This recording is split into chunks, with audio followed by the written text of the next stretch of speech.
Chapter 166. Initial formation of the team. There are only two, Water Buffalo and myself. Everyone has their own opinions, so I can't demand this of them. Fire Dance nearly choked on her words after hearing Yi Feng's excited tone. Two people? That's not too bad, Shi Feng lightly laughed. Do you guys have anything you need to do right now? If not, you can join me. In reality, Shi Feng did not particularly mind the matter with Fire Dance's teammates. Previously, Fire Dance mentioned that her teammates were not ambitious and that they were only casual players in God's domain. Hence, it was best for Shi Feng if all of these people did not join him. It would save him a lot of trouble. He also did not need to waste time on training them. I don't have anything else to do here, Water Buffalo, and I will meet you. Previously, Fire Dance had worried that she would disappoint Yi Feng with the news. However, after listening to his relaxed tone, she could not help but sigh in relief. After disconnecting the call, Fire Dance and Water Buffalo bade farewell to everyone else. They did not know when they would meet again. I truly can't understand her. Why is she so obsessed with that guy? An assassin in leather armor said after Fire Dance departed. He could not help but sigh. I'm also very curious about that Yi Feng. Just what is so good about him? If she becomes Martial Union's enemy like this, by the time we enter White River City, she might very well still be in hiding in this town, not daring to leave. Would there even be a meaning to such a gaming life? The team members that chose to stay behind voiced their confusion, one after another. Meanwhile, at the Fountain Plaza of Red Leaf Town, although it was still daytime in God's domain, the benches that decorated the plaza were currently overcrowded with players. All around, one could see couples flirting with each other. The scene was the complete opposite of a battlefield. Big Brother Feng, sorry for making you wait. Upon her arrival to the Fountain Plaza, she discovered Yi Feng enjoying the breeze as he waited for someone. No worries. All our members are finally here now. In the future, we will all be members of the same team. Let me introduce you all, then. Shi Feng smiled as he started introducing each of the team members. There were a total of 6 members present, excluding himself: the Guardian Knight, Cola, the Oracle, Drowsy Sloth, the Summoner, Gluttonous Mouse, the Cleric, Violet Cloud, the Assassin, Fire Dance, and the Berserker, Water Buffalo. With all 6 of them, they could be a standard dungeon party. Fire Dance, being level 9, was the highest leveled player amongst them. Following her was Violet Cloud and Water Buffalo, who were both at level 8. The remaining were all level 7. Looking at how Violet Cloud had raised herself to level 8 just through cooking, the effort and suffering she had gone through were obvious. If it were not for Shi Feng's stern command, Violet Cloud would not intend to go out to grind at all. She rather preferred continuously cooking and earning money. When Cola and the others saw Fire Dance's level, admiration filled their hearts. Moreover, she was also a great beauty. They only reached level 8 with Shi Feng's guidance. Even if Martial Union had not killed them, sending them back to level 7, they would only be level 8. They were still far from level 9. Moreover, Fire Dance's equipment was extremely high quality. She also possessed a few pieces of secret silver equipment, while the others were mysterious iron. One could see that Fire Dance was definitely an expert, far more amazing than themselves. As for the one who managed to recruit such an expert beauty into the team, Cola and the other 2 could not help but give Shi Feng a thumbs up. This was as expected of their leader. As for Shi Feng's level, nobody in the team could discern it, as Shi Feng had hidden his information with the demon mask. The others could only see Ch unknown. However, nobody felt concerned about his actions. Shi Feng constantly felt like a mysterious expert to them, so it was only natural that they could see his identity. Big Brother Yi Feng is amazing as expected. We've only been apart for half a day, yet the pressure you give off has massively increased. After Fire Dance met Yi Feng again, she could clearly feel that he was different from before. He was like an unsheathed sword, and her 6 senses told her that Yi Feng had become much stronger. Since everyone is familiar with each other now, I'll tell you guys what you need to do next, Shi Feng said formally. However, just as Shi Feng was about to reveal their goal, A group of players suddenly appeared and surrounded the fountain plaza. Martial Union is dealing with an issue. All those uninvolved, leave immediately. Martial Union's members chased away the other players, taking complete control of the fountain plaza. Yi Feng, you've made me look for you for a long time now, a scholarly youth said as he stepped out from the crowd. This was unstable devastation. There were over 400 members of Martial Union crowding the fountain plaza. When Kola and the others saw all these players, they immediately panicked, their expressions turning solemn. What? You want to take action here? Shi Feng swept a glance over the players from Martial Union. The majority of them were level 5 or level 6, only a minority were level 8 or level 9 elites. How could I possibly be such a brute? I'm only here today to give you all a final warning, Unstable Devastation said with a smile. Last time, he had taken a huge loss because of Yi Feng. If he could, he really wished to kill Yi Feng now. However, they were right in the middle of town.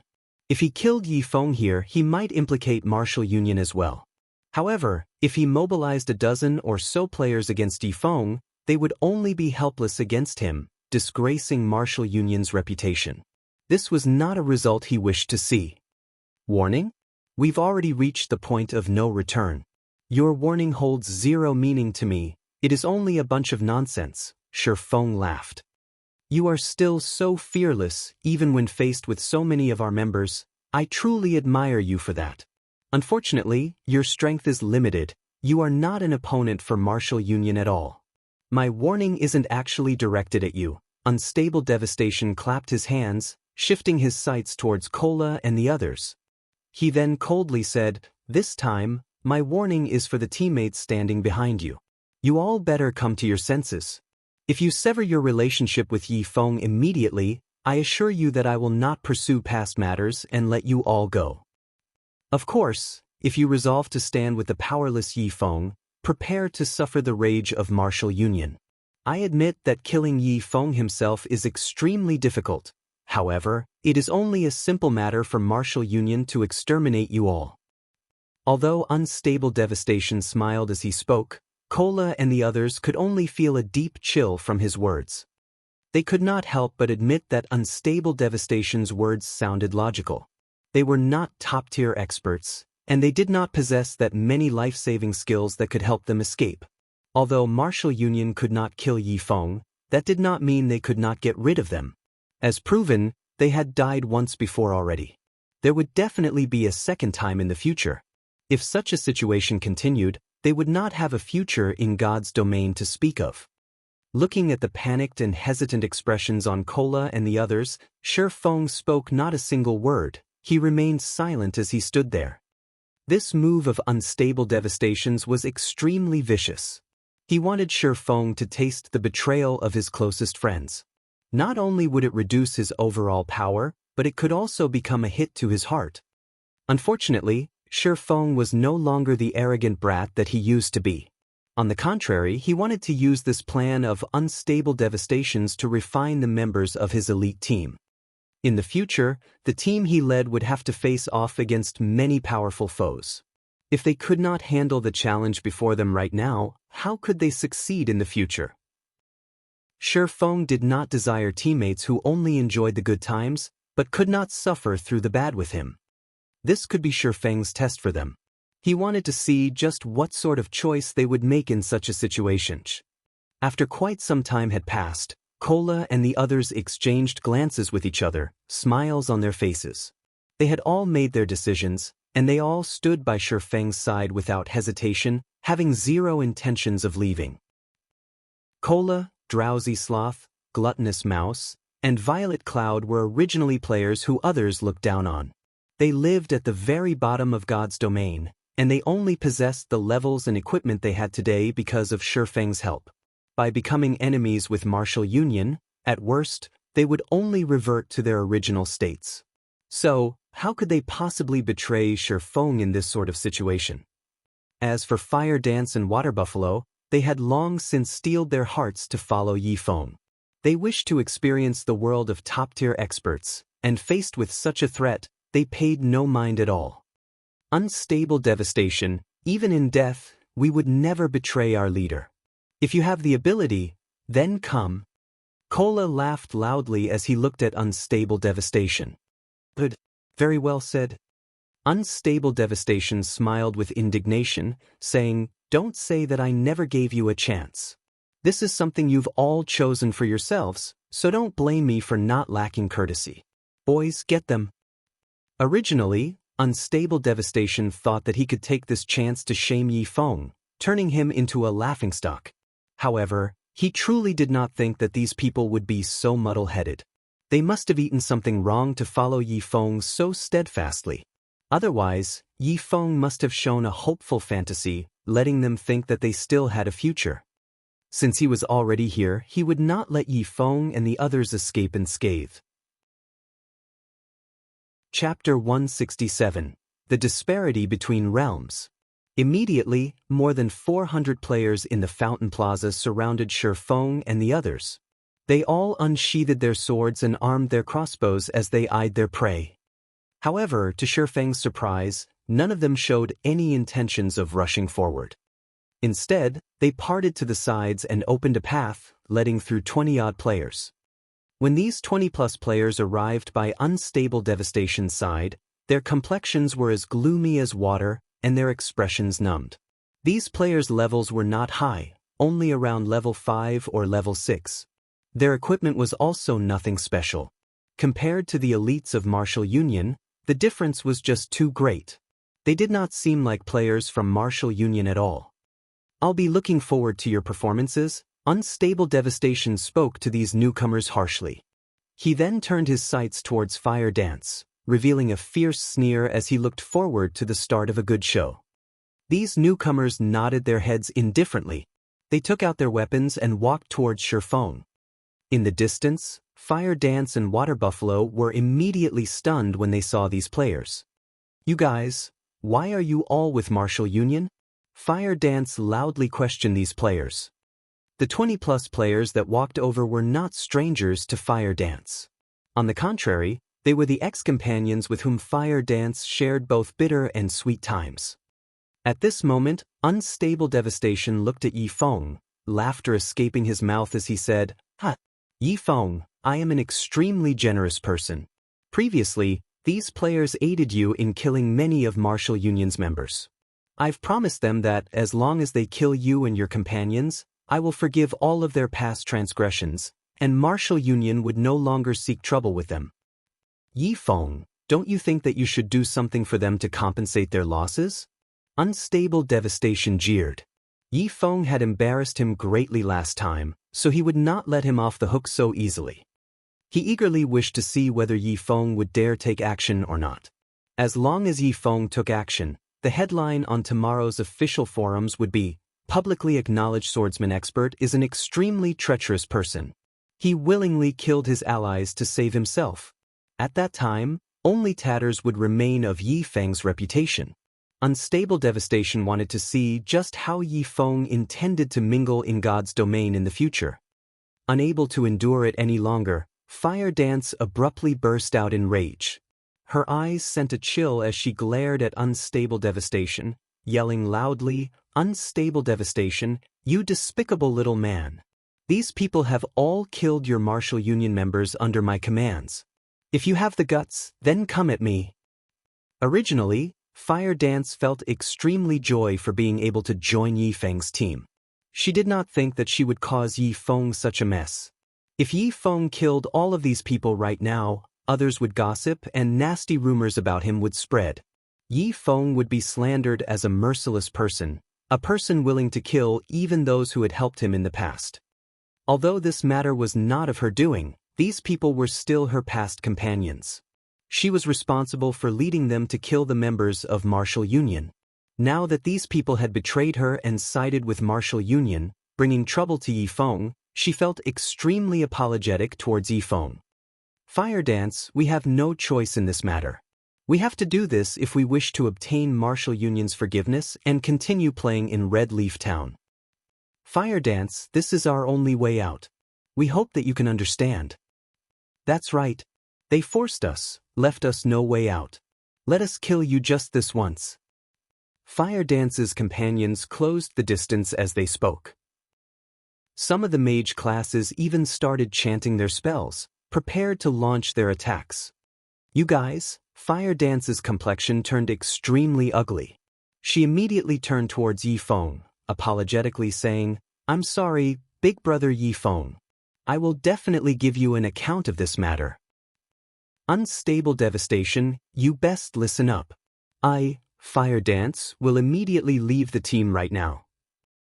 I will no longer have any relations with big brother Yifeng, so let me shoulder this debt between us. Fire Dance immediately left the party.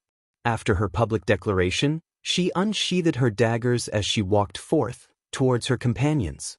She intended to deal with these companions of hers personally. That way, Yifeng would not experience in any sort of slander. After seeing this, Unstable Devastation's complexion turned pale with anger. He did not think that this woman called Fire Dance would be so determined. Fire Dance, aren't you just making things harder for us?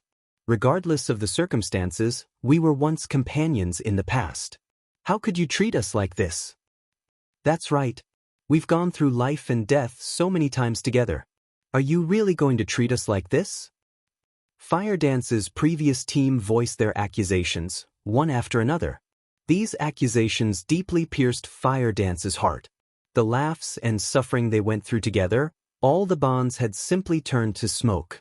The only thing she could do was hold back her tears and kill the emotions in her heart. Fire Dance, are you going to be so heartless as to kill us? A middle-aged assassin wearing gray-colored leather armor asked resentfully. His words had immediately caused Fire Dance to pause. However, immediately after, this middle-aged assassin stabbed his dagger towards Fire Dance's heart. Dang! Before the gleaming dagger could reach its target, a pitch-black sword blocked the attack.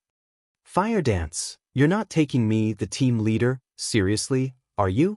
Since you've already joined my team, you are still a member of our team until this leader decided to kick you out. I will not acknowledge your selfish retirement from the team. Now that you are a member of our team, this team leader has the responsibility of shouldering everything for you. So, in regards to your painful memories, I will help you purge them all. Ever since Shi Feng re-entered God's domain, he no longer cared about what others thought of him, because only weaklings would mind how others looked at them. Alright, I forgot to mention one more thing to you guys. Anyone who joins my team has to keep in mind one important thing. If you constantly mind how others look at you, you will never truly improve your own strength and techniques. You don't have to care how others look at you.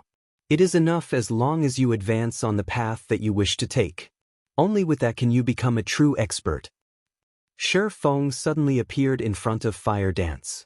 To Fire Dance, he towered like a mountain before her, blocking any and all dangers from reaching her. Big brother Yifeng. Tears inadvertently leaked out from Fire Dance's eyes. Yifeng's actions and words truly touched her heart. After listening to his words, it was as if the door to the realm of experts slowly opened for her. Maybe her hesitation held her back from becoming a true expert. So what if he killed them? Who cared about others' opinions? The strong would never pay attention to such small matters. The only things they needed to consider were the courage to forge ahead and constantly raising their own strength. By the side, after Water Buffalo listened to Yifeng's words, his heart was inexplicably moved. He would never have thought Yifeng would be such a dependable person, a person others could admire. Meanwhile, Cola and the other two merely exchanged glances with each other, smiles plastered on their faces. That's right. This was the leader that they respected and admired. Immediately, Cola and the others stepped forward, one after another, blocking Fire Dance.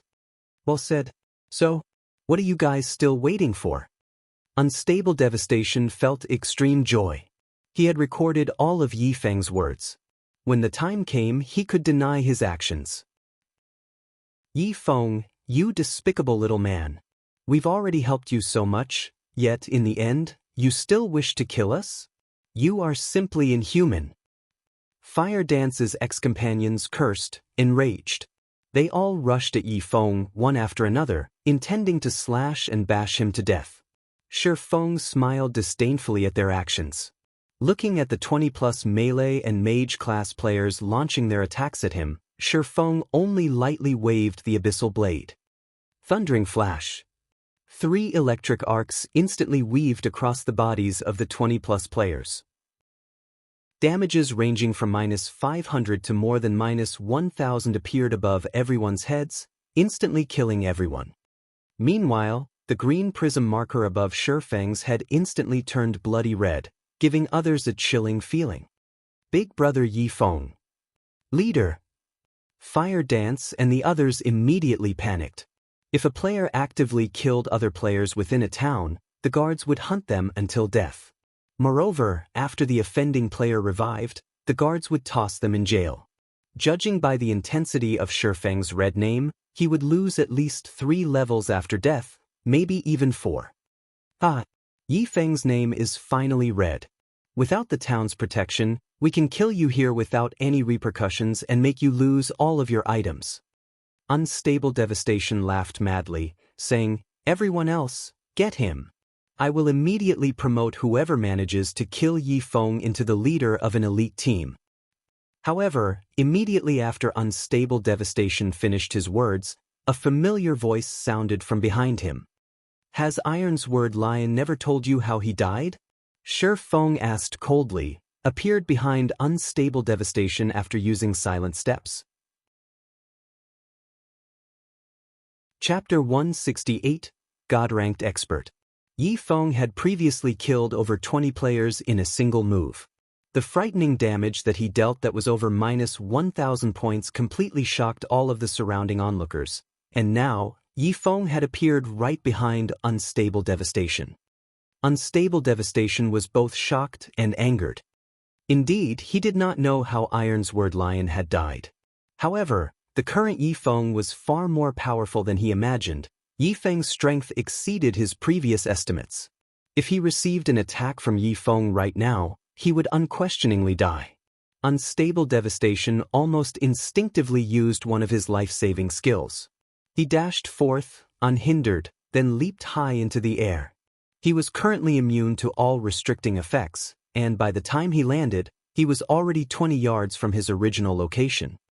Shifeng merely smiled at Unstable Devastation's reaction. With his current reaction speed and powerful attributes, it would be an extremely easy task to destroy Unstable Devastation. Or, speaking from another perspective, Unstable Devastation had 0 chances of retaliation.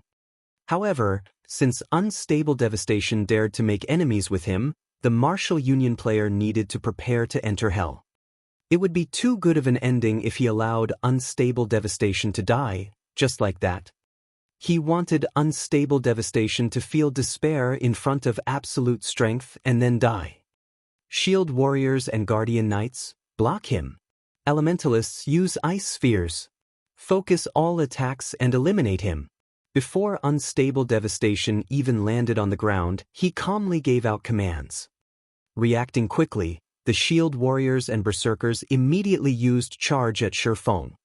Seeing that more than 10 warriors charged at Shifeng and were about to stun him, Shifeng abruptly leaped up, the abyssal blade carrying with it the power of thunder and lightning as he landed.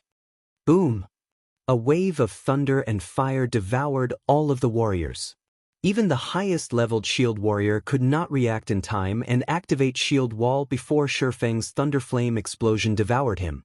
The Shield Warrior received a critical hit of over -1700 damage, dying instantly. However, even a normal hit of more than -800 damage was enough to critically slash a level 9 Shield Warrior's HP, not to mention the Berserkers with less HP and defense. They all died in the blink of an eye, leaving behind a pile of equipment. The remaining survivors were all level 8 Shield Warriors. They were the fortunate ones, spared from a critical hit. However, even though they were alive, they suffered a fainted state for 4 seconds. When the players from Martial Union witnessed this scene, they all stared in shock. Previously, it was no big deal when Shifeng had instant-killed those crippled level 5 to level 6 players. However, the players he had just killed were no random Tom, Dick, or Harry. They were all level 8 or level 9 elites of Martial Union. Healers, quickly heal them. Ranged players, Attack with everything you've got. Only now was Unstable Devastation aware of how formidable Shifeng was. His monster-like attack power could even instantly kill a shield warrior that boasted the highest defense amongst all classes. No one present could defend against his attacks. Fortunately, they had the advantage of numbers. They could exhaust Shifeng to death. Immediately after several heals landed on a shield warrior, pulling his HP back up to half, another of Shifeng's slashes landed on the shield warrior's HP. A huge damage of over -700 points appeared above the shield warrior's head, his HP plummeting to 0, his body fell to the ground. Following which, with every slash of his sword, Shifeng culled the lives of the surviving shield warriors. Even if the shield warriors possessed the defense of heavy armor and passive skills that reduced the damage they received, every one of Shifeng's casual attack caused around -300 damage. The healers could not maintain the shield warriors' HPs at all. As for the berserkers without heavy armor, a single sword strike dealt them over -400 damage. Very quickly, the remaining shield warriors lay flat on the ground. At this moment, the Guardian Knights all activated Protection Blessing as they rushed forward. Meanwhile, the mages behind them shot out streak after streak of magic. Fireballs and ice spheres flew at Shifeng, one after another. Shifeng activated wind steps, avoiding more than half of the ranged attacks. Immediately after, he rushed after Unstable Devastation. Although Shifeng dodged more than half of the spells, there were still a few occasional spells that hit him. However, the damage these spells dealt nearly dazzled the backline mages. Even when blasting a level 9 MT, skills such as the Flame Explosion and Great Fireball could deal over 100 damage. However, none of them had actually dealt more than 20 damage to Shifeng. The highest damage was only -15 points, while a majority of the spells only dealt single digits. To Shifeng, who possessed over 1,500 HP, these spells simply tickled. Shifeng's automatic recovery alone regenerated 30 HP for him every 5 seconds. This indicated that, even if Shifeng received the ice and flame magic attacks from a normal level 7 or level 8 elementalist, Shifeng would not die, even if he did nothing. Shifeng's was currently level 13, and these mages had no idea. Shifeng also had 20 points in both fire-type and ice-type resistance. Even without the level suppression of 4 or more levels, their damage to Shifeng would not exceed 40 points. There were many mages on Martial Union's side. However, their damages were too pitiful to watch. Standing behind Shifeng, Drowsy Sloth and Violet Cloud merely used one heal each, and within an instant, Shifeng's HP was already back to full. Faced with another wave of melee classes charging at him, Shifeng activated Dark Violet Dance, using the 12-yard cone attack.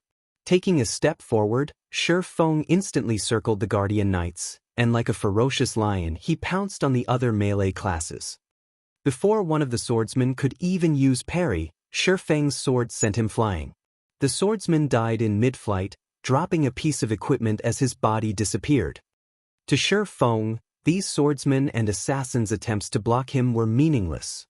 With a single earth splitter, more than 10 players lost their lives. Shifeng's attacks were all one-hit kills.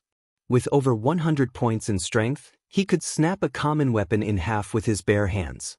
As for the current Shifeng, who held the Abyssal Blade and Silver Lake in each hand, a simple slash from either weapon could easily send the assassins and swordsmen flying and greatly damage their weapons. For some who reacted slower and failed to block Shifeng's attacks, they died under a single slash. Not only did their defensive equipment's durability greatly decrease, but they also dropped a level and lost a piece of equipment. However, this was all. There was still the cleaving effect. Before the players behind could make sense of things, they lost close to half of their total HP, and in the next moment, even that remaining half vanished. As a result, a group of players lay dead on the ground after meeting their inexplicable demise. Within a short 5 seconds, Martial Union lost over a dozen elite members and several dozen average members. Shifeng was like the god of death that caused people's hearts to shudder. Meanwhile, Unstable Devastation stood only several meters away from that frightening god of death. Feng's chilling gaze landed on unstable devastation. The intent he radiated sent a chill down the surrounding martial union players' backs. Just looking into Feng's cold eyes caused them to retreat backward inadvertently. Everyone, block him for me. Even when bombarded with so many spells and sieged on all sides by so many players, Feng still walked forth, step after step, leaving behind a massacre as he advanced. It was the first time unstable devastation felt such a deep-seated fear. To unstable devastation, Feng was no longer a player, but a devil. There was also the tangible killing intent that surrounded Feng. Although unstable devastation knew that this was only a game, the realistic effects of virtual reality caused unstable devastation to forget that this was just a virtual world completely. He had even forgotten how many elites of Martial Union had died and how grave losses were to Martial Union. The only thing unstable devastation knew was that he was in an extremely dangerous situation. If he did not escape immediately, only death awaited him. Immediately, unstable devastation activated a speed scroll. He then turned and ran. Feng simply smiled at unstable devastation attempt to escape. With a single wind blade, his sword pierced towards unstable devastation's back. Unstable devastation spun around, firing an arrow from his bow in an attempt to hold Feng back. However, he immediately discovered that Feng was truly too frightening. Feng's pitch-black abyssal blade easily split the arrow, and in the blink of an eye, Feng arrived in front of him. A silver glow pierced his heart, and immediately after, another black glow slashed across his neck. Unable to stop his HP from madly decreasing, his HP reached 0 in an instant. Even until death, unstable devastation wore a stupefied expression. The others from Martial Union were similarly shocked as they witnessed this sight. Unstable devastation was one of the big bosses of Martial Union. He was also a level 9 ranger. Yet, when facing Yifeng, he had no power to retaliate at all. Just how strong was this Yifeng?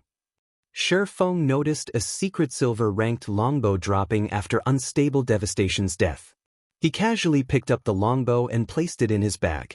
He then turned to look at the other members of Martial Union. Although Feng did not take any action, only sending them a glance, his might had already deeply engraved into their minds. The members of Martial Union all halted their actions, inadvertently backing off. They all revealed fearful expressions as they looked at Feng. Why hadn't the town guards arrived yet? This thought suddenly appeared in their minds. They felt that only the guards could protect them from Feng's attacks. However, from the moment Feng began his assault to the moment unstable devastation died, only a brief 8 or 9 seconds had passed. Even if the town guards hurried over, they would need at least 10 minutes before they arrived. Faced with the members of Martial Union who dared not move, Feng only swept a glance at them. He did not rush up and kill them. The cooldown for most of his skills had almost finished. Although he could kill a sizable chunk of Martial Union if he continued his spree, he would run the risk of paying with his and his teammates' lives, and this was not an ending that he wished to see. Meanwhile, Feng's actions had caused plenty of the surrounding onlookers to become tongue-tied. A single glance from Feng was enough to petrify the hundreds of players from Martial Union. This power was just too frightening. Just who is this guy? Is he a god-ranked expert? The onlooking players were with both curious and shocked as they watched Feng. He had single-handedly faced off against several hundred players and even managed to kill tens of players without receiving any damage. Even a god-ranked expert was not capable of such a feat. After some time, the town guards finally arrived. The guards are here. We're saved. Seeing dozens of guards in silver heavy armor rushing over, the members of Martial Union sighed in relief. Chapter 169, The Most Awesome Red Name. At this moment, thousands of players surrounded the Fountain Plaza of Red Leaf Town. Due to the increase of new players in God's domain, Red Leaf Town had become the most prosperous town among the few surrounding towns. The player count in Red Leaf Town was already close to 20,000. Hence, The scene of martial union suddenly chasing away all the players from the town's fountain plaza would naturally attract the attention of other players. Curiosity would grow over the disturbance. This wasn't limited to independent players. Even the other large guilds had sent players over to investigate what martial union was up to. When all these players arrived, they discovered that martial union currently attempted to carry out a vendetta against an independent player. Moreover, they did so right in the middle of Red Leaf Town. However, Red Leaf Town possessed a protective mechanism for players. If they started a battle here, the town guards would definitely appear. Not only would they kill red players on the spot, but they would also jail them upon revival. No matter how one looked at it, killing someone in town was unwise. Both sides would only suffer losses. At this stage of the game, no matter how many players one had on their side, they still would not dare provoke the town guards. Every player clearly understood how powerful these guards were. As these guards would normally patrol around the town, players could easily find one and observe their statistics. The normal guards alone were level 60, while the guard captain was a level 80 elite. It would not matter how many players went up against them, any who resisted would only meet their demise. To put it another way, the current players in God's domain had no abilities whatsoever to retaliate against the town guards. However, nobody would have imagined that someone would actually take action. Moreover, the one who took action was that independent player. Originally, everyone thought that the independent player was fated to die. In spite of that, the results exceeded everyone's expectations. One man alone had massacred the players from martial union, instilling a paralyzing fear. This feat was too heaven-defying. Unfortunately, even if that independent player were powerful, he would still die at the hands of the town guards, who told them to start a fight right in the middle of town. The town guards that hurried over had surrounded the fountain plaza, detaining all of the players involved in causing this ruckus. Big Brother Yifeng, I'm sorry. It's my fault for dragging you into this mess. Fire Dance apologized as she walked over. Shifeng's character name had begun to turn black due to the high intensity of the red color. Just looking at it caused one to shudder. Including her past companions, Shifeng had killed more than 100 players during this battle. With this crime value, if Shifeng died, he would lose at least 7 levels. Meanwhile, the town guards had them surrounded.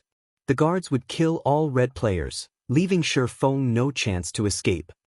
This was still not the most important point. After the guards killed him, Shifeng would immediately revive in jail, and his crime value would determine the duration of his imprisonment. With Shifeng's crime value, he would be locked up for around a week before he could clear away his crime value. The players of martial union watched Shifeng with ridiculing expressions.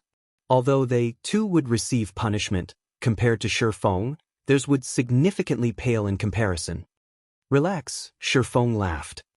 Cola and the others had smiles on their faces. It was especially true for Violet Cloud. This was not the first time she had experienced such a situation. Martial union had also caused the previous incident she encountered. She would have never imagined that history would repeat itself. The reactions of Shifeng's teammates confused Fire Dance and Water Buffalo. Why, as teammates, were Cola and the others not worried for Shifeng one little bit? Big Sister Fire Dance, you should relax. Our leader isn't an ordinary person, Violet Cloud giggled as she spoke. The moment Violet Cloud finished speaking, a guard, donned with silvery gray-colored heavy armor, walked up.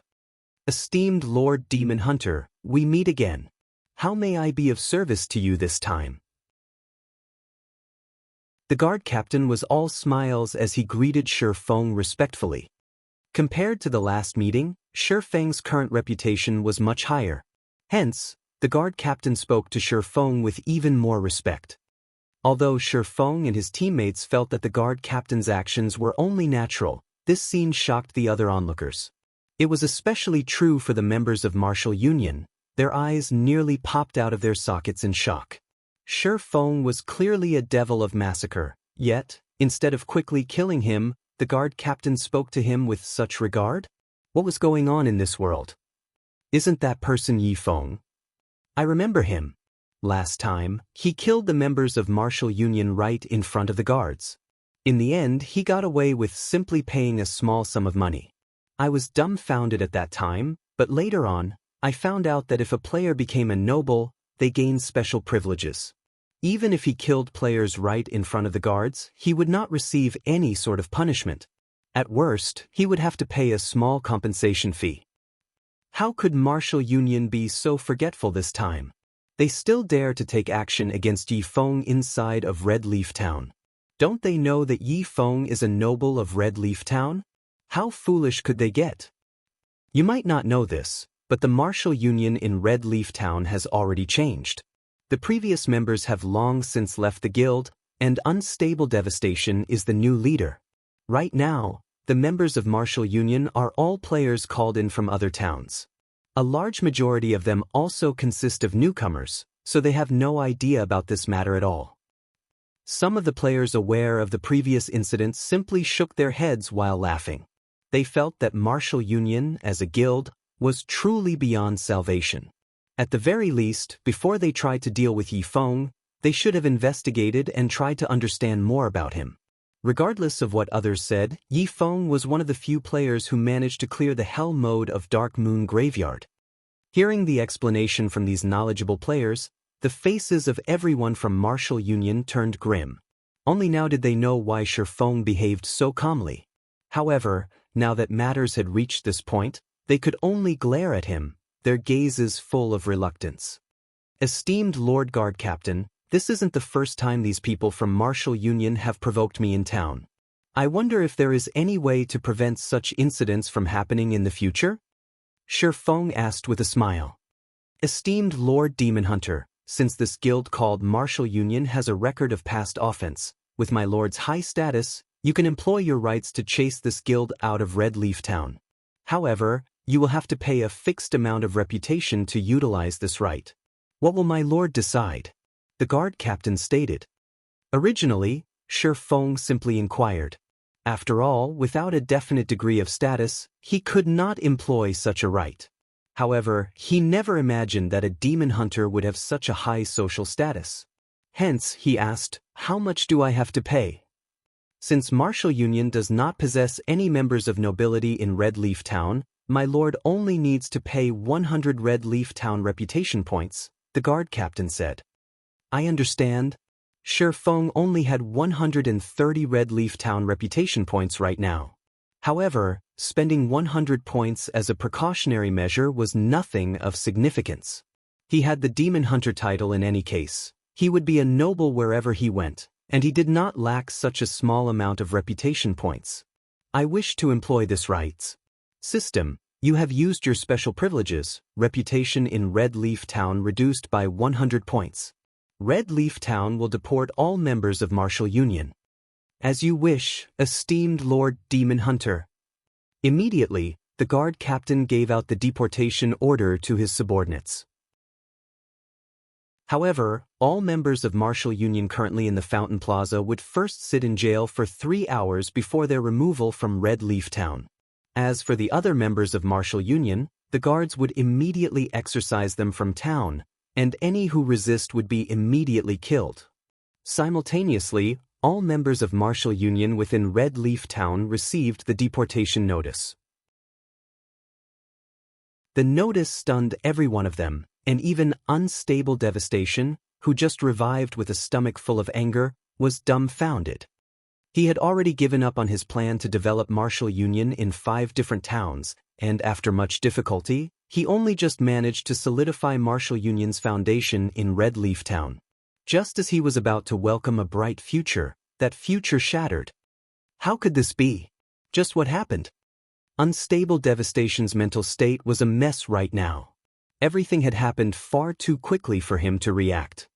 He had wasted so much manpower, resources, and a great amount of time, yet it all had gone to waste. Just who was this Yifeng? Why did he possess such great authority? How could a red player have the authority to deport an entire guild from a town? For a time, countless questions darted through Unstable Devastation's mind. However, regardless of how hard he racked his brain, he could not think of any way to deal with this matter. he also could not change the fact that they were being deported. He could only watch as guards walked up to him, intending to chase him out of Red Leaf Town. Everyone had sentimental attachments for their homeland.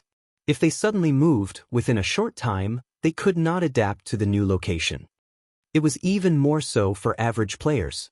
They would not suddenly accept having to leave the location with which they were most familiar. Thus, they all promptly chose to leave Martial Union instead. For a time, the member count of Martial Union frantically decreased. Only a few moments had passed since the deportation started, and the member count had already dropped below 500. The majority of the members who stayed mostly consisted of the members that unstable devastation had originally brought over from other towns. Hence, they did not choose to leave the guild immediately. However, leaving for another town now would greatly impact their leveling speed. As a result, the guild's development would stagnate for a long period. The loss they incurred was simply immeasurable. Watching the town guards deport the members of Martial Union, the onlooking players were at a loss. They were shocked into speechlessness. Just what was happening here? Could that red player be the new mayor of Red Leaf Town? However, compared to Martial Union's exorcism, the members of other guilds concerned themselves with another matter. Boss, I've discovered big news here. Look at the recording I just sent to you. Vice Leader, I discovered another God-ranked expert. Big bro, something big happened in Red Leaf Town. Someone in the Fountain Plaza has flipped over Martial Union's several hundred players by himself, and even the guards could do nothing against him. The members of various large guilds started contacting the upper echelons of their guilds. They intended to report this unbelievable incident, letting the upper echelons determining their next move. Originally, these upper echelons refused to believe the reports. However, after watching the irrefutable evidence, they were all greatly shocked. Could a single player be so strong? Shi Feng had killed a level 9 shield warrior in a single hit. Moreover, they were very familiar with this shield warrior. He was Cold Mountain Fighting Spirit, the core MT of Martial Union's elite team, and he was fully geared with mysterious iron equipment. Yet he still died from a single hit. Xuanzi, listen up. You must keep an eye on him. I'll hurry over there now. For such a God-ranked expert to actually be an independent player, we must recruit him. Remember, you absolutely cannot provoke him. If any problems occur, it'll all be on your head. Undefeated Wolf, the vice leader of the third-rate guild, Heaven's Crown, said sternly. Boss, rest assured, I'll keep an eye on him. I will not let him out of my sight. At this moment, the upper echelons of the various large guilds had made a similar decision, to recruit Shi Feng into their guilds, no matter what it took. One could no longer use the normal standard to judge a great expert like Shi Feng. He was a tactical ranked expert that could single-handedly decide the results of a team battle. If they could recruit him, be it team dungeons or fighting field bosses, he would have a decisive role.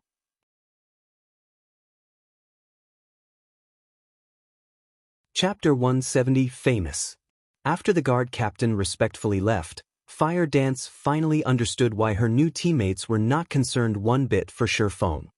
However, more questions tumbled through her mind now. Just who was Shi Feng? Standing by the side, Water Buffalo finally managed to shut his hanging jaw. There was a saying commonly used in virtual reality games: a team's achievements depended on their leader.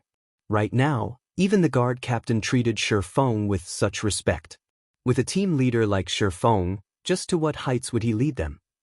In God's domain, gaming experts like Shi Feng were definitely highly sought-after characters. With a simple word from Shi Feng, countless large guilds would be willing to offer a high price to recruit him into their guilds. Even first-rate guilds were no exception. Water Buffalo never imagined that Shi Feng would form his own team instead. Meanwhile, the players who joined such a team would become the envy of others. Previously, the main reason Water Buffalo willingly joined Shi Feng's team was his trust in Fire Dance. Meanwhile, Fire Dance was more or less an expert herself.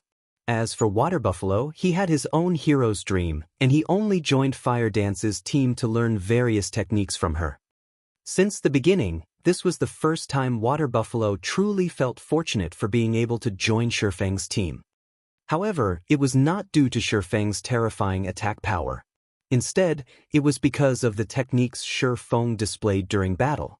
Be it dodging, angles to attack, timing, or a confident grasp of the surrounding terrain, Shifeng was extremely precise with all of these aspects. Otherwise, Shifeng could not have made fools out of martial union. Moreover, Shifeng was a righteous person. Regarding potential, Shifeng stood at the apex of the virtual gaming world. If Water Buffalo could learn even a little from this new team leader of his, he would have no troubles with becoming a normal expert. If he followed Shifeng's guidance, he might even set foot in the unreachable world of top-tier experts. But there's too many people here.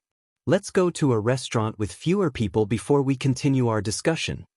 Shifeng surveyed his surroundings, discovering that there were over 300 or 400 players staring fervently at him. This was not a suitable place to speak about his future plans.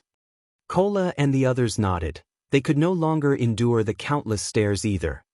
These gazes all belonged to independent players that wished to join their team. Among them, there were plenty who were level 7 or level 8.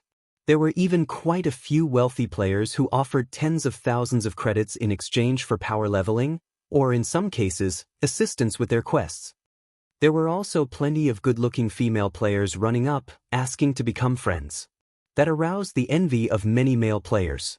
However, they were helpless in the face of Shifeng's ferocity. Shifeng was like a hero from ancient times. In this day and age, men who possessed powerful techniques were very attractive to beautiful women, not to mention a god-ranked expert like Shifeng. However, something more amazing occurred simultaneously. The various large guilds in Red Leaf Town flooded Shifeng with communication requests, wishing to chat with him. He rejected them all. Sister Fire Dance, you have to strive harder. This is a great chance for you right now. In the future, as leader's popularity grows larger and larger, who knows, there might be even more powerful beauties joining the team. Water Buffalo nudged Fire Dance, laughing quietly. Scram. Who said that I wanted to become Big Brother Yi Feng's girlfriend? Fire Dance stuttered, a light blush suddenly appearing on her cheeks. Atop a hill, outside Red Leaf Town, hundreds of martial unions members gathered. They could only observe Red Leaf Town from the hilltop, not daring to go near the town. Despicable! Despicable! That damnable Yi Feng! All my plans have been ruined now because of him. Unstable devastation coldly glared at Red Leaf Town, his heart burning with anger. Previously, he had looked down upon Shifeng. He merely thought of Shifeng as a vagabond expert. How powerful could he be? Only now did he realize the crux of the problem. Shifeng was no ordinary expert. As proven, he was even capable of deporting their entire guild. If Unstable Devastation had known of this matter earlier, he would not have taken such a foolish action. Yi Feng, you will only enjoy this glory for the moment. Very quickly, the footage that will ruin you will dominate the official forums. When that time arrives, everyone will condemn you. Although I can't kill you, it will be enough if I can annoy you to death. We'll see if you can establish your own team with your reputation in tatters. Without a team, a person's strength is limited. When we enter White River City, I'll deal with you slowly. I don't believe that you can deport Martial Union from White River City as well. Unstable Devastation laughed contemptuously. He then uploaded the footage he recorded to the official forums, and while doing so, he instructed his subordinates to hype things up. To save his own life, Shifeng slaughtered his own companions. Sooner or later, Shifeng's name would fall into ruin. Who would dare team up with such a person then? Inside a restaurant in Red Leaf Town, Shifeng finally managed to break away from all the pestering that had overwhelmed him. Nobody could disturb him inside a private room. After spending more than 10 minutes discussing and arranging the necessary tasks for Cola and the others, just as they were about to take action. Leader, as expected, that Unstable Devastation has retaliated. Right now, a video has appeared on the official forums. The post also stated that in order to save your own life, you willingly killed your own companions, extremely despicable. There are also plenty of people slandering you below the post, Cola said. Fire Dance and the others took a look at the post as well. God-ranked expert is a despicable little man. Proof available. Immediately, the team's expressions turned livid. They did not imagine that their former companions would behave so shamelessly. They actually stood up to accuse Shifeng. They had clearly received Shifeng's reward, yet, they worded it as if they had only attacked Martial Union because of their friendship with Shifeng. After they realized their wrongdoings, when they tried to denounce Shifeng, he killed them all. Such a treacherous little man did not deserve to be called an expert. However, as Shifeng was too strong, and they were only a group of weaklings, they were powerless to seek justice. They could denounce Shifeng online. The proof lay in their previous leader, Fire Dance, joining Shifeng's current team. It was irrefutable, solid proof that Shifeng could not challenge. Shifeng was originally very famous throughout White River City. Not only did he clear the hell mode of a team dungeon, but he also enjoyed an indistinct relationship with the snow goddess, becoming the envy of others. Now that a scandal about him surfaced, in addition to the post being extremely one-sided, Shifeng became everyone's target. All kinds of curses were written in response to the post. Some of Shifeng's previous supporters also voiced their shock at Shifeng's hideous behavior, exclaiming their bad judgment from before. Instantly, this post became the most viewed topic in White River City. Its view count soared, far surpassing the post made during the war between Black Flame and Hammer Trading. Leader, let's start a counterattack right now. Cola could no longer endure this travesty. Unstable devastation was simply too despicable. He had failed to defeat Shifeng in an upright battle, so he retaliated from the shadows, slandering Shifeng's reputation. Although Shifeng did not suffer any substantial losses, he still needed to establish his own guild in the future. Those players blinded by this matter would certainly not join a guild with such a leader. How were they supposed to develop their guild? How could they compete with those large guilds? It is truly well said, with both proof and logic. I'm so touched, I'm tearing up. Shifeng could not help but laugh after seeing the post. Shifeng had seen such tactics countless times in his past life. Among them, Unstable Devastation had used such tactics more than a dozen times to deal a hit to his enemies. Shifeng could not help but admit that the tactic was indeed effective. However, so what? Unstable Devastation was the same as in the past. In the end, he could still not become the guild leader of Martial Union, and his strength in the later stages of the game was even weaker than Ironsword Lion by several stages. In front of absolute strength, all minor tricks were pointless. Alright, everyone's dismissed. Go to the Silent Swamp and meet up with Blackie and Lonely Snow. Also, take these 2 group isolation scrolls. Find a place inside of town to use these, then leave town and head for the Silent Swamp. Shifeng took out 2 Tier 1 group isolation magic scrolls, handing them to Fire Dance and Cola. The group isolation scroll allowed players to enter stealth mode and increased movement speed by 10%. It could only be used in a non-combative state, and it had a duration of half an hour. The stealth effect would break when players entered combat. With this item, Cola and the others could easily meet up with Blackie while avoiding surveillance. The group departed from the restaurant. Meanwhile, Shifeng headed towards Red Leaf Town's town hall by himself.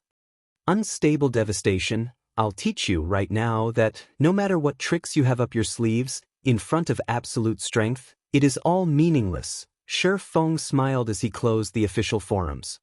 He then entered the tightly guarded town hall.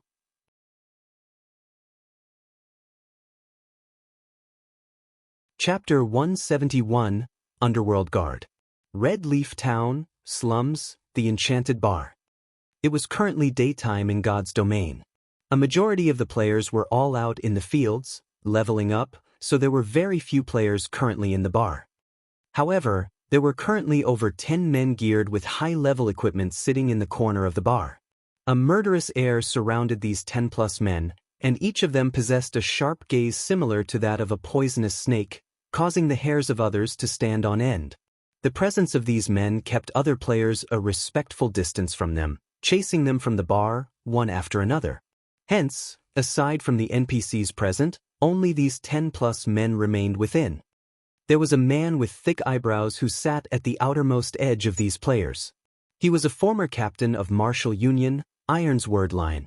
At this moment, Ironsword Lion did not wear the guild emblem of Martial Union, signifying that he was no longer one of Martial Union's men. Ironsword, you've done well this time. It is only thanks to you that unstable devastation has done as I wished. Once we return, I'll give you credit for your efforts. As long as you continue working hard, sooner or later, you can be the same as Absolute Heaven, an outer member of Underworld. Seated at the head of the table, Southwolf praised Ironsword Lion. Thank you, Lord Southwolf, for your support. I will definitely give my utmost to complete all tasks given by the organization. Ironsword Lion respectfully said, his face filled with extreme excitement. Ever since Absolute Heaven had recommended him to Southwolf, Ironsword Lion discovered that his previous self was a frog in a well. His past self did not truly know how deep the waters of God's domain were. The interests involved in God's domain were simply too big for him to comprehend. If it were not for him coming into contact with a mysterious organization like Underworld, he would not know about this huge secret at all. Ironsword Lion was immediately stunned when he found out about this secret. He even thought that he had heard wrong. It took him more than 10 minutes before he could accept this chilling secret. He celebrated the fact that he could gain the favor of Underworld, leaving behind the worthless Martial Union.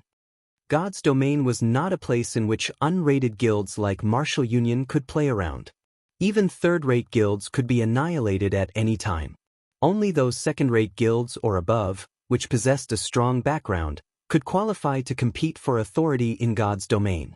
If Ironsword Lion could become an outer member of Underworld, he could live a carefree life in the future. At that time, having an annual salary would only be a small matter.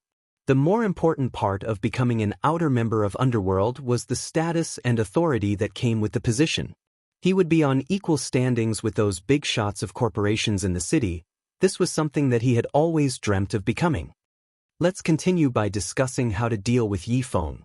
With unstable devastation slandering him right now, Yifeng will, sooner or later, fall from fame. The next step is destroying the relationship he has with Gentle Snow. Then, finally giving Yifeng a fatal blow, we will make him disappear from God's domain completely. When Southwolf recalled Shifeng's arrogant words, he could not help but narrow his eyes, a cold glint shining in them. He wished he could get rid of Shifeng right this instant. However, young Master Feng had already given him a command and had even sent a party of underworld guards to assist him. Hence, Southwolf could only vent his anger by slowly toying with Shifeng. At this moment, Absolute Heaven, silent all this time, suddenly opened his mouth, saying, it would be very simple to break apart the relationship between Yifeng and Gentle Snow. The problem is, how are we going to deal with Yifeng? From the footage transmitted to us just now, I think that everyone has clearly seen how powerful he is. Even several hundred players could do nothing to Yifeng. Who could block that frightening attack power of his? The last time I exchanged moves with him, I could withstand a few his blows. If I met him now, however, I probably wouldn't even have the chance to escape. As for a direct confrontation, he could most likely kill me in 2 to 3 moves. Dealing with Yifeng right now? We'd only have a chance if we had 10 or more top-tier experts to surround him. However, where can we find so many experts? Naturally, I realize this. This is also the reason why we need to deal with Yifeng. He possesses an epic-ranked item, so his strength is intense. However, you shouldn't downplay our strengths just because of this. He merely got rid of a group of trash like Martial Union. Although the Underworld guards are not as capable as Yifeng, we can do the same thing. The only thing we lack is attack power. Regarding pure technique, Underworld guard is much stronger than Yifeng. Moreover, young Master Feng has specifically sent us a full party of Underworld guards as assistants. With a party of Underworld guards, even if Yifeng has an epic-ranked item, he will still be helpless against them. So, you don't have to worry about this, Southwolf said, smirking. He is simply a small character that got lucky. If it weren't for young Master Feng's command, I would be enough to deal with him. There would be no need for our entire party to take action, a level 9 assassin named Flying Rat said disdainfully as he toyed with his dagger. Flying Rat wore the level 8 mysterious iron set equipment, the Blood Dawn. That's enough, Flying Rat. That Yi Feng has some ability. Otherwise, young Master Feng would not have told all of us to come here. Southwolf, contact us if you have any matters that you need us to deal with. The underworld guards aren't free all day. The higher-ups have already given us a command to reach level 10 by tomorrow. Otherwise, they'll expel us from the underworld guards. So, we're off to level for now, Ming Sha, the party leader of this group of underworld guards, said. Ming Sha had a large body, and he was a stern-looking man over 40 years old. Killing intent radiated from his entire body, and even absolute heaven feared this man. That is only natural. How could I possibly waste Big Bro Ming Sha's valuable time? South Wolf said respectfully. Within the Underworld organization, the position of the Underworld Guards was relatively high up as they were the core strength of all of Underworld. Normally, Underworld Guards would only listen to the commands of the guild leader or elders. As for young Master Feng, however, he was not even an elder in the organization. He could only mobilize the Underworld Guards due to his position in Underworld being slightly special. If it were any other person, the Underworld Guards would not pay them any attention. Elsewhere, Shi Feng had already walked into the town hall. Sir, how may I be of service to you today? An elegant female worker walked up and asked Shi Feng. I wish to activate the permission to utilize the teleportation circle, Shi Feng said. In God's domain, only when a player reached level 10 would they have the qualifications to come to the town hall and utilize the teleportation gates. After all, teleportation gates were extremely precious, and their maintenance required a lot of resources. Not just anybody could use them. I understand. Please follow me. Following which, Shi Feng arrived at the front desk of the town hall. After dealing with all the necessary procedures, he obtained a new identity card. With it, he could freely utilize the teleportation gate. However, he would have to pay a fee each time he used it. Normally, when one teleported from a town to a city, the fees were 1 silver coin. Meanwhile, teleportation between cities was slightly more expensive, and the fees would change depending on the distance. Teleporting to one of the closest cities from White River City cost at least 20 silver coins. Meanwhile, teleporting to the capital city, Star Moon City, from White River City, cost around 1 gold coin. As a result, average players had no way to utilize these teleportation gates to travel between cities. Thus, average players would normally stay within the surroundings of their own cities to level up. They would not go to other cities to grind or do quests. Of course, they could run to other cities by foot as well. Only, they would need to spend at least a few days running to cross such a distance. When Shi Feng arrived at the teleportation hall of Red Leaf Town, the place was void of players. There were only a few level 100 elite guards wandering about. In actuality, Shi Feng did not originally intend to go to White River City so early. However, after the ruckus unstable devastation caused, his troubles had grown larger and larger. In order to develop his guild in the future, he could only hasten his plans and take action now. Adventurer, you have to pay 1 silver coin to use the teleportation gate, the magician guarding the teleportation gate informed Shi Feng. Shi Feng paid the fees without hesitation, walking up to the teleportation gate. Shua. Shi Feng disappeared from the teleportation hall of Red Leaf Town. At the same time, a notification rang out throughout the Star Moon Kingdom. Star Moon Kingdom Region System Announcement. Congratulations to Yi Feng for becoming the first player in Star Moon Kingdom to arrive at a city. Rewarding 20 reputation points in White River City and the title of Honorary Citizen of White River City. The appearance of this notice immediately sent trembles through all the players in the Star Moon Kingdom.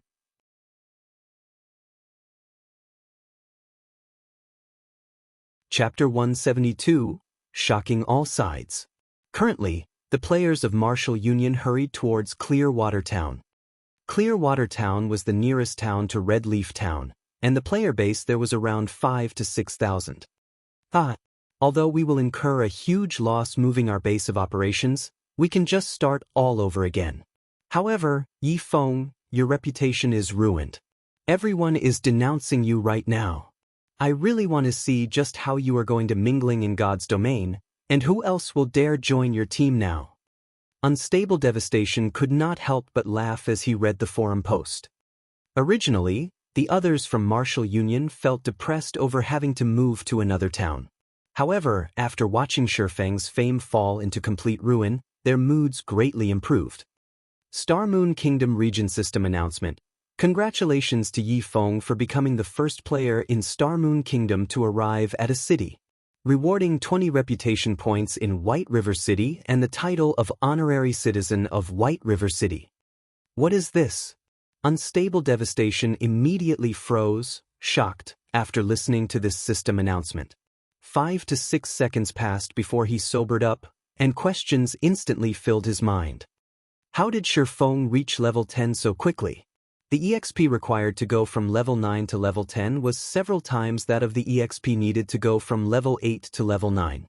Even for the upper echelons of first-rate guilds, the most heaven-defying were only at 70% or so of level 9 right now. Yet, Shifeng had already reached level 10. This also meant that Shifeng had reached level 10 before they had surrounded him. In regards to an independent player, such a leveling speed was simply unimaginable. Boss Unstable not good.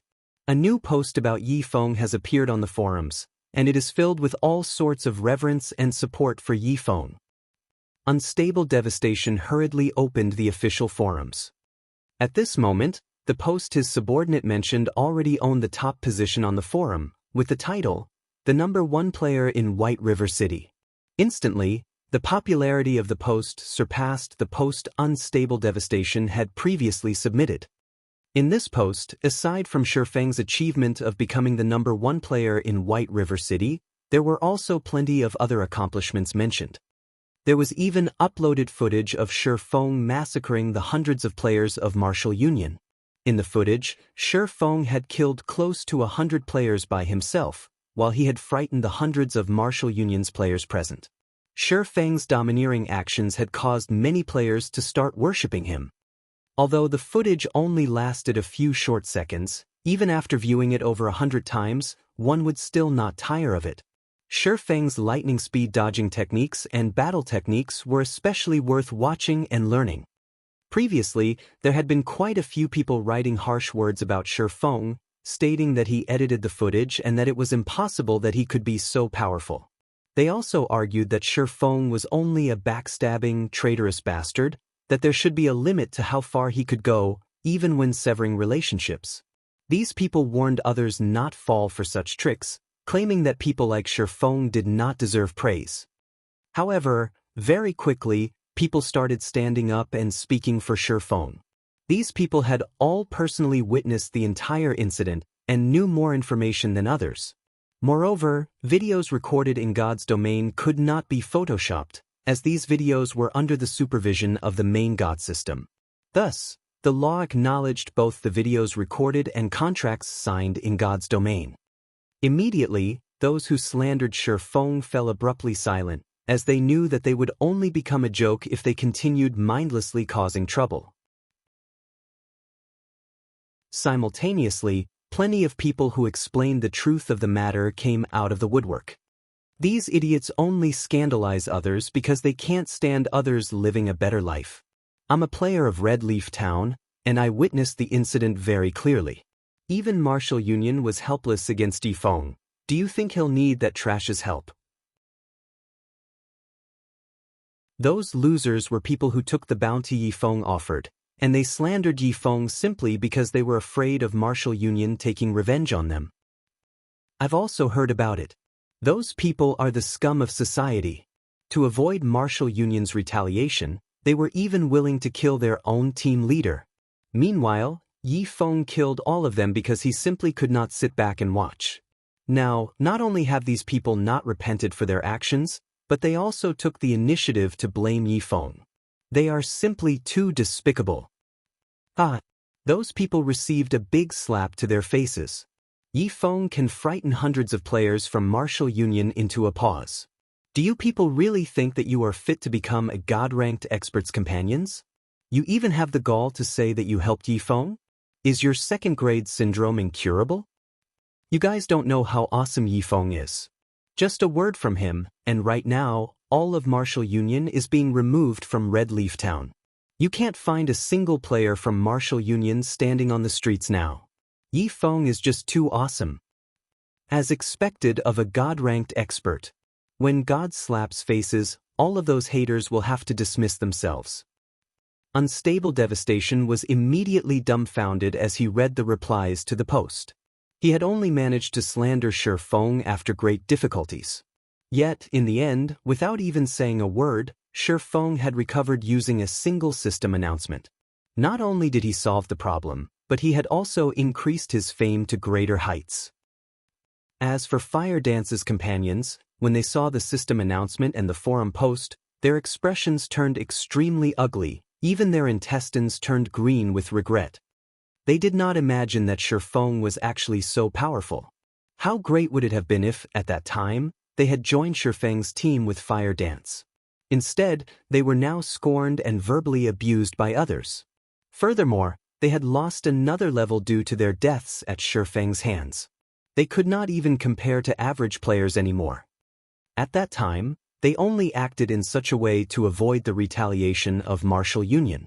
In the end, however, Martial Union was deported from Red Leaf Town, so they wouldn't be able to retaliate against them in the first place.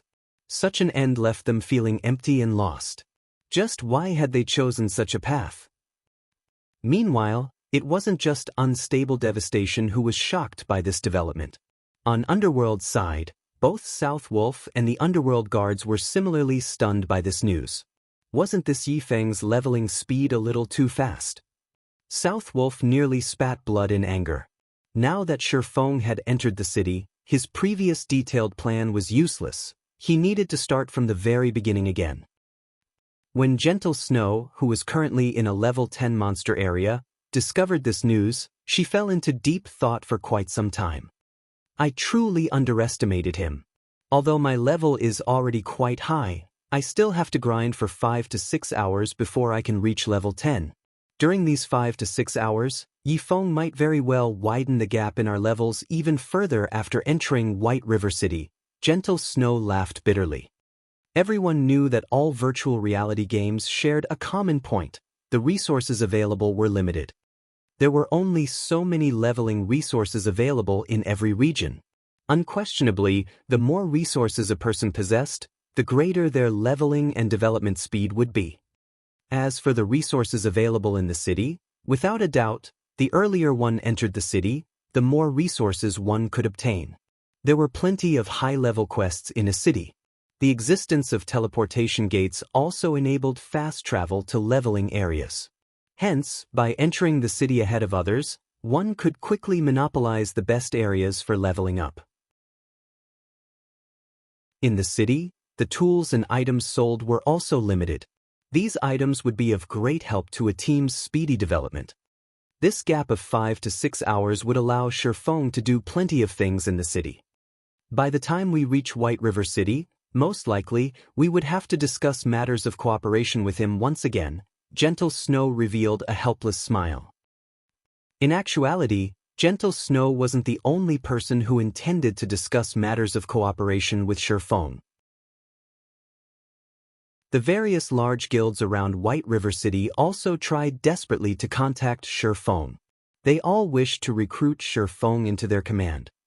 As for the guilds outside of White River City, they all developed a curiosity towards Shi Feng. An independent player was actually the first player to reach level 10. It was an incredible feat. If Shi Feng were some great character from a large guild, they might not have thought much about this matter. However, this was not the case. The upper echelons of the various guilds all had a group of elite players aiding them with grinding monsters.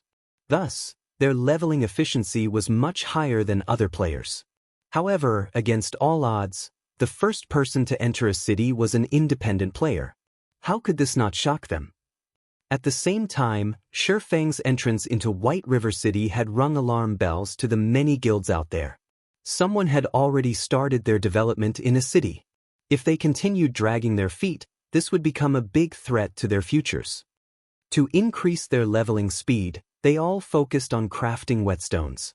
They purchased hard stones in bulks, inflating the cost of hard stones once more. However, all these large guilds were unaware that their actions were precisely as Shifeng had planned. White River City, one of the 5 major cities in Star Moon Kingdom. From afar, one could see towering buildings erected throughout the city. It was a sight no town could ever hope to compare with. Just the number of NPCs residing within the city exceeded 100,000. Moreover, the city could hold over 2 million players within its walls. It was a sight that many guilds would fight to possess.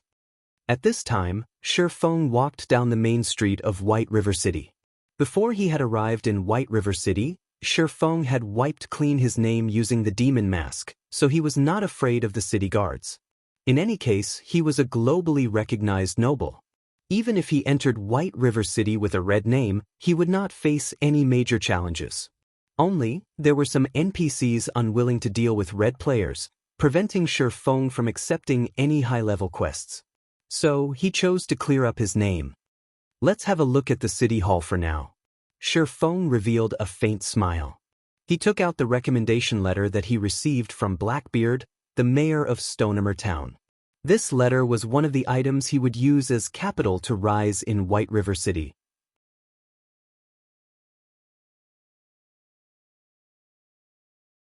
Chapter 173, Magistrate Weissman.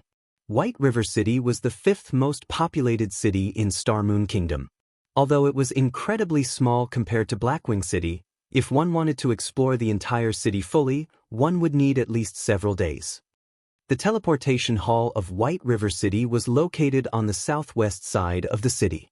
It was relatively close to the city's entrance.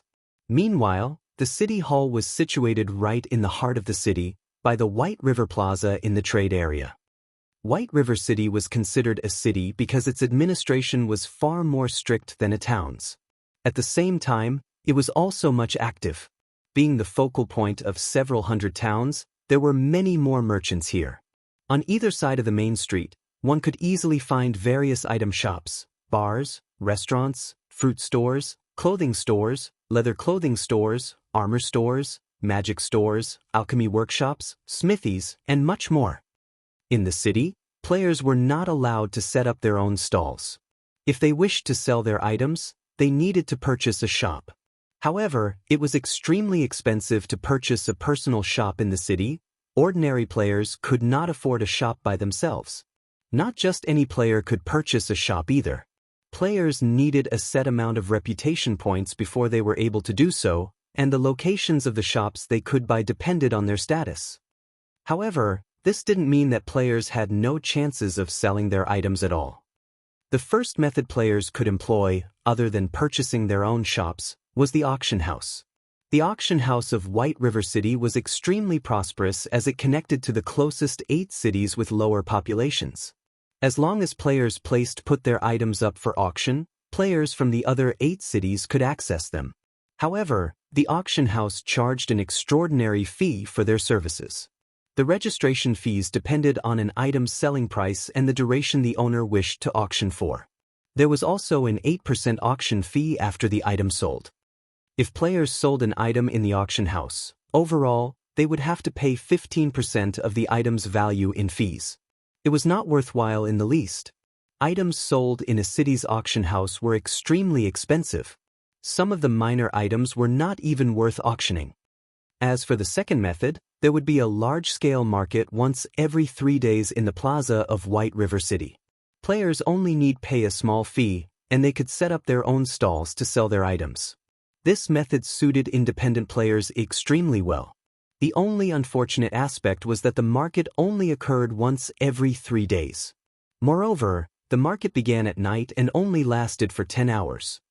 For players uninterested in grinding and adventure, yet still desiring development within God's domain, opening their own shops in a city was of the utmost importance. Only with a shop could players conduct business 48 hours in a day. Moreover, along with the development of God's domain, the money one could earn from opening a shop in White River City could rival the earnings of opening a shop in real life. In Shifeng's previous life, there were plenty of players who were unimpressed by grinding monsters and leveling. Instead, these players spent all their efforts to purchase a shop. Although the locations of their shops were very secluded, the amount of money they earned was enough to cover their living expenses in real life with a lot to spare as well. Shifeng rode a horse carriage towards the city hall. Compared to the town hall in Red Leaf Town, the city hall in White River City was a much more spectacular sight. The building had a total of 10 floors, and the area it covered was about the size of a football field. At the entrance of the building, there were more than 20 garrison knights standing guard. These guards were all level 150 elites. The garrison captain was a level 160 tier 2 knight. With his strength, he could easily decimate an entire town. Moreover, for a large city like White River City, there would be 2 to 3 tier 4 class NPCs on guard. Powerful monsters and dark powers dared not come near it. Immediately after Shifeng stepped into the city hall, an elegant beauty walked towards him. "Esteemed sir, is there anything I can help you with?" The beautiful employee blinked her doll-like eyes as she asked. "I wish to see the magistrate, Lord Weissman. I have with me Blackbeard's letter of introduction," Shifeng said, displaying his Demon Hunter title. Commoners had no right to meet the magistrate of White River City, Weissman, as one needed sufficient status to do so. After all, a magistrate was equivalent of a mayor, and Magistrate Weissman controlled all military and political power in White River City. If one wished to speak with him, at the barest minimum, one needed to be a noble of White River City. However, Shifeng's reputation in White River City was far from a noble. He could only reveal his identity as a demon hunter. "So it is Lord Demon Hunter. Magistrate Weissman is currently occupied with public affairs. My lord will have to wait for some time before he becomes available.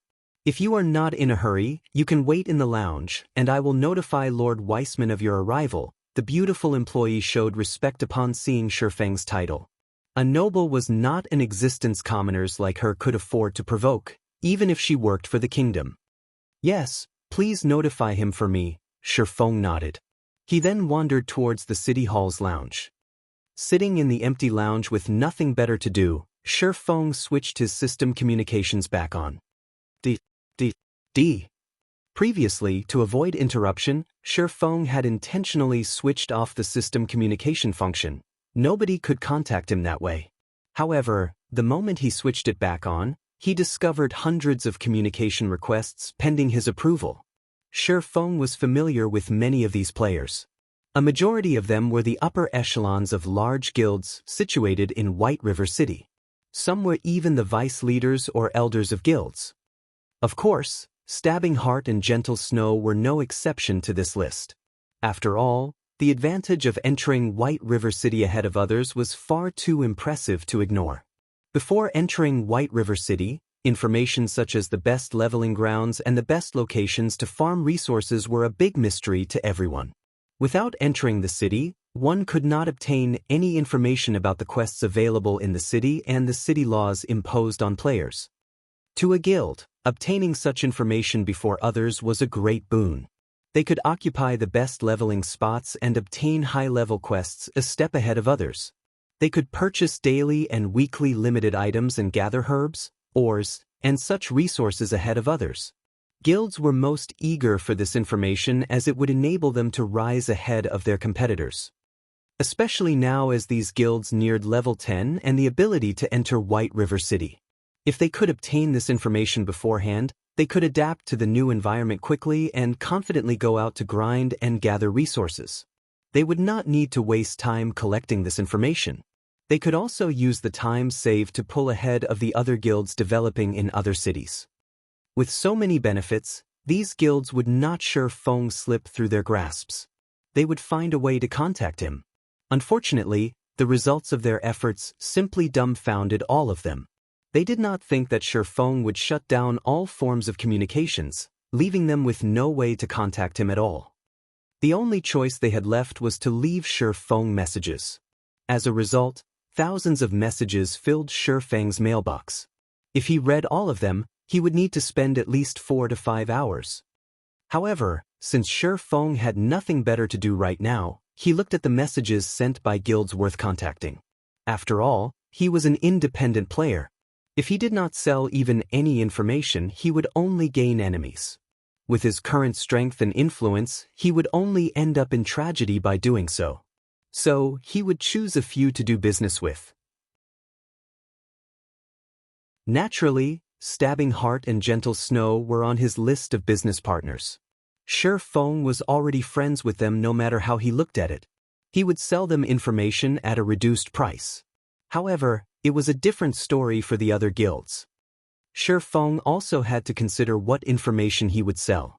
After all, he knew White River City like his own backyard. However, there was no way he could sell all the information he knew. He needed to consider what information he could sell. This information should greatly interest these guilds. He could charge a high price while not giving these guilds too much advantage and hindering to his own future. Shi Feng was gaining a migraine over this decision.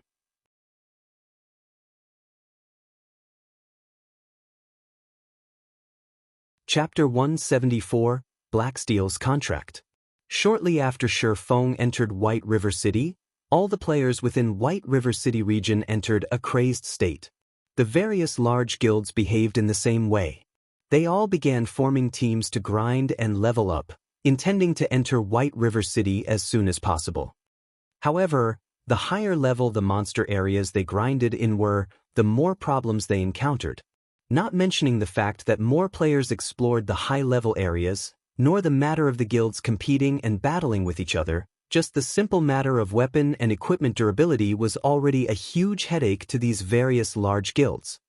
Have they still not sent the whetstones yet? The entire team's weapon durability is almost at its limit, Stabbing Heart said in the team chat. They just informed me that the forgers have just finished a new batch and are sending it our way, a ranger replied. How many are they sending? Stabbing Heart asked. 5 stacks, a total of 100 whetstones, the ranger said in a soft and troubled tone. Why are there only 100? Didn't we buy over 500 hard stones? Stabbing Heart's expression sunk, turning extremely ugly to behold. There were over 60 players in their elite team, and they all were currently grinding in a level 10 monster area. Each whetstone could recover 3 to 7 durability points on a weapon, and 100 whetstones would only last them around an hour or so. They've already used all 500. We are trying to purchase them in bulk, but we simply can't find any. Many players are just paying forgers to turn their hard stones into whetstones. We've already sent out many of our newcomers to grind for hard stones in Dark Moon Valley. However, ever since God's Domain's upgrade, the drop rate of hard stones has decreased. Moreover, the 10+ forgers we've nurtured are only basic forging apprentices right now. They have a very low success rate for making whetstones. The success rate would be higher if they were intermediate forging apprentices. We wouldn't have to waste so many hard stones. However, the increase in proficiency in forging is just too slow. Right now, they don't have enough proficiency points to become an intermediate forging apprentices at the moment. The ranger's face turned awkward as he explained. Nurturing forgers and potion makers had been very important to their guild for some time. However, where would they find enough money and resources to invest in them? Until now, these lifestyle players had not supplied any advantages to the guild.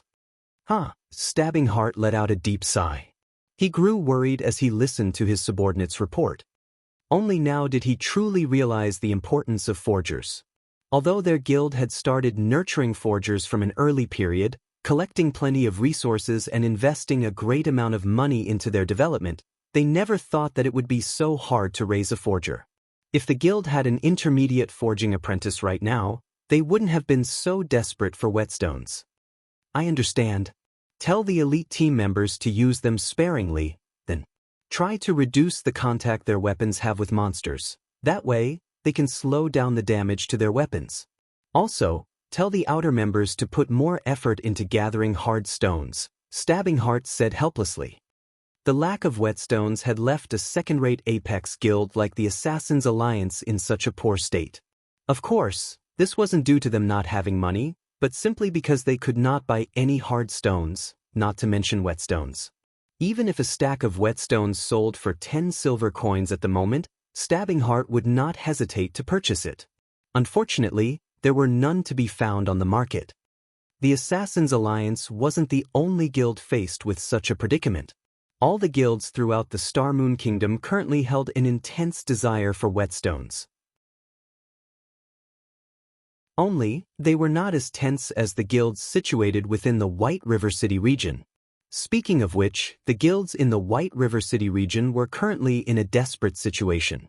The durability of their weapons fell too quickly, so they could not battle for long periods. However, without weapons, how could they battle at all? Even though they had such a large-sized guild, there were only a scarce few forgers that could create whetstones. An average guild based in a town would normally have an elite team of around 30 players grinding in high-level monster areas.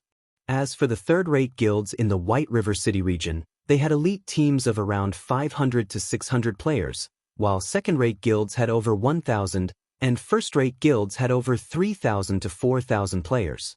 Of course, there were still the independent players. Right now, the demand for whetstones throughout the White River City region was intimidating. However, due to all of these guilds desperately grinding towards level 10, the price of hard stones soared once again.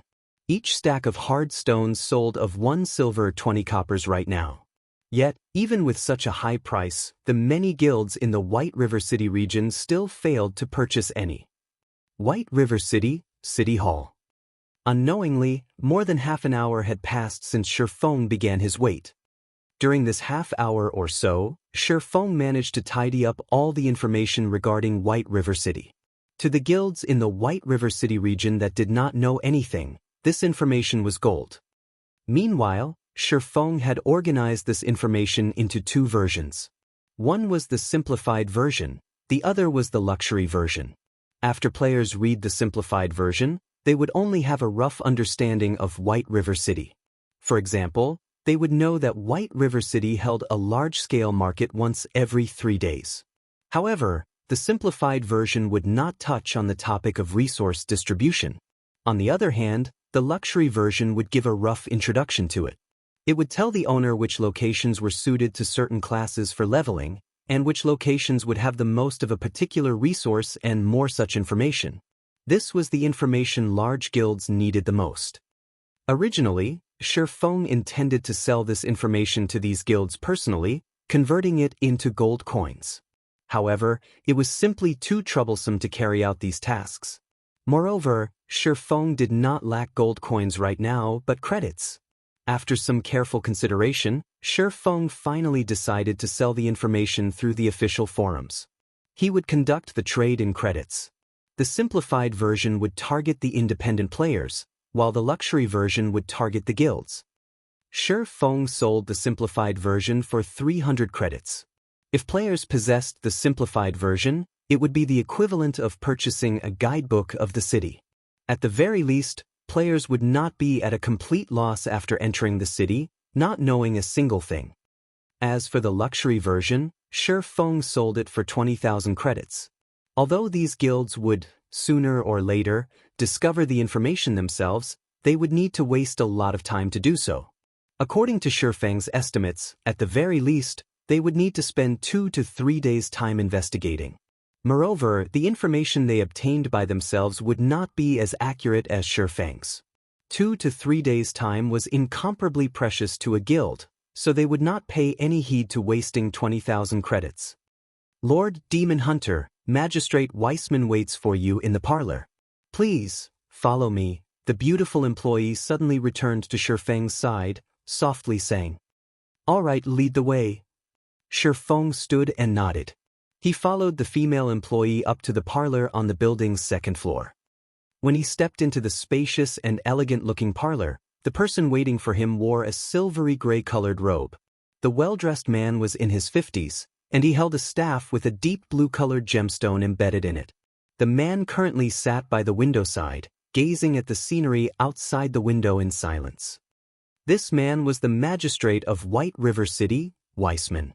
He was also a Tier 4 wizard, and he was a level 200 NPC. Without question, he was one of the strongest individuals currently in White River City. Even though Weissman stood there in silence, Shifeng could clearly feel the elemental mana in the room frantically gathering around Weissman, forming a weak magical domain that pressured others. However, this was merely an unconscious action of Weissman's. It went to show just how frightening a Tier 4 powerhouse was. If Weissman employed his magical domain, he could instantly turn Shifeng into a pile of ash. Although Weissman only appeared to be a man in his 50s, his true age was well over 100 years old. He was, without a doubt, an old monster. "Young man, I hear you have a recommendation letter from Blackbeard?" Weissman asked, smiling at Shifeng. Although the Demon Hunter title held sway over normal NPCs, to a powerhouse like Weissman, it was nothing worthy of mention. Weissman's identity as a Tier 4 class far exceeded the status of a Demon Hunter. "That's right.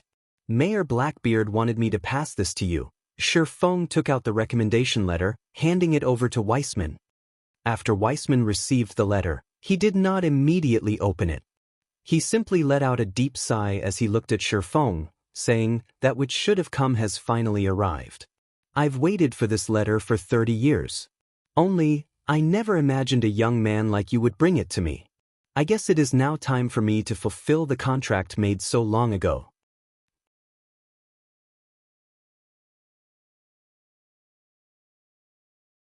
Chapter 175, Demon's Heart. Contract? Shifeng silently murmured, confused. From the information he collected in his previous life, there was no mention of a contract. That fortunate player had not revealed this information, so naturally, Shifeng had no idea. However, since that fortunate player managed to complete the quest, Shifeng did not believe that he could not complete it himself. After all, he was much stronger than that fortunate player in his previous life, so there was no reason why he couldn't do it as well. As long as he completed this quest, he would have the capital to establish himself in White River City. As for what that capital was there even a need to mention it?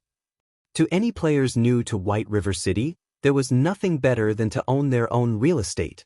Moreover, this real estate wasn't ordinary, it was one of the nobles' mansions, located in the heart of the trade area. Only with a mansion could one establish a guild residence. A guild residence was extremely important to a guild. It was a guild's most important benefit, second to none. Every guild residence acted as private territory. The greatest benefits it provided were an increase in leveling speed and unique resident quests. As long as a guild possessed a residence, all members that rested within could gain a double EXP buff. With this buff, whether grinding or questing, players could obtain double the original EXP. However, players needed to rest in the guild residence for a certain amount of time to gain the double EXP buff.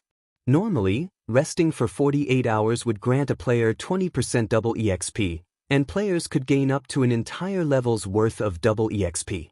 To guild members tired from battle, this feature was fatally tempting. There were also the special resident quests only available in the guild residence.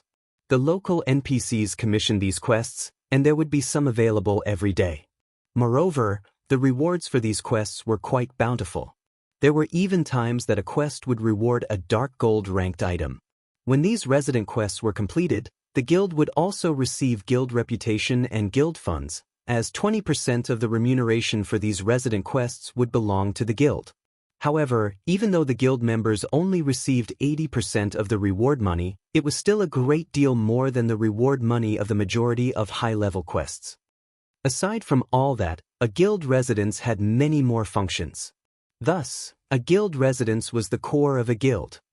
Unfortunately, it was extremely hard for guilds to obtain their own residence.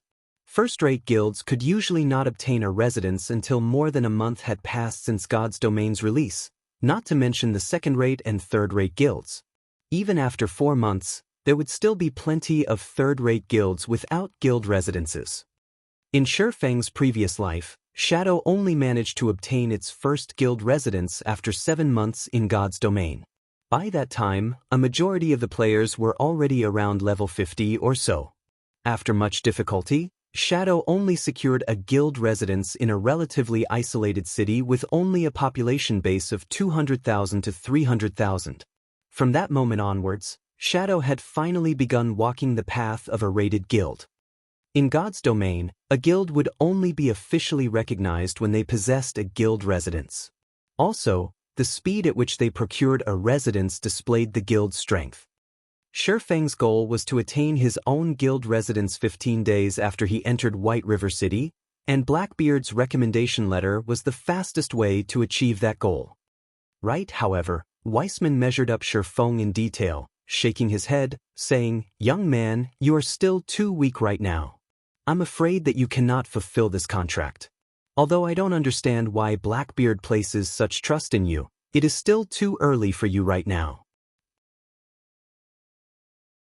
Lord Weissman, I believe that I am competent enough to complete this quest, Shifeng spoke with determination. Weissman couldn't help but smile. Young people are so confident. However, they will realize their ignorance when they meet true trouble. He immediately replied, "Young man, how about we make an accord? If you can pass the test I give you, I'll agree to your request. I will even aid you in completing Blackbeard's contract. If you fail, however, then please only return after you have officially become a swordsman. How about it?" Shifeng lowered his head in silent contemplation. Based on what he could recall from his past life, that fortunate player also received his private territory when he was only around level 10. Meanwhile, Weissman insisted that Shifeng only return after officially becoming a swordsman. At the beginning of the game, players did not actually start out with official classes, they were merely class apprentices. If they wished to receive an official class, a Tier 1 class, they needed to reach level 20. Players would then need to apply for a class examination at the class association. Only when players passed the test would they officially be a Tier 1 class. In Shifeng's case, after he passed the class examination, he would officially become a swordsman. At that time, not only would his attributes greatly increase, but he could also learn skills that catered to Tier 1 swordsmen. He would also receive an official swordsman's emblem. If even that level 10 fortunate player could clear the quest, Shifeng did not believe that he couldn't. After all, he was already level 13, he hadn't just reached level 10. Moreover, the equipment he wore was extremely good quality, so there was no reason for him to fail the quest. "Lord Weissman, I accept your test," Shifeng nodded his head in affirmation. "My requirement is very simple. Bring me a demon's heart. In the Cursed Land, there is a demon's castle. Originally, it was the residence of a lord. However, after being tempted by a demon, that lord became a demon himself, reborn as the Dark Knight Gaia. He then cursed the land he ruled over, turning all of its people into demon-kin. I need you to retrieve Gaia's heart to dispel this curse. I wonder if you would be willing to go to that cursed castle and kill Dark Knight Gaia, fetching his heart for me?" Weissman asked, his tone stern. The demon's castle in the Cursed Land? Shifeng could not help his shock. That was where the Apex 20-man team dungeon for levels 10 to 15 was. In the past, there had been countless guilds who experienced team wipe after team wipe raiding the demon's castle. They had all died at the hands of Dark Knight Gaia. "That's right.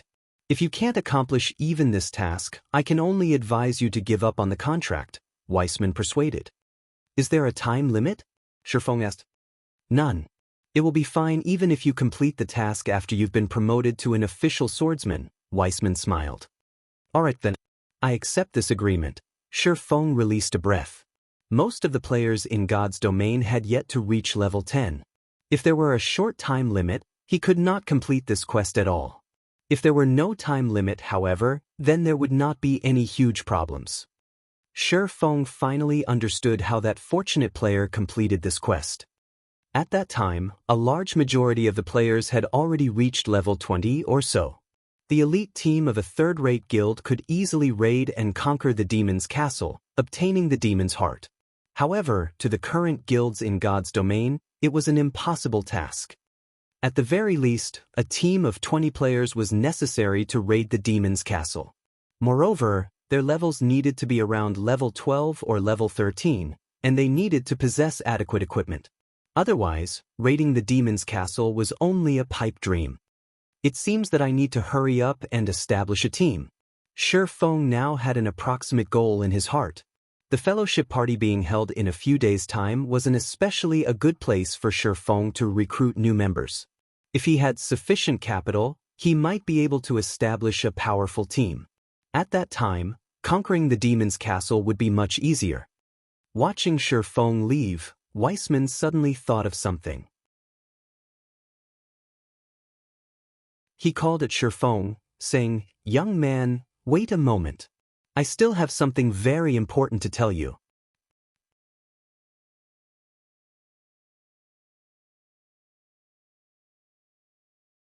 Chapter 176, Blazing Meteor. Shi Feng could not help but wonder when he was suddenly called. After all, Weissman was a Tier 4 wizard and the tyrant of White River City. Any item he gave would have unlimited uses to Shi Feng. Regardless of the circumstances, my good friend still sent you. Take this item and this letter, hand them over to Master Celiora. It may be of some help to you. Weissman took out a flame-red-colored crystal and a letter, handing them to Shi Feng. Lord Weissman, thank you for your help. I will complete this agreement as soon as possible, Shi Feng said gratefully. System, Unique Quest, Demon's Heart accepted. Quest details. Go to the demon's castle and obtain the demon's heart for Weissman. Quest rewards. Unknown. System, Hidden Quest, Search for Celiora accepted. Quest details. Look for Celiora in White River City and pass her the items that Weissman has given you. Quest rewards. Unknown. Instantly, Shi Feng received 2 precious quests. They were both more amazing than any high-level quests, especially the unique quest. As long as Shi Feng completed it, he could earn shocking rewards. Since he had received the quests, Shi Feng would not continue to waste his time here. He departed from the city hall immediately, summoning a horse carriage and dashing towards the free zone of White River City. The person Weissman wanted him to look for, Celiora, was a master forger. In White River City, very few players would know of Celiora's fame. However, that did not mean that Celiora was not amazing. On the contrary, Celiora was known as a genius in the forging world. Celiora had become a master forger at a very young age, and she was only a step away from becoming a grandmaster forger. However, Celiora preferred to maintain a low profile, so not many people were aware of her existence.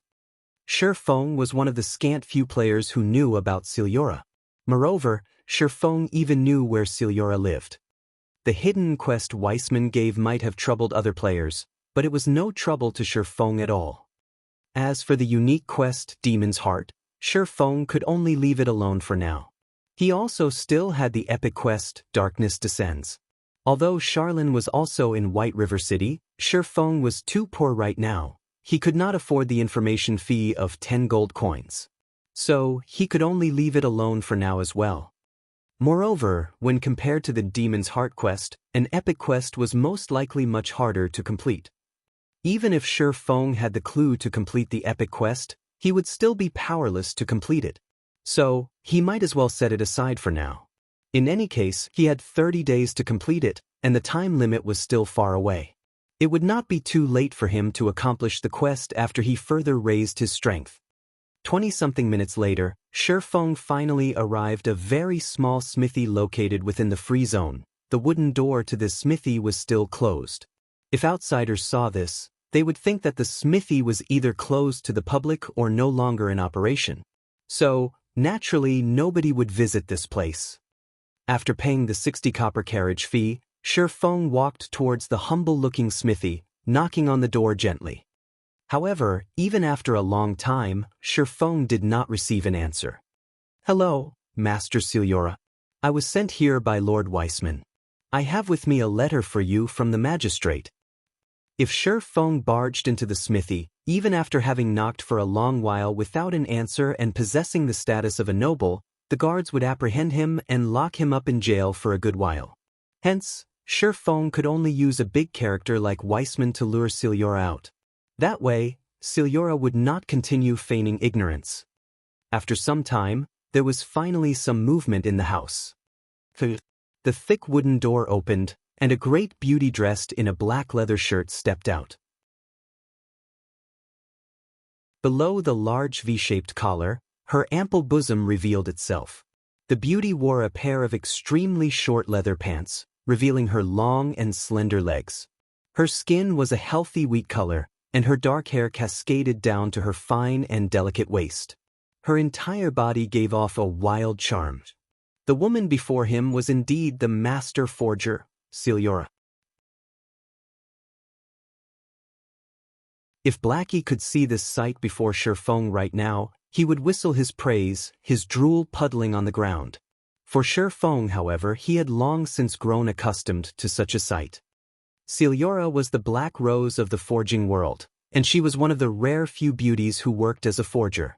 After all, most forgers were muscular barbarians, unlike Ciljora, who was a young beauty, both sexy and attractive. "I'm very busy. Pass me the thing and leave," Ciljora spoke impatiently, glancing at Shi Feng. Hearing Ciljora speaking in such a way, Shi Feng felt extremely familiar with these words. He felt as if he had heard of them before from somewhere. After giving it some thought, Shi Feng suddenly recalled something. Wasn't he usually fond of using these words? "This is the letter that Lord Weissman wanted me to give you." Shi Feng took out the letter, passing it to Ciljora. Ciljora received the letter. Not sparing the letter a single glance, she arbitrarily said, "You can return now." Ciljora started shutting the wooden door. Shi Feng was immediately left speechless, even though he had long since known of Ciljora's personality. He couldn't help but admit that any sort of master would have their own strange personality. Ciljora was no exception. However, Shi Feng had made Ciljora submit in his previous life, so there was no reason he could not do so now. Moreover, he seemed to have learned his catchphrase, "I'm busy," from Ciljora. "I'll leave, then." Shi Feng took out the flame-red-colored crystal given to him by Weissman as he said so. He toyed with the crystal as he turned to leave. The flame-red crystal gave off a dazzling red-colored glow. Just by taking it out, the fire-type mana in the surrounding area started crazily gathering around the crystal.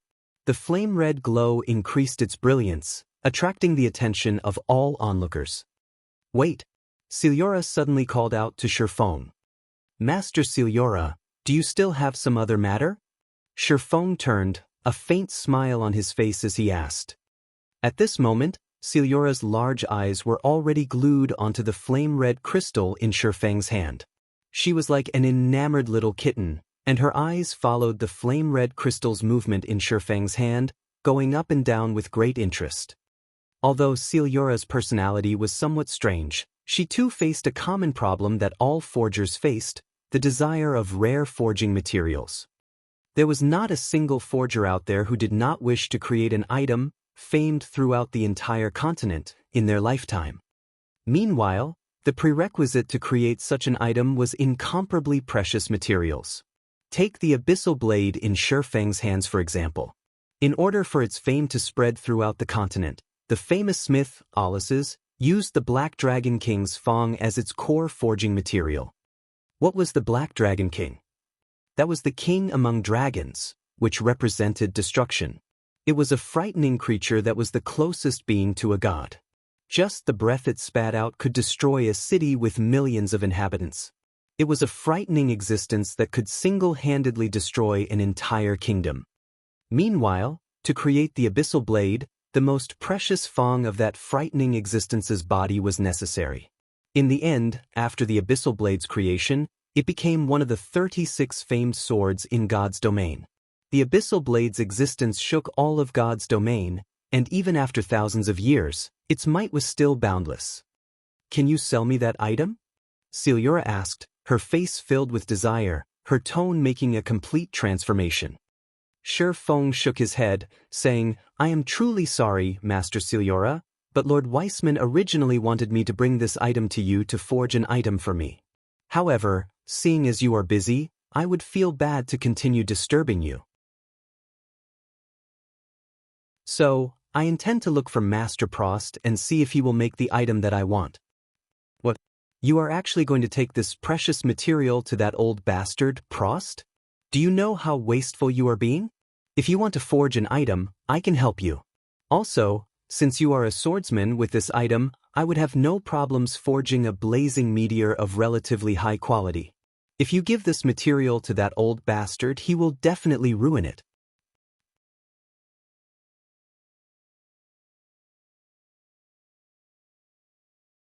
Chapter 177, Ciliora's Shock. Ciliora stared at Shifeng with her almond-shaped eyes, her hands on her hips. She looked like an angry lioness. This scene dumbfounded Shifeng. He did not know what to say in this situation.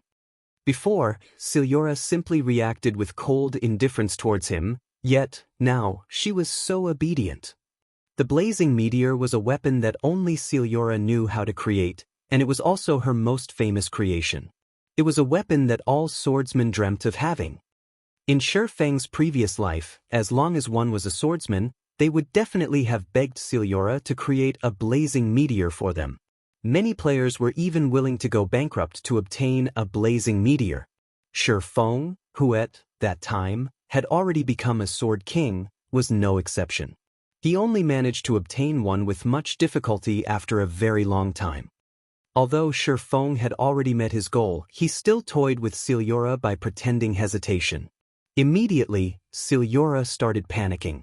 If she truly allowed that old bastard Prost obtain such a large starfire crystal, that old rat would come over to her place to show off, and very often at that.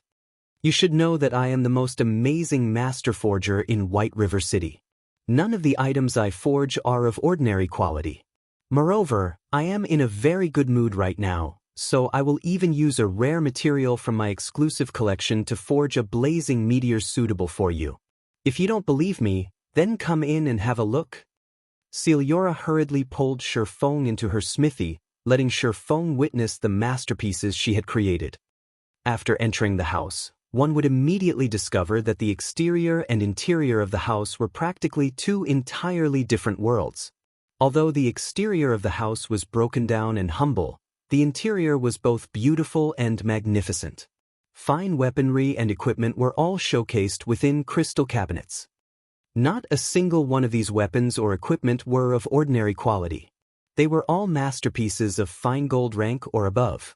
These were all masterpieces because, when compared to items of the same rank and level, the attributes of the weapons and equipment made by Ciliora were far superior. How is it? Do you see that dark red-colored greatsword placed in the highest position? That's an epic weapon that I personally made, Ciliora stuck out her chest, boasting. Indeed, it was as Ciliora had said. Among all these weapons and equipment, the most amazing item was the level 120 epic weapon. In terms of strength, it exceeded the Mavis protection by leaps and bounds. It was Ciliora's greatest creation to date, and it was also the only epic-ranked item that she had ever made. The reason Ciliora bore the title of Genius of the Forging World was due to her accidentally creating this epic weapon. After all, it was nearly impossible for a forger to forge an epic weapon intentionally, as the success rate for even a master forger was abysmally low. Normally, only grandmaster forgers could achieve this feat. Unfortunately, Ciliora was stuck at a bottleneck, and she would constantly be a step away from becoming a grandmaster forger. Hence, Ciliora did not wish for anyone to disturb her as she stayed hidden in the free zone of White River City, continuously researching the art of forging. Now you know how amazing I am, right? Aside from those old hidden monsters, there has not been anybody else who can beat me regarding forging techniques. Ciliora grinned. Her gaze shifted back to the starfire crystal in Shifeng's hand. With my techniques and the starfire crystal, I guarantee that I can create an exceptional blazing meteor. Moreover, since Lord Weissman sent you to me, I will naturally give it my all to help you. Shifeng simply smiled at Ciliora's words. He handed the starfire crystal over to Ciliora, softly saying, "I'll be troubling you, then, Master Ciliora." Ciliora revealed a wide smile as she received the starfire crystal. Immediately, she ran towards her forging room, intending to create the blazing meteor straight away. Master Xianxia, please wait a moment, Shifeng hurriedly said. What is it? Don't tell me that you're going back on your word? Xianxia's eyebrows slightly wrinkled. She was extremely reluctant to part with the starfire crystal in her hands. You misunderstand me, Master Xianxia. I think that this item should be of some help to you. Shifeng took out a piece of runic steel that he received as a system reward. This item could increase the forging success rate, and at the same time, it had a chance to increase the forged item's attributes. Xianxia could not help her shock when she saw the runic steel. She instantly snatched it out of Shifeng's hands. She then started appraising Shifeng with her charming eyes, her delicate tongue sliding across her pouty lips. Giggling, she said, Why, I didn't think you would have so many precious treasures on you. What else do you have? Just pull them all out. Alright then. I still have an item that I can temporarily lend to you. Under Xianxia's eager gaze, Shifeng could not help but smile bitterly. He then took out the Book of Forging. Suddenly, Xianxia's eyes widened as they locked onto the Book of Forging in Shifeng's hands. She was under immense shock, unable to speak a single word. This is the Book of Forging personally penned by the Forging God. Why do you have this item? Xianxia was incomparably shocked, and her voice trembled with excitement as she spoke. She could not help but immediately snatch the Book of Forging, delving in. Master Xianxia, I assume that you also know how precious this item is. I can loan it to you temporarily, so I hope you can use it properly and create a masterpiece. Shifeng held high expectations of the blazing meteor. So, naturally, he would not hold anything back in its creation. Moreover, NPCs could not steal items owned by players. Really? Xianxia could not believe her own ears. She pounced Shifeng in excitement, planting a kiss on him. She then took the Book of Forging, rushing into her personal forging room. Wait here for a while, I guarantee that you will not be disappointed. Shifeng was stunned. However, he recovered very quickly, revealing a bitter smile. Xianxia needed a long time to forge a piece of equipment. Since Shifeng had nothing better to do, he continued enhancing the luxury version of the White River City Guidebook. After all, he had an expansive amount of information on White River City. Although he had already made plans for its revelation, he couldn't explain everything in a few sentences. Time flowed by unnoticed, and 2 hours had passed since Shifeng entered White River City. Meanwhile, the various guilds in the White River City region were in full swing. They continuously purchased and exchanged whetstones, and at the same time, desperately grinded in high-level monster areas. Snow, the number of players here grows larger and larger, and it is slowing our leveling speed by a lot. Why don't we go to the Gloomy Valley to level up? With a single triple flame barrage, Zhao Yueru finished off a low HP level 10 shadow werewolf. She then turned to Gentle Snow and spoke. Originally, there had not been that many players in this level 10 area. However, due to Shifeng's actions, level 8 and level 9 players began arriving, crowding the area. Every region had limited leveling resources, and every extra player in a region decreased the availability of those resources. With a decrease in resources, naturally, leveling speed would similarly fall. Thus, Zhao Yueru suggested going to the Gloomy Valley, which was a monster area of an even higher level. The Gloomy Valley was a level 11 to level 14 monster area. With their current equipment, they could still deal with level 11 and level 12 monsters. Only, the danger would increase significantly. However, their leveling speed there would surpass that of this place by leaps. The Gloomy Valley was also only a short distance from their current location.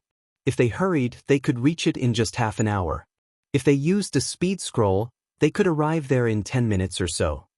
Gentle Snow looked at her surroundings, discovering that the number of players had certainly increased. Moreover, these players were all elites of various large guilds. Whether luring or snatching monsters, they were all extremely experienced. As a result, the number of monsters available decreased, and their current leveling speed was less than half of what they started with. The players gathered here were still increasing in number. If this situation continued, they might not even reach level 10 within 7 to 8 hours grinding here. Alright then. After we receive the new batch of whetstones, we'll head for the gloomy valley. Gentle Snow looked at her weapon's durability as she spoke. Only 9 points remained. As her weapon was secret silver rank, she could still wield it for over an hour before its durability reached a critical point. At this moment, Gentle Snow's communicator rang out. Originally, Gentle Snow intended to reject the call without giving it much thought. However, when she saw that the caller was Shifeng, a faint smile appeared on her face. Previously, after Shifeng entered White River City, she had tried contacting Shifeng as well. However, Shifeng had immediately shut down all forms of communication, leaving her with no way of contacting him. She could only send him a message. Now that he was personally contacting her, it was possible that he had finally seen her message.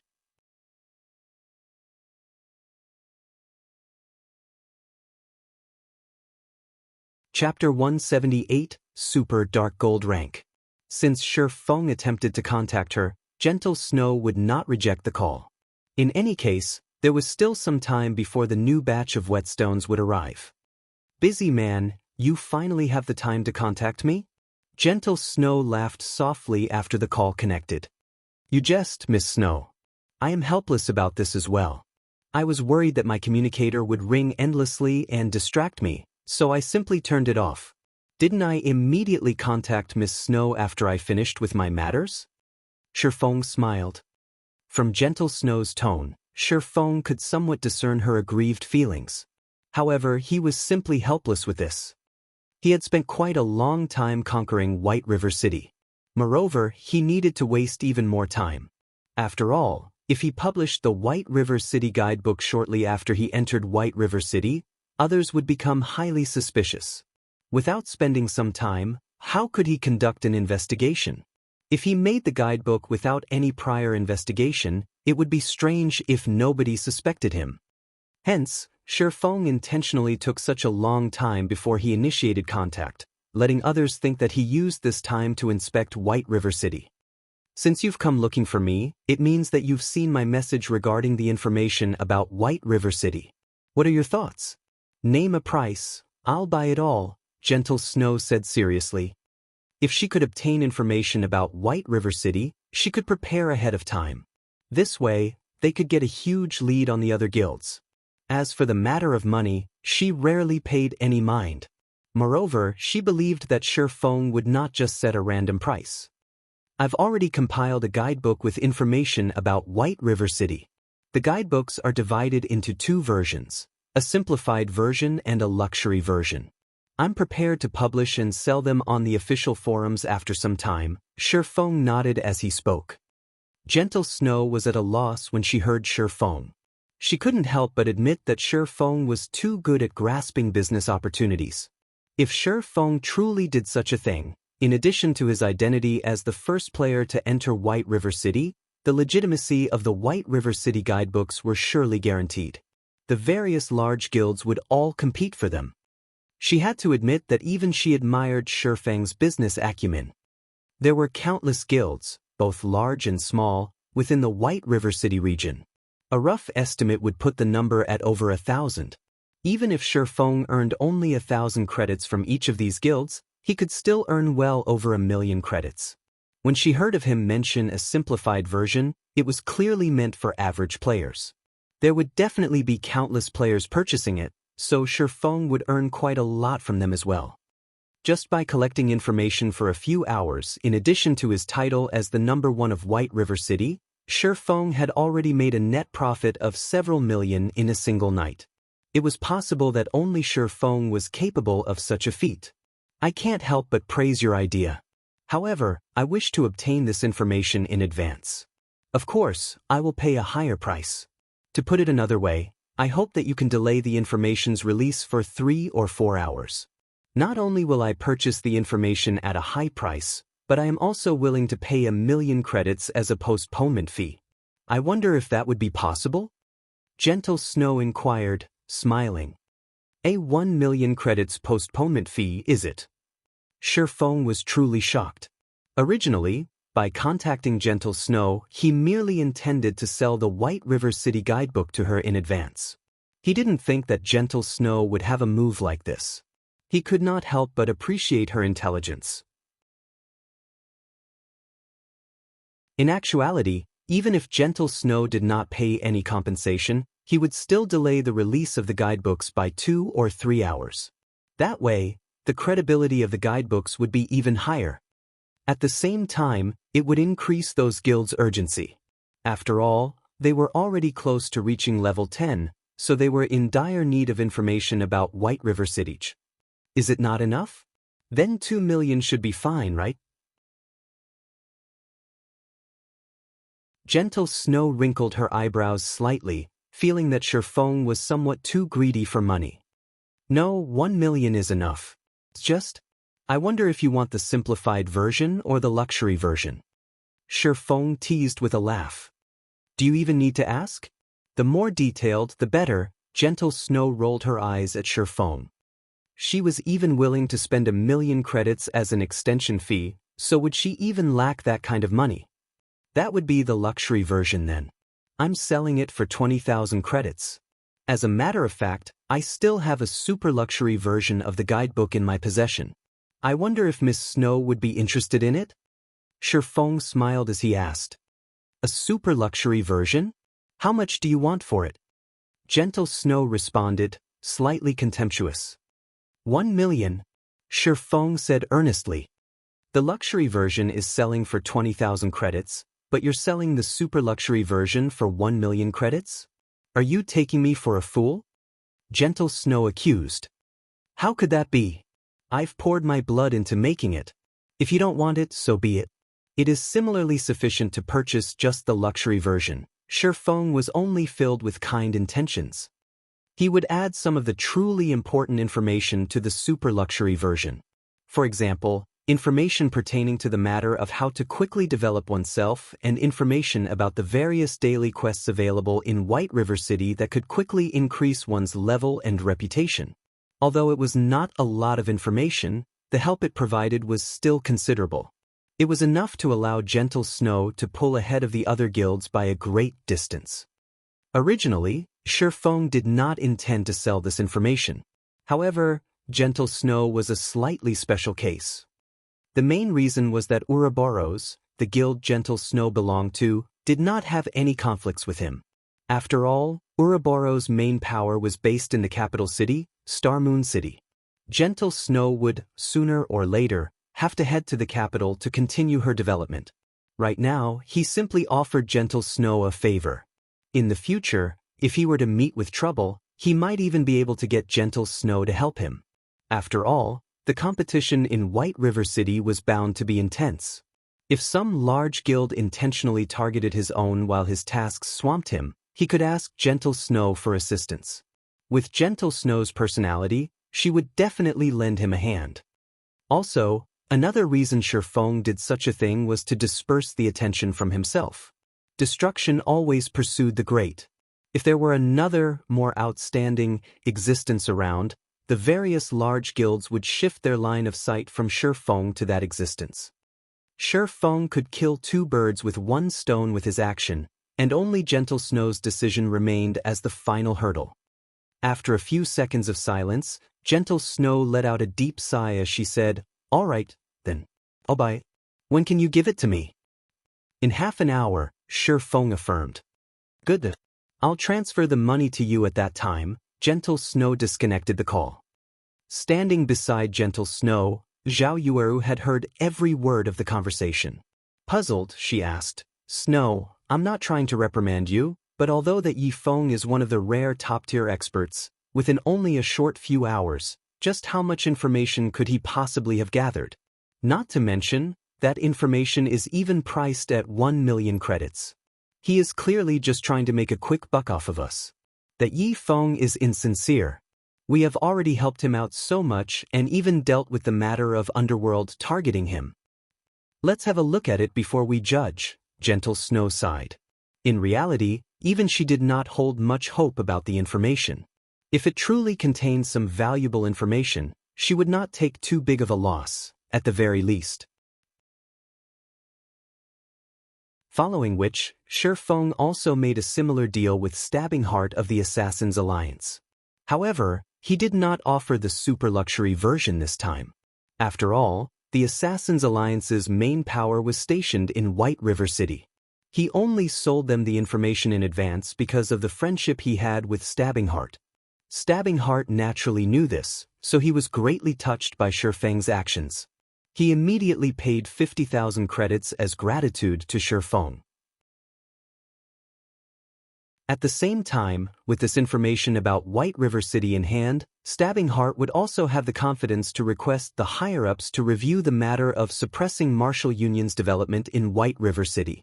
That way, Martial Union would not even have the time to find trouble with Shi Feng.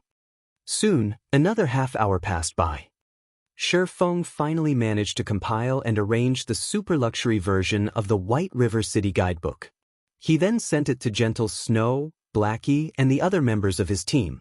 With Blackie's power-leveling speed, every member of the team would quickly rise to level 10. They would be much faster than Gentle Snow, so Shi Feng had to provide Blackie and the others with a better understanding of White River City ahead of time. Otherwise, they would simply be lost after entering White River City. At this moment, the metal door of the forging room opened, and Celiora walked out. Compared to when she entered the forging room, Celiora clearly felt more fatigued now. Crystal-clear sweat coated her healthy, wheat-colored skin, and she looked like she had just stepped out of a pool of water. Her appearance was utterly seductive. "Here, this item's for you." Celiora took out the Book of Forging, handing it to Shi Feng with great reluctance. She then took out a flame-red flying dart. This flying dart radiated a brilliant red that intoxicated a person's heart.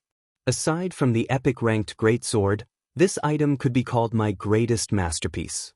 Due to the quality of the materials being a limiting factor, this item could not achieve epic rank.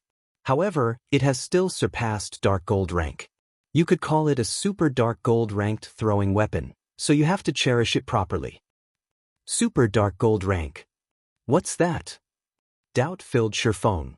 If it was dark gold, then it was dark gold. If it was epic, then it was epic. Why would there be a super dark gold rank? Looking at the meaning that Celiora tried to express, this item seemed to possess a special quality between the two ranks.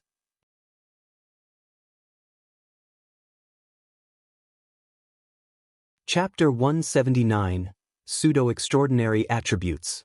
Within Shi Feng's memories, there was no mention of a super dark gold rank. However, if a master forger like Celiora called it such, that's what it was. Only, just what kind of attributes would this blazing meteor possess? Are you unsure of what the super dark gold rank is?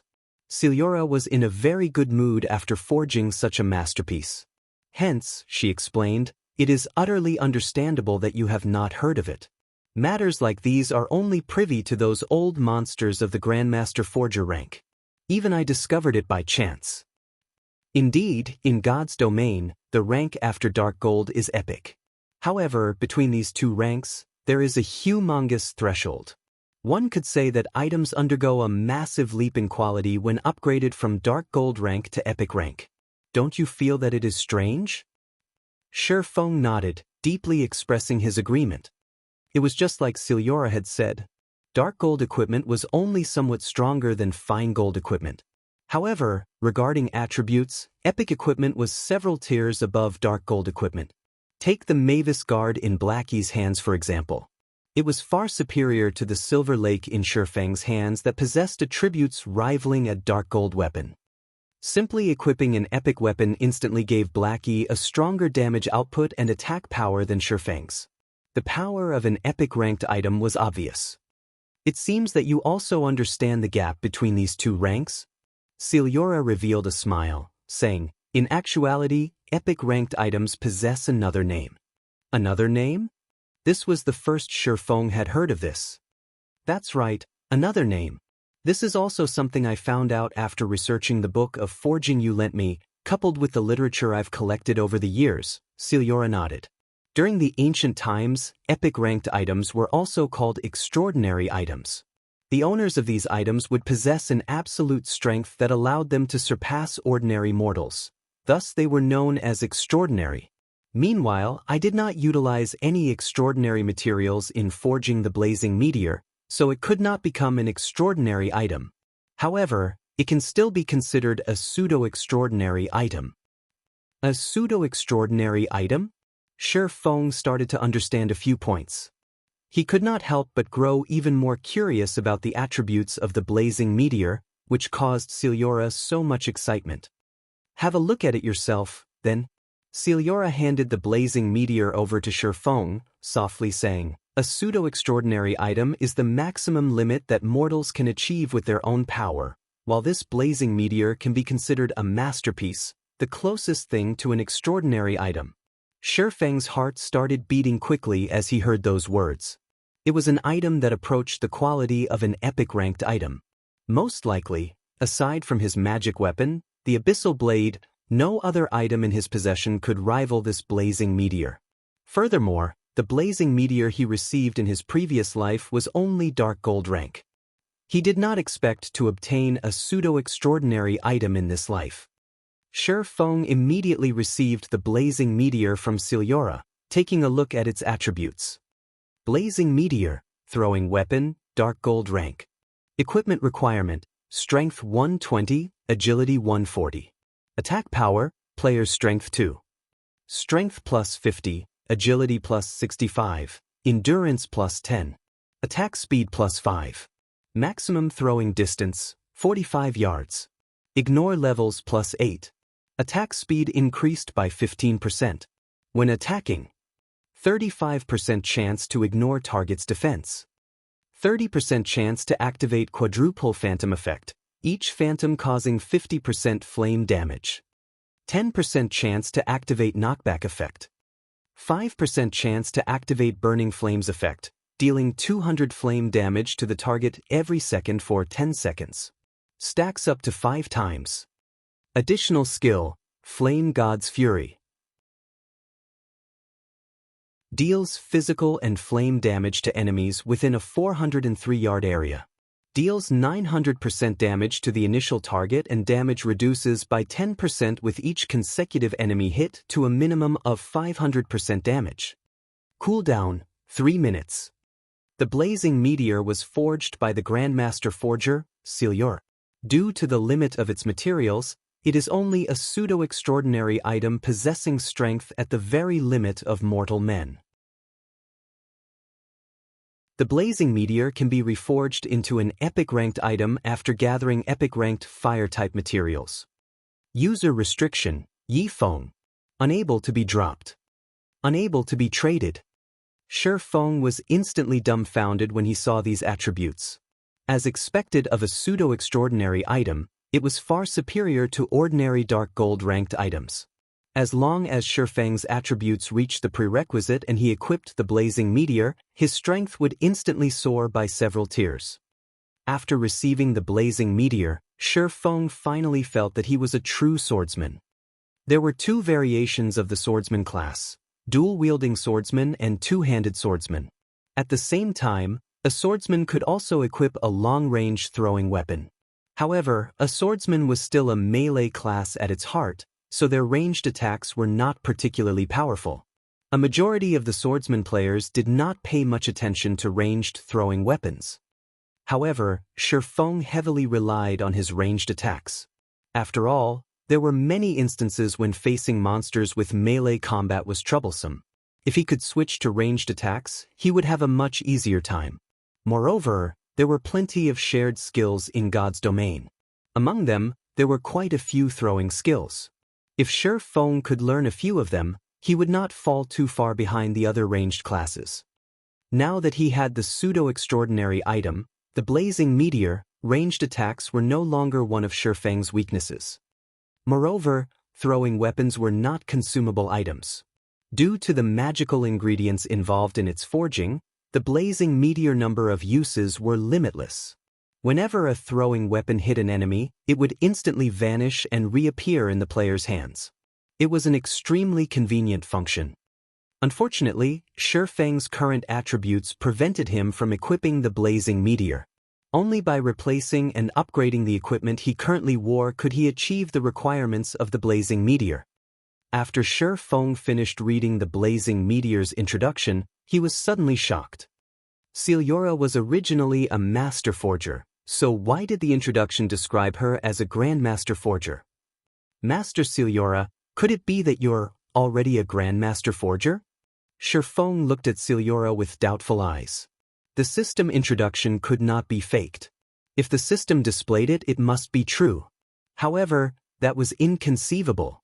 Xianxia, who was not even 30 years of age, had actually become a grandmaster forger.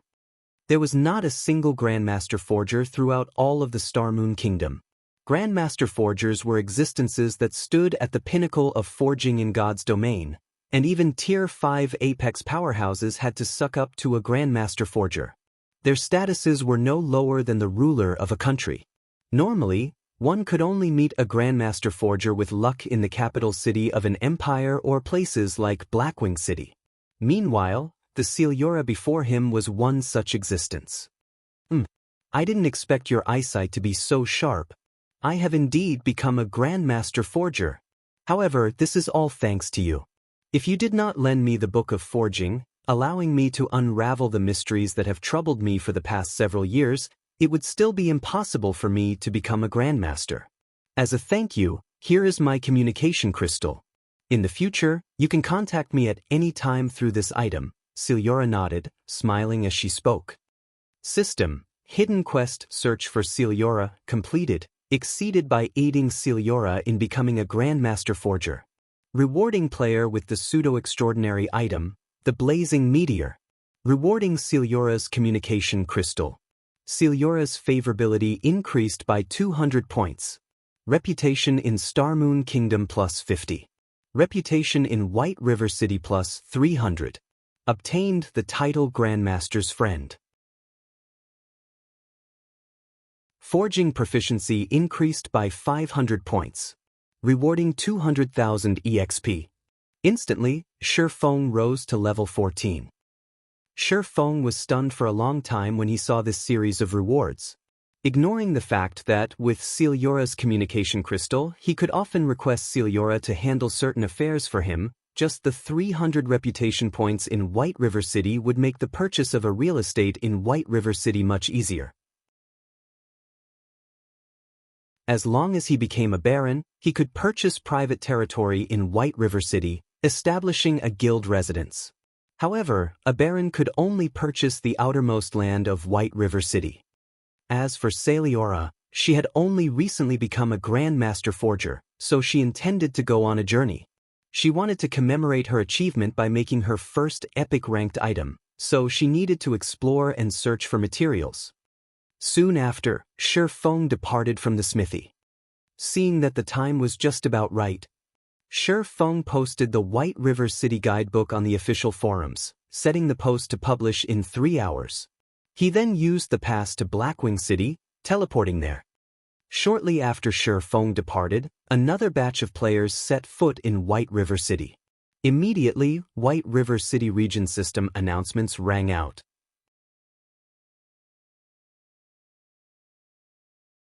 Chapter 180, Anonymous Sensation. We finally arrived in White River City. This place looks spectacular. Such amazing NPCs. The moment Blackie and the others arrived in White River City, the amazing sight stunned them all. Their feelings alternated between joy, excitement, and an indescribable sense of pride. Everyone had suddenly arrived in White River City. Aside from Blackie and Lonely Snow, who both remained relatively calm, Cola and the others were in a daze. They thought that they were in a dream. When Fire Dance and Cola regrouped with Blackie, they discovered that Blackie and Lonely Snow had actually brought them to deal with a group of level 20 monsters. At that time, they nearly had heart attacks from the shock. God's Domain was unlike any other virtual reality game, and killing monsters of a higher level in God's Domain was an extremely difficult task. Moreover, their average levels did not even reach level 8. It was simply suicidal for them to challenge a level 20 Swamp Rhino. Yet, Blackie and Lonely Snow immediately dragged their group and charged towards the Swamp Rhinos. The two acted as if the swamp rhinos were not level 20 monsters, but level 0 green gnomes awaiting death. However, Fire Dance and Cola could not have imagined what had actually occurred. Blackie instantly roasted the level 20 rhinos Lonely Snow had lured with a single hell flame. It was like the rhinos suffered from some weakening aura.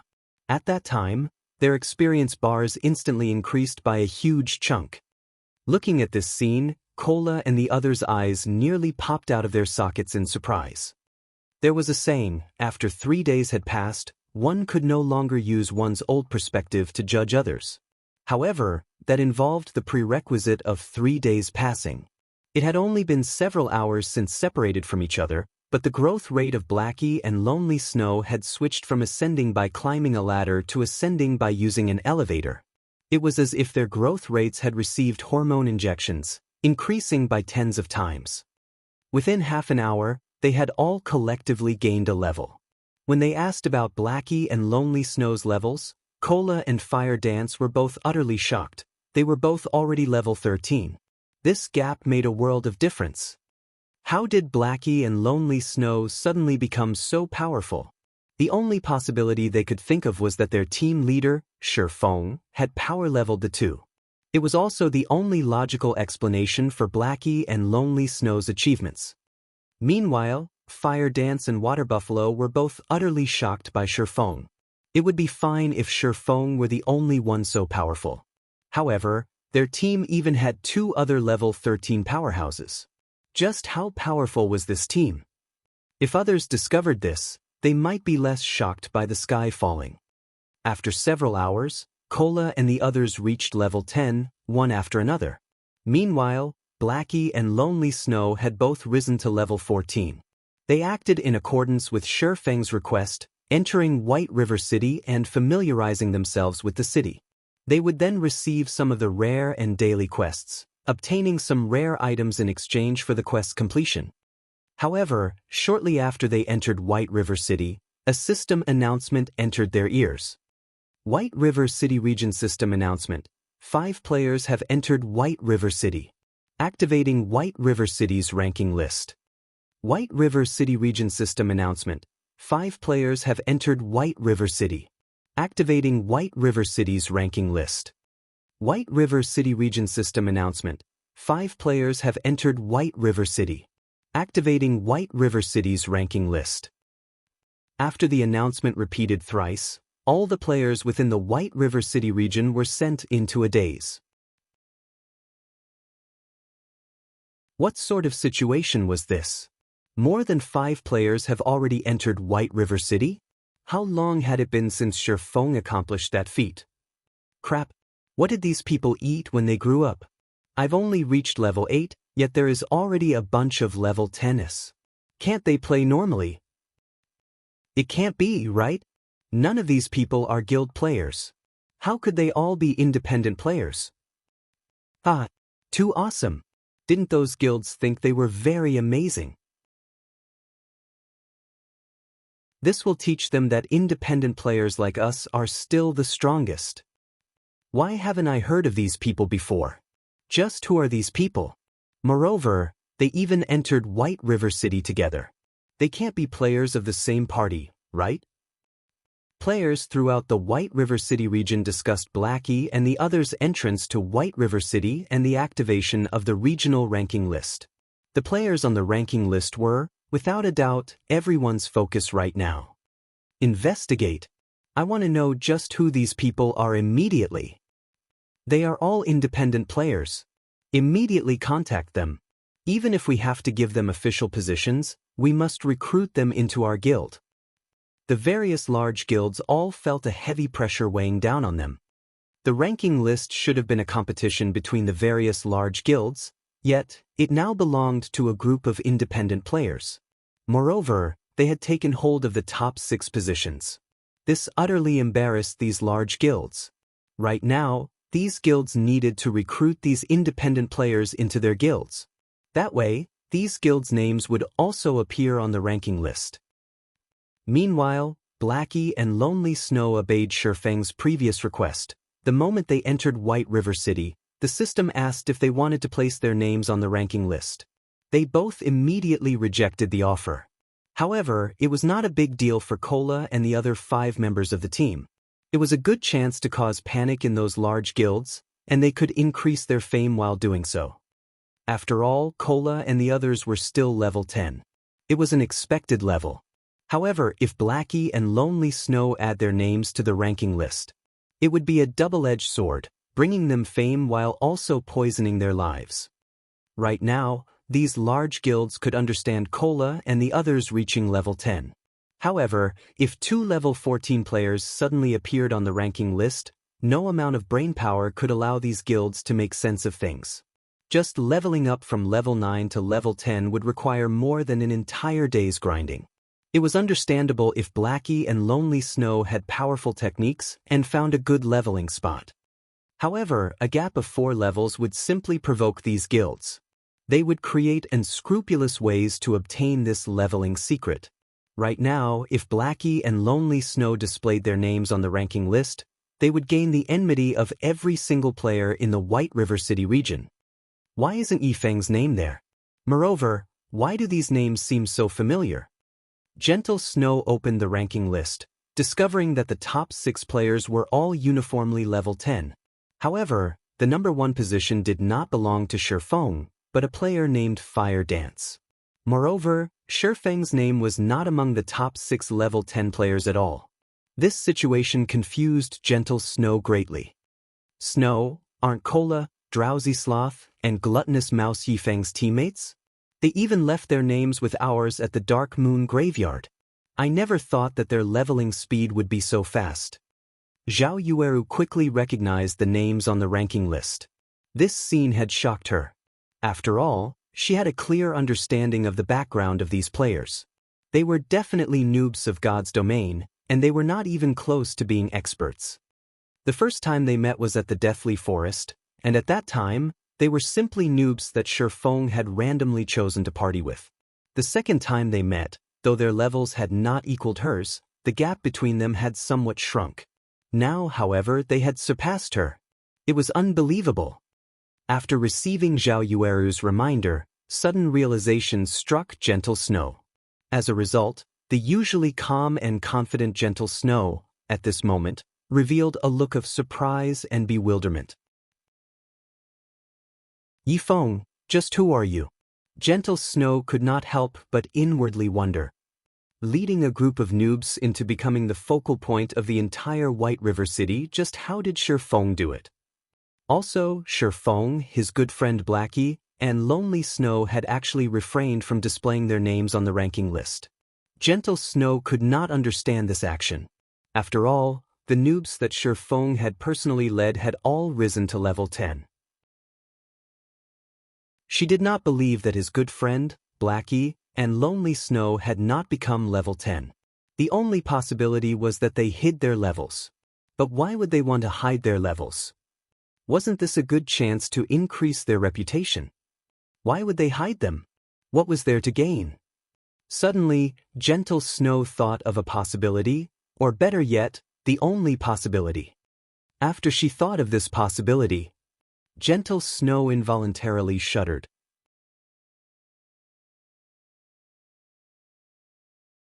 Chapter 181. A Joke. One had to admit that virtual reality was extremely realistic. There was only a small change to Gentle Snow's expression, yet, Zhao Yueru immediately discovered it. Snow, what's wrong? Zhao Yueru worriedly asked. It was the first time she had seen such a surprised look on Gentle Snow. Although it was indeed unexpected that the group of noobs had become the level 10 players, it shouldn't be that much of a surprise to Gentle Snow. It's nothing. I just thought of some matters, that's all. Gentle Snow waved her hand, dismissing Zhao Yueru's concern. Gentle Snow paid no attention to Cola and the others who entered White River City, nor did she care that they had taken the top 6 spots on the ranking list. What she was truly concerned about were Shifeng and his friends' levels. If it were really as she imagined, becoming friends with Shifeng was a very wise decision. Elsewhere, when Unstable Devastation and Fire Dance's past companions saw the ranking list, they were all dumbfounded. This was especially true for Fire Dance's past companions. Not only had Fire Dance reached level 10, but Water Buffalo had also risen to level 10. As a result, envy and regret ate at their hearts. If they had chosen to follow Fire Dance and join Shifeng's team, they would be their team members right now. They enjoyed the envy and admiration of all players throughout the White River City region, a situation that many dreamt of experiencing. Unfortunately, they were no longer related to this matter. As they looked at the ranking list, they tried to contact Fire Dance and Water Buffalo. They all tried to apologize, and they wished that they could mend and recover their past relationships.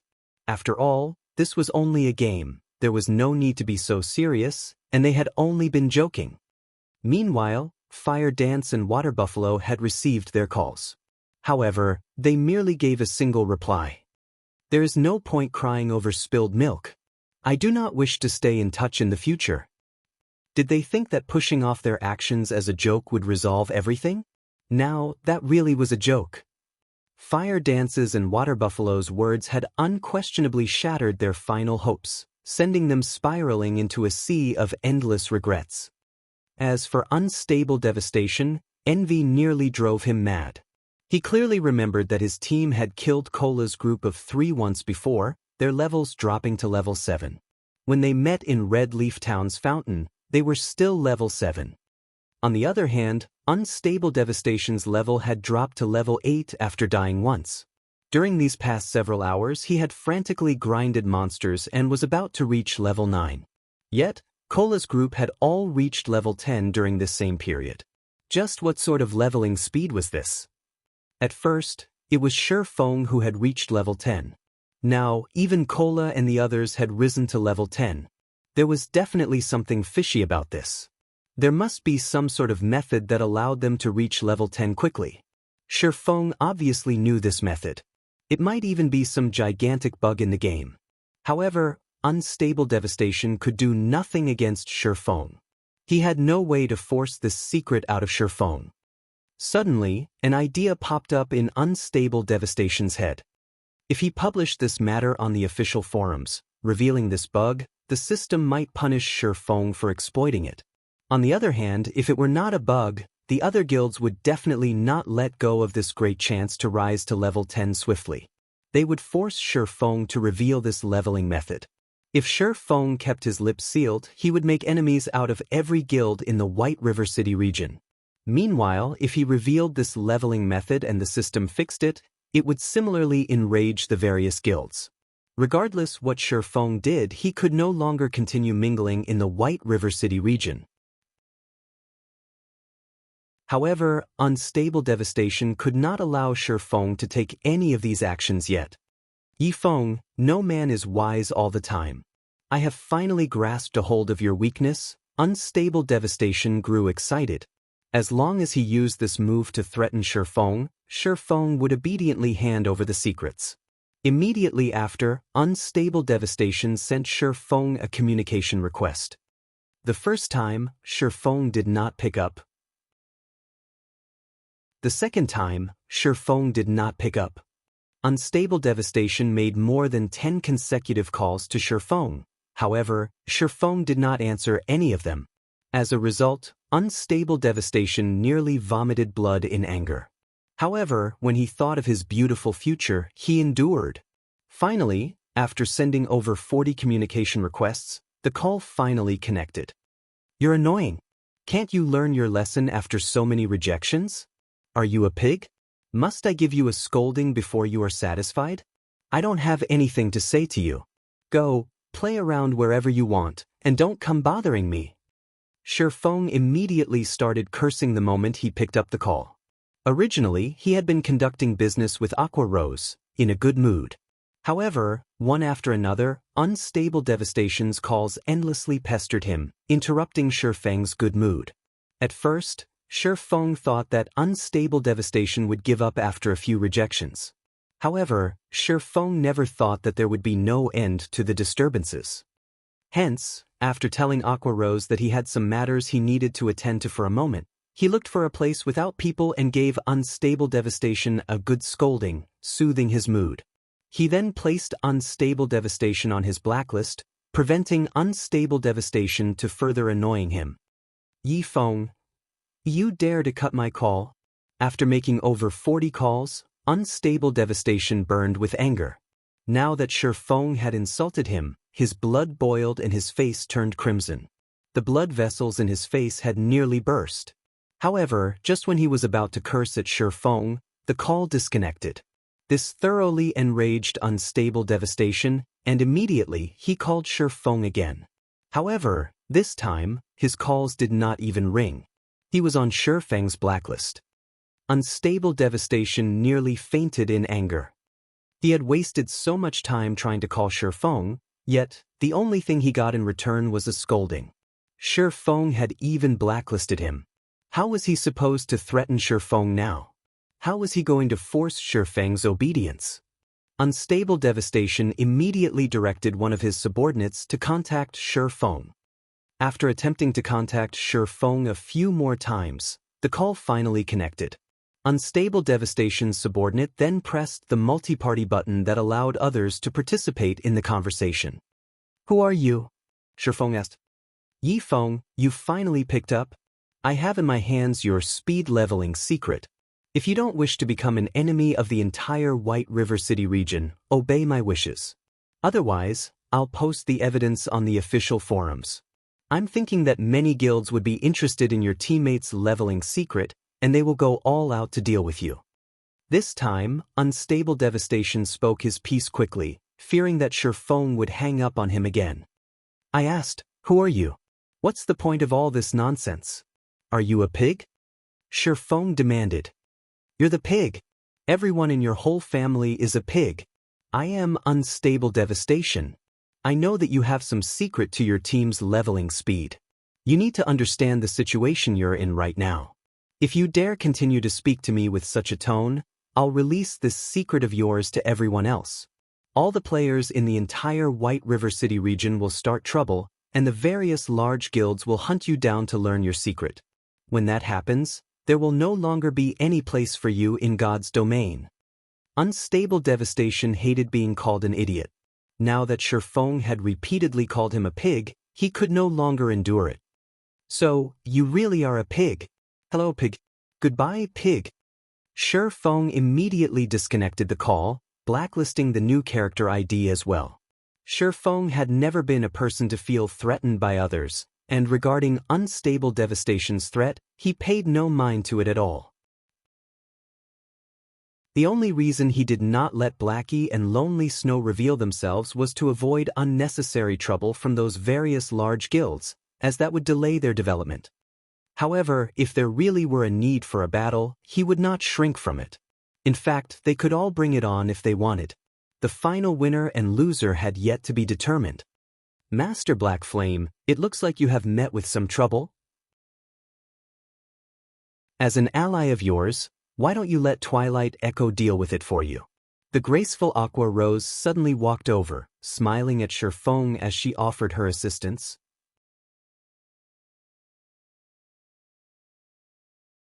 Chapter 182, Clue about the Godslayer. As Shi Feng's call had been set to private, outsiders could not listen in on his conversation with unstable devastation.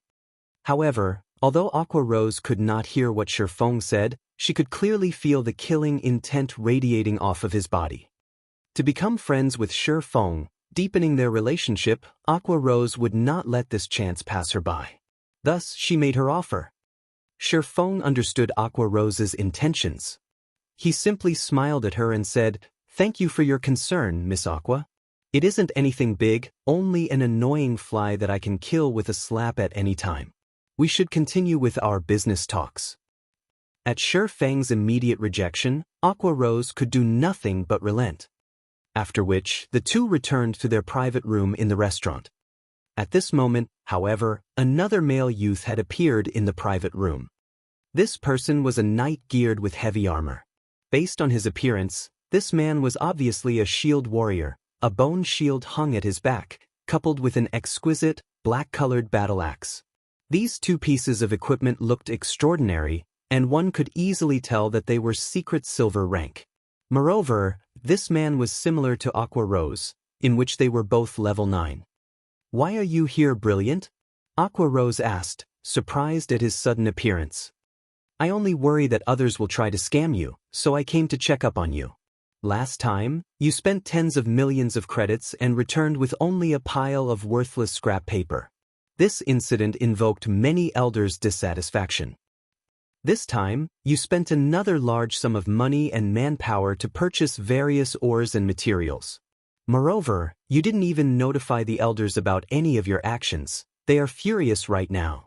I'm here to tell you that, at the very least, you need their approvals in the future before you take action. Come back with me and offer them an explanation for now. Otherwise, those elders will make your life difficult in the future. The man named Brilliant War God shot Shifeng a glare. He had always treated Aqua Rose as his own woman. Meanwhile, the black-hooded Shifeng before him was a small character, beneath his notice. Yet, this small character actually dared to have a tryst with Aqua Rose. Immediately, Brilliant War God tugged on Aqua Rose's hand, intending to take her from this place. Shifeng merely shrugged at Brilliant War God's provocation. He did not mind this man with the IQ of a monkey in the least. He simply took it as watching a monkey show. Aqua Rose slapped away Brilliant War God's hand, her crescent eyebrows wrinkling slightly. She had only managed to secure her relationship with Shifeng after much difficulty and was just about to enter a proper business discussion. She did not expect Brilliant War God to find out about it and actually came running to interrupt her. If it weren't for her and Brilliant War God's families having friendly ties, she would not pay him any attention. Brilliant, I have important matters to discuss. Return by yourself for now. As for the matter of the guild elders, I'll give them an explanation when I return, Aqua Rose said impatiently. For her trades with Shifeng, she always used her own money and people. The guild elders had no right to interfere, nor did they have the ability. Not to mention, she was an honorary elder of the guild, so her station was similar to theirs. They had no right to involve themselves in her matters. They were merely envious that she had earned a lot of money, and they all wanted a share of the pie. Seeing Aqua Rose's attitude, Brilliant War God could only give up his efforts. Since you don't wish to go, I'll stay by your side to protect you. It'll destroy others' ideas of taking advantage of you. Brilliant War God glanced at Shifeng, his tone filled with ill intent as he spoke. Aqua Rose became furious at his words. She and Shifeng were going to discuss extremely confidential trade secrets. How could she allow Brilliant War God to listen in? No, you should return, Aqua Rose spoke, her tone frosty. Hearing Aqua Rose, Brilliant War God grew even more indignant. He sent a wrathful glare at Shifeng, sending a message to Shifeng secretly. I am an elder of Twilight Echo. Brat, you better know your place and scram. Aqua is my plaything, so you are not allowed to contact her again. You should know the consequences if I discover that you've done otherwise. Brilliant War God was usually a tyrant of a man, and nobody dared defy him due to his identity. Whenever he met with a situation, he simply needed to announce his identity, and others would immediately flee with their tails between their legs. Now that he had spoken, Shifeng would be no exception to this. After Shifeng saw this message, he involuntarily laughed. It seemed that this Brilliant War God had arrived to cause trouble without understanding the situation, saying that he had the IQ of a monkey gave him too much credit. His actual IQ might not even equal a dog's. With such a wealthy prince in the guild, it was no wonder Twilight Echo could not develop itself in the early stages of the game. It was actually due to the presence of this fool. Miss Aqua, I have something that I'd like you to see, Shifeng smiled. Aqua Rose grew very curious. Just what did Shifeng have to show her this time? Since Brilliant War God dared threaten Shifeng in such a way, Shifeng would act in kind. He forwarded Brilliant War God's message to Aqua Rose. Shifeng wanted this fool to know that one should be careful with their words and messages. Otherwise, accidents could occur. Brilliant War God. Get out of my sight immediately. I don't wish to see you ever again. I will definitely tell Uncle and Auntie about this matter. Regarding the marriage affairs between our two families, don't even think about it from this moment onwards. Aqua Rose's complexion was instantly livid the moment she read the message. She already disliked Brilliant War God.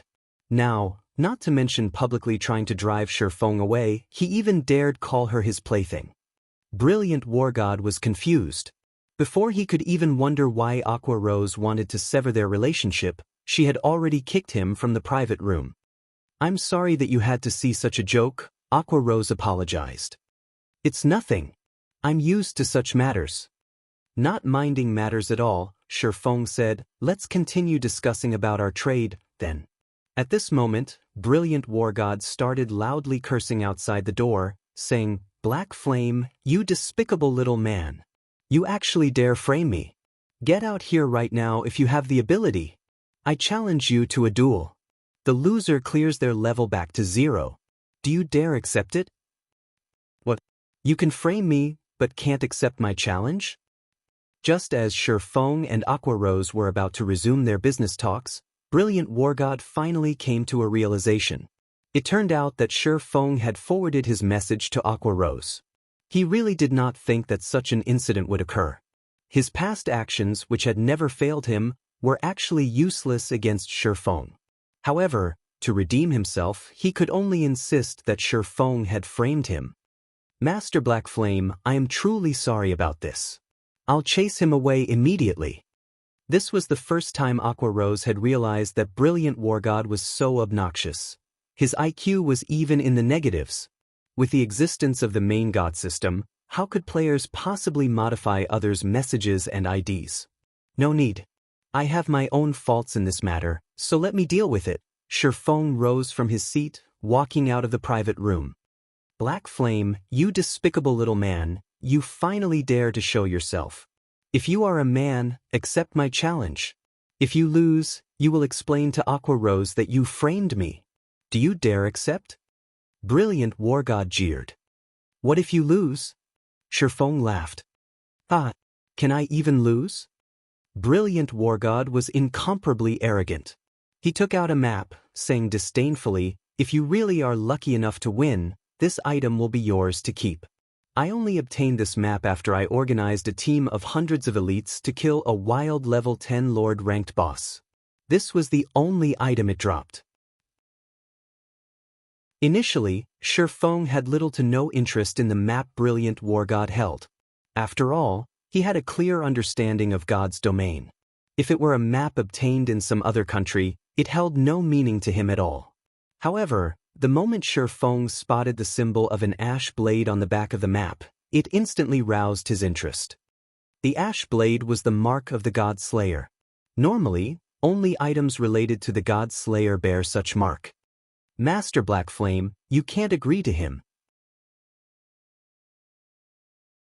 He is a shield warrior, so he has a massive innate advantage when dealing with physical-type classes.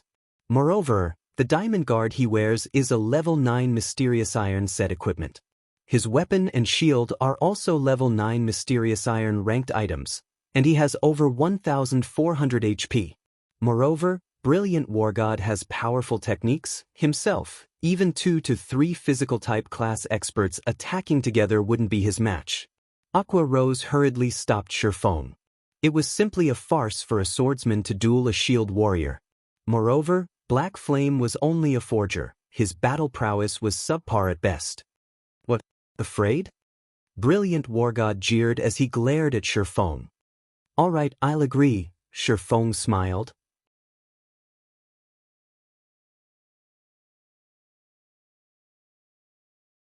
Chapter 183, Special Condition. "What did you say?" Brilliant War God was stunned. "Of course, I accept your challenge," Shifeng smiled. After Shifeng's reaffirmation, Brilliant War God knew that he did not hear wrong. Originally, he had thought that Shifeng would immediately reject his challenge after learning how fearsome he was. He had even been in the midst of thinking of a way to provoke or anger Shifeng into accepting his challenge. However, it would seem that he had simply been wasting his time. He had actually met a fool with mental issues. Aqua Rose had explained to Shifeng how amazing he was, yet this person still happily agreed. However, this situation was fine as well. It would save him plenty of trouble. "I didn't think that you would have the guts. Since you've accepted, let's take this outside. Rest assured, I'll give you a quick and painless death, and I won't embarrass you too much. Ha! Saying so, Brilliant War God laughed as he headed towards the restaurant's exit. Master Black Flame, you really shouldn't agree to him. Although he usually bullies others with his authority, his strength ranks within the top 5 amongst all the shield warriors in Echo Twilight. Moreover, the Diamond Guard set equipment he just obtained is Mysterious Iron rank, while his Giant Bear War Axe is Secret Silver rank. On the other hand, you are a swordsman. You also focus on your subclass as a forger. Dueling him would only be a farce, Aqua Rose said worriedly as she walked over to Shifeng. Aqua Rose had a clear understanding of Brilliant Wargod's strength. If he had the chance, he would humiliate Shifeng in every way possible to take revenge for the previous incident. If Shifeng were humiliated, how could she continue her cooperation with Shifeng? She had already spent so much effort and purchased so many forging materials. Originally, she could have earned a big sum of money by cooperating with Shifeng. Now, however, Brilliant War God ruined it all. She wished that she could chop Brilliant War God into pieces right this instant. Miss Aqua, thank you for informing me of this. I already understand the situation, Shifeng thanked. It's good that you understand, Aqua Rose sighed in relief when she heard Shifeng. Now, everything would be fine as long as she drove Brilliant War God away. Originally, Aqua Rose wanted to say, let me deal with this matter, then. However, Shifeng interrupted her, saying, you can rest assured that I will settle this battle very quickly. Finished speaking, Shifeng exited the restaurant as well, leaving behind a dazed Aqua Rose. After wasting her breath for so long, it turned out that Shifeng did not understand her at all. On the contrary, he even headed to the duel with confidence. Aqua Rose started to suspect that she had misspoken, causing Shifeng to think that Brilliant War God was extremely weak. In a city, duels could normally be conducted on the streets. However, both parties must agree to the rules and conditions before the duel could occur. Otherwise, it was only an attack, and the guards would personally kill and jail the player initiating the attack. The moment Shifeng set foot out of the restaurant, Brilliant War God sent the duel challenge. Moreover, the rewards and punishments were already set, and only Shifeng's agreement was necessary to start the duel officially. As the rules were absolute, once both sides agreed to them, there was no escaping the rewards or punishments. Even if players were unwilling to hand over the items gambled, the system would still automatically transfer the items to the winner. The loser would similarly receive the punishment agreed upon before the duel. Shifeng couldn't help but admit that Brilliant War God had a truly cruel heart. The condition set for the loser was an immediate drop to level 0, destroying their leveling efforts over the past several days. The loser would also have a huge level gap with the majority of the current players. It would be extremely difficult for the loser to catch up. If there are no problems, click the Agree button, Brilliant War God smiled coldly. Shifeng gave the conditions a general glance. After confirming that there were no problems, he clicked Agree. Let's start this meaningless battle, then. Immediately after Shifeng clicked Agree, gigantic numbers appeared floating in midair. It was the 10-second countdown timer for the start of the duel, and players were given this time to prepare for the upcoming battle. Ah, little brat, although this duel will be extremely boring, since you've dared slander me in front of Aqua Rose, this young master will make things a little more fun. I'll let you know what the difference in strength truly is and how it feels to painfully struggle. Brilliant War God retrieved his shield and one-handed axe from his back, his face revealing a sinister smile. He looked just like a hungry wolf hunting its prey, and a red glint flashed in his eyes as he glared at Shifeng. Only at this moment did Aqua Rose exit the restaurant. Looking at Brilliant War God's appearance, her expression immediately sank. I'm finished, Aqua Rose already despaired. Not mentioning the fact that Shifeng would definitely lose, Brilliant War God's current condition was extremely dangerous. There might even be the possibility that he would drive Shifeng insane, trapping Shifeng in fear for a long time. Brilliant War God would very rarely display such an ability. The last time Aqua Rose saw Brilliant War God in such a condition, countless corpses littered around his feet. He had massacred a small guild with several hundreds of players. She did not think that Brilliant War God would fall into this madness today. Brilliant War God was extremely arrogant in his usual battles, and he would laugh madly as he fought. Only when he entered an extremely incited condition would he occasionally reveal such a sinister and cruel appearance. During such times, Brilliant War God was a lunatic, filled with unruliness. His battle prowess would also increase by several folds. In such a state, Brilliant War God was a truly bloodthirsty berserker. If even the normal Brilliant War God ranked within the top 5 shield warriors in Twilight Echo, it was uncertain where the current Brilliant War God might rank. It was possible that even the number 1 ranking shield warrior in Twilight Echo, Lonely Leaf, might not be a match for him. Very quickly, the 10-second preparation time ended.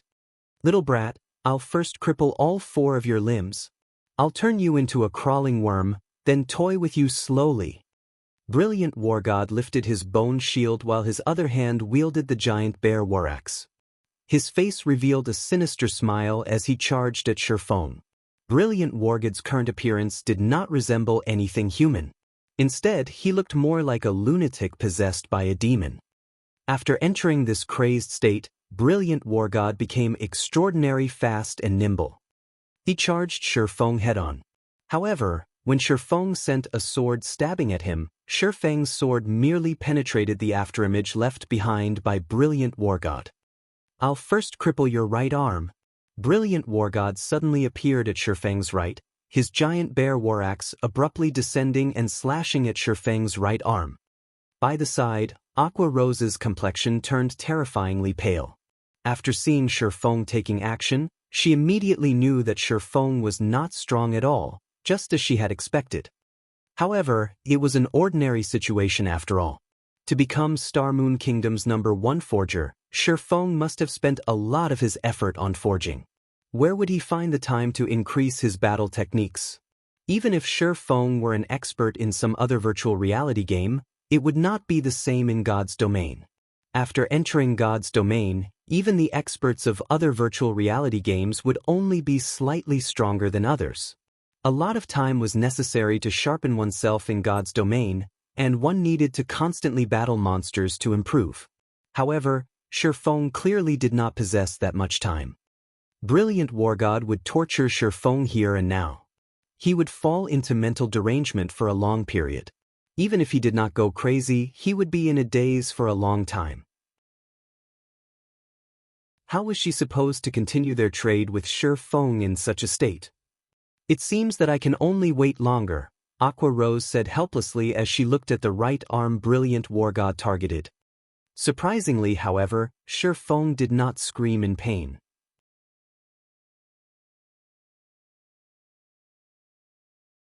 Chapter 184. Absolute Suppression. At this moment, Brilliant War God's giant bear war axe left a deep red streak across Shifeng's arm. In God's domain, although players would not receive high damages when their limbs were attacked, they would feel a faint numbing feeling in their limbs. Moreover, the numbing effect lasted for quite some time. During this time, players' reactions would slow down, affecting their battle conditions and slightly reducing their battle prowess. However, players would rarely attack limbs when they piked others, as there was no meaning to such an action. Compared to attacking the limbs, the body was a much easier target. After all, it was much easier to defend against an attack aimed at the limbs. Moreover, the limbs were much more nimble than the body, making them harder to hit. Most importantly, however, attacking vital points on the body would cause much more damage. Normally, only when experts piked new players, would experts use such an attack method to toy with the new players. Right now, Brilliant War God clearly intended to toy with Shifeng. However, although Shifeng had been hurt, he did not scream in pain as expected. This utterly surprised Aqua Rose. Shifeng was, after all, only a forger. In God's domain, he would be the equivalent of a civilian worker, and his pain tolerance would be very low. Even if he were a battle veteran of God's domain, his face would at least twitch, and he would suck in a light breath when he received an attack. No matter how she looked at it, with Shifeng's subclass as a forger, he should at least make a sound as he was hit.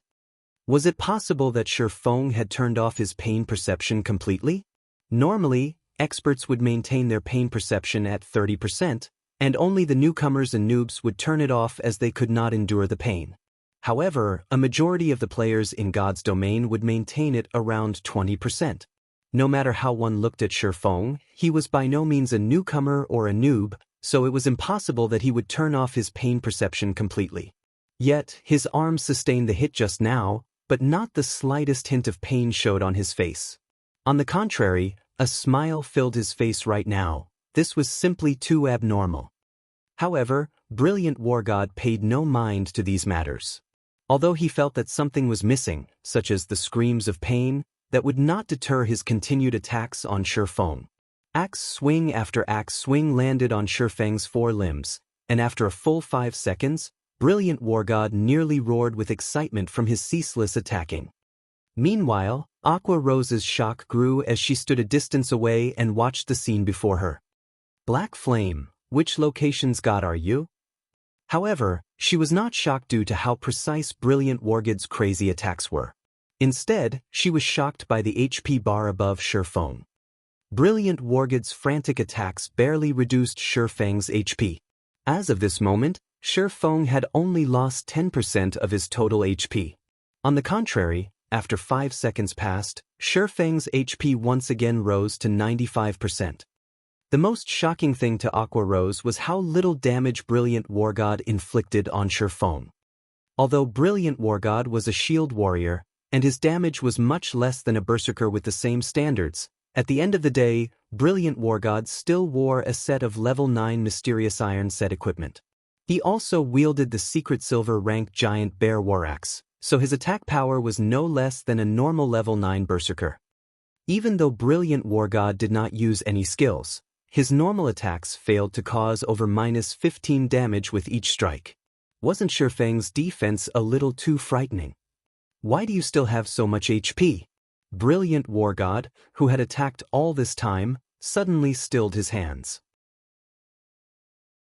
He had wanted to see Shi Feng's suffering expression, yet he was immediately shocked to discover that Shi Feng did not lose much HP at all. He then looked at his damage log, discovering a series of damages that was only around -10. You have keen reactions, precise attacks, good battle techniques, above average standards, and you're capable of activating extraordinary condition. It's as expected of Twilight Echo's 5th ranking shield warrior. Shi Feng made a general deduction of Brilliant War God standards. He then said with a smile, "Since you're done attacking, it should be my turn now." Shi Feng was currently level 14 while Brilliant War God was only level 9. In God's domain, if players and monsters had a level gap of 3 levels, then due to the level suppression, players would have their damage reduced by around 50%. Meanwhile, in a situation where both sides consisted of players, the party with the lower level would have their damage reduced by 65%. If the gap grew to 5 levels, then there would be an 80% damage reduction. For 10 levels and above, the damage reduction was 95% and above.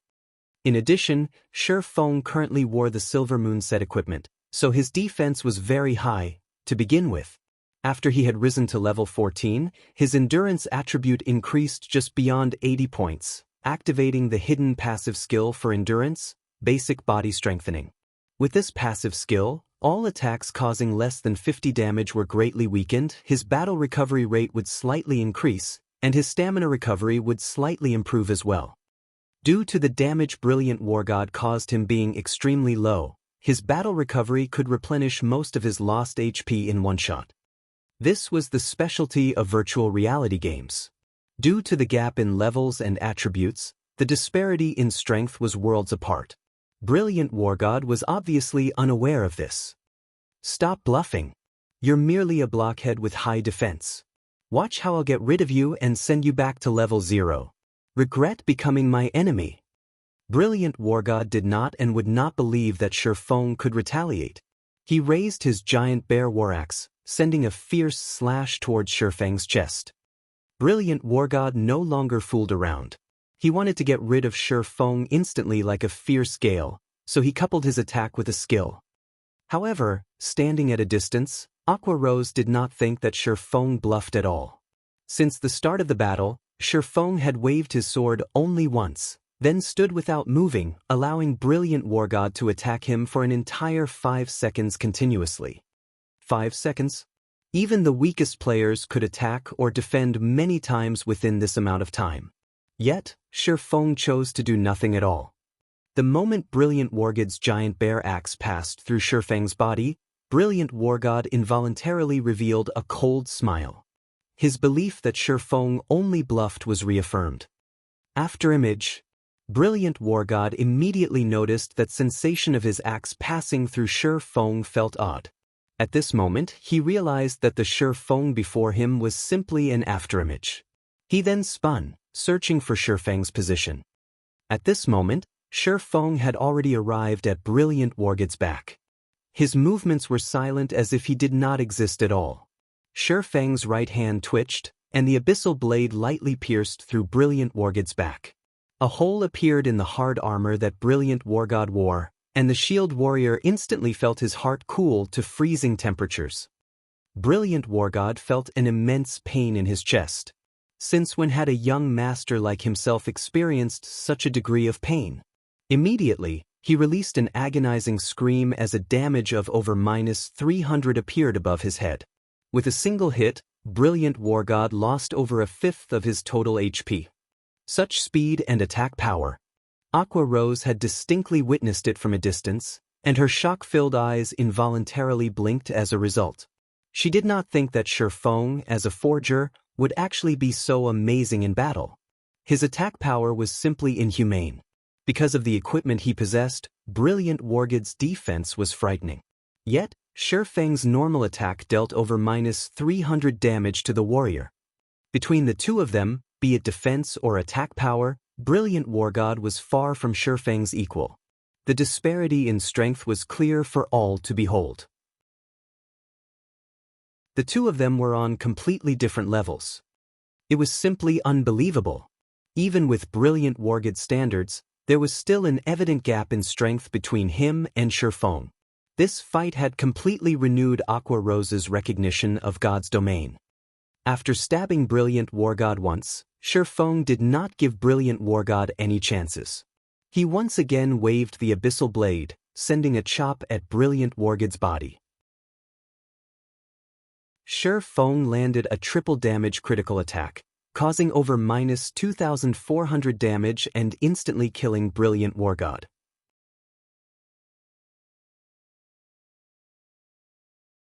Chapter 185, Ruined Mountain Range.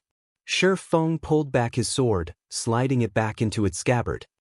Immediately after, an agonizing wail resounded throughout the streets. Brilliant War God stared Shifeng with eyes filled with poisonous hatred. However, there was also a thread of fear hidden within that hatred. After all, Shifeng had only used a single swordsman's skill, chop, to kill him instantly. Brilliant War God's past confidence and arrogance had, at this moment, shattered. He quietly watched as his HP frantically decreased, and in the blink of an eye, he only had 1 HP remaining. Brilliant War God fell to his knees, his eyes filled with shock and fear. As this was only a duel, Brilliant War God could escape death this time. However, as Brilliant War God regained some of his spirit, he finally understood Shifeng's comment of this would be a boring battle. At that time, Brilliant War God had still thought that it was Shifeng's arrogance, not knowing the immensity of heaven and earth. In reality, however, no! Brilliant War God exclaimed as he noticed his levels swiftly decreasing. In the blink of an eye, he had already fallen to level 0. Although duels would not allow players to die, the punishment the losing party received would not be altered in the slightest. The sinister punishment Brilliant War God had previously set for Shifeng had all come biting back at him. The system also transferred the map he gambled into Shifeng's inventory. This time, not only had he dug his own grave, but he also bought his own coffin, suffering twice the loss. Miss Aqua, I'm done. Let's continue our talks. Shifeng looked towards Aqua Rose with a smile as he spoke. Brilliant War God glared at Shifeng with a malicious expression, his teeth gnashing. Immediately after Shi Feng turned his back on Brilliant War God, the Shield Warrior took out a Tier 1 magic scroll, using it on Shi Feng. Black Flame, Die. The Tier 1 magic scroll that Brilliant War God used was a flame-type spell called Flame Spear. The scroll contained a relatively strong, single-target, destructive spell. In any case, Brilliant War God had already fallen to level 0. He would not suffer a loss if the guards captured and jailed him. At worst, he would just have to delete his account and start all over again. It would be acceptable if he could kill Shi Feng and appease his hatred. Careful, Aqua Rose warned. Shi Feng did not expect Brilliant War God to be insane enough to dare attack him in the middle of Blackwing City. However, due to the short distance between them, it was too late by the time Shi Feng realized Brilliant War God's actions. The flame spear instantly struck Shi Feng's back, and Brilliant War God revealed a sinister smile as his attack landed. This flame spear was Brilliant War God's trump card. It was capable of causing up to 2,000 flame damage to a single target. Even if Shi Feng were amazing, he was a single swordsman. How high could his HP be? It would already be heaven-defying if he had 1,200 HP. With this 2,000 damage, Shi Feng would unquestionably die. After the raging flames dissipated, Shi Feng's HP madly fell. So what if you are amazing? Since you dared provoke this young master, only death awaits you. Brilliant War God laughed loudly as he watched Shi Feng's full HP trickle to 0. Brilliant War God, you are too despicable. With this action, Aqua Rose finally saw through to Brilliant War God's true self. She did not think that he would be such despicable filth without even the most basic self-respect. Despicable? The victor becomes king, whereas the loser becomes a bandit.